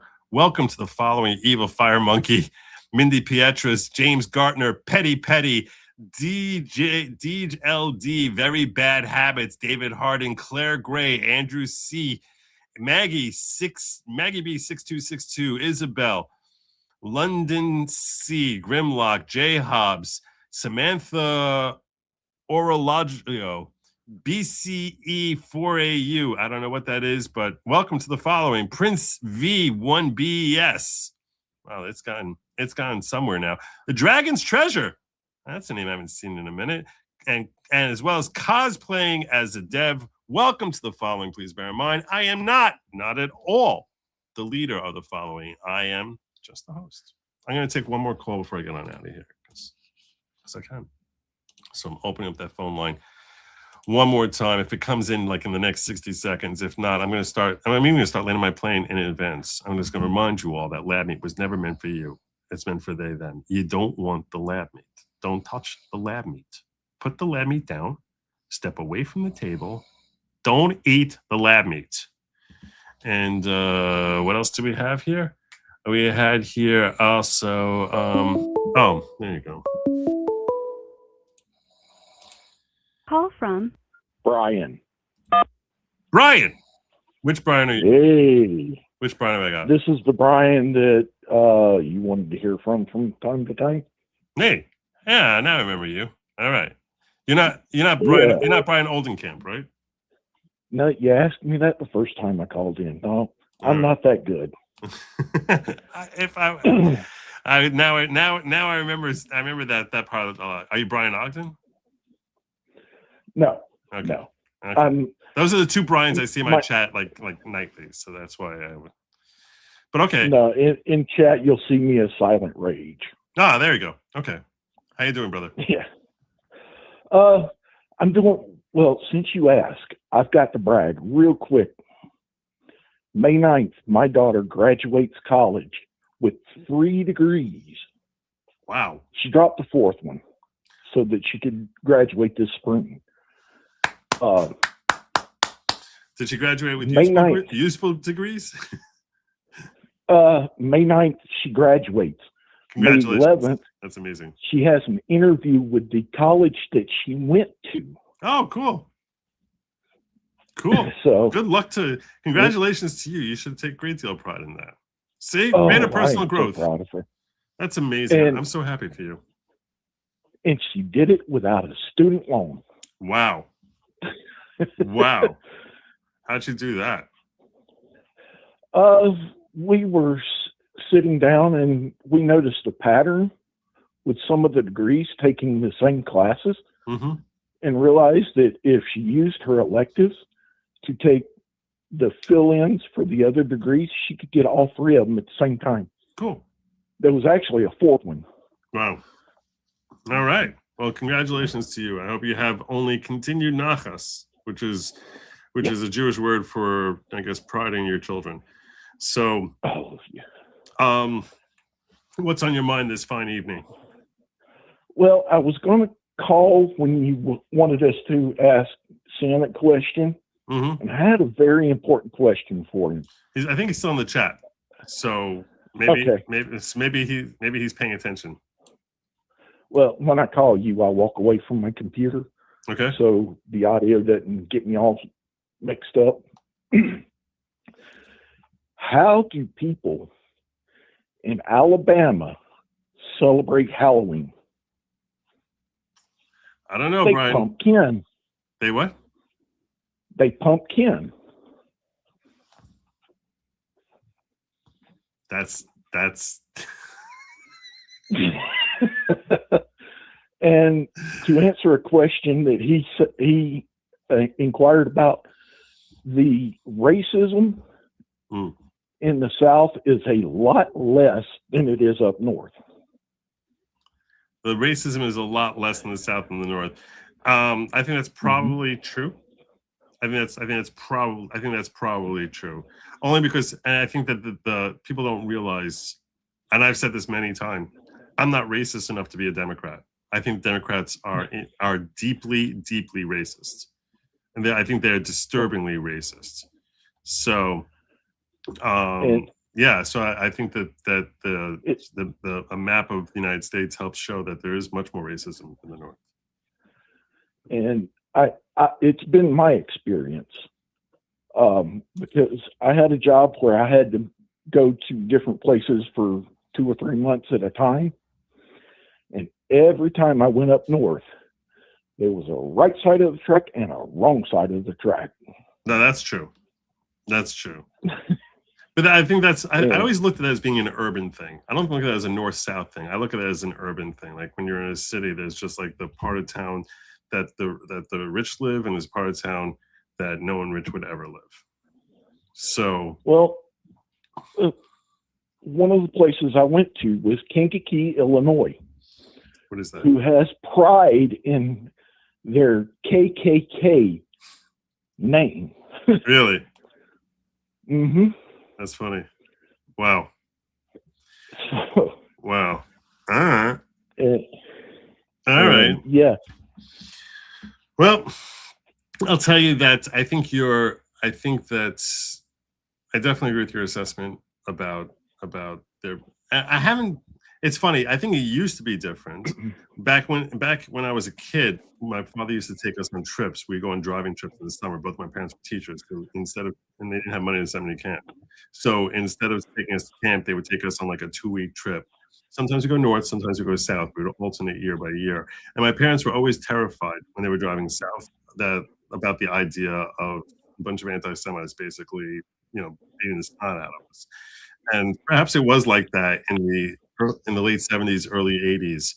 But I think my hunch is that today that there's much more hate.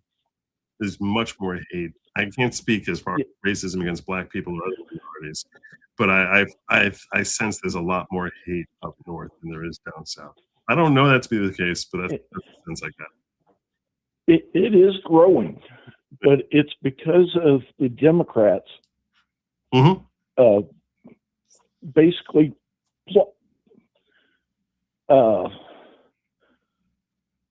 they're.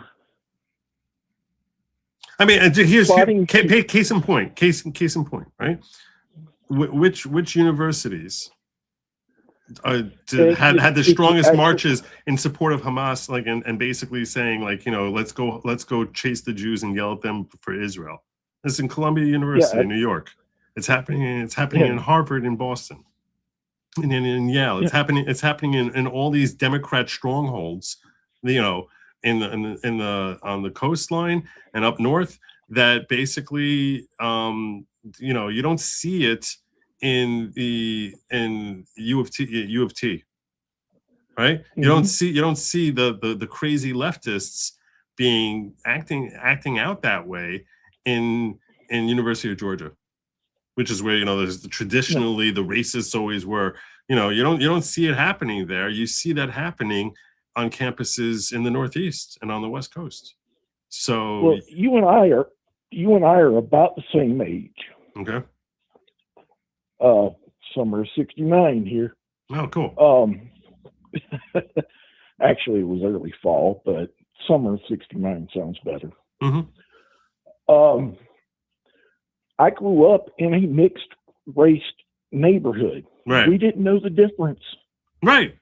Like, why would anyone care? Yeah. Why would anyone care?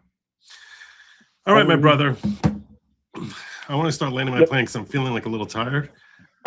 So I'm gonna start bringing it down. Yeah, it is after 2 a.m. Yeah, it is. So I thank you for calling me. And I look forward to catching you next time I have like open lines. All right. All right. All right. Take care, my brother. You have a good night, my friend. You too.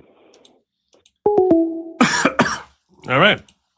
Well, I think I'm gonna close the lines there.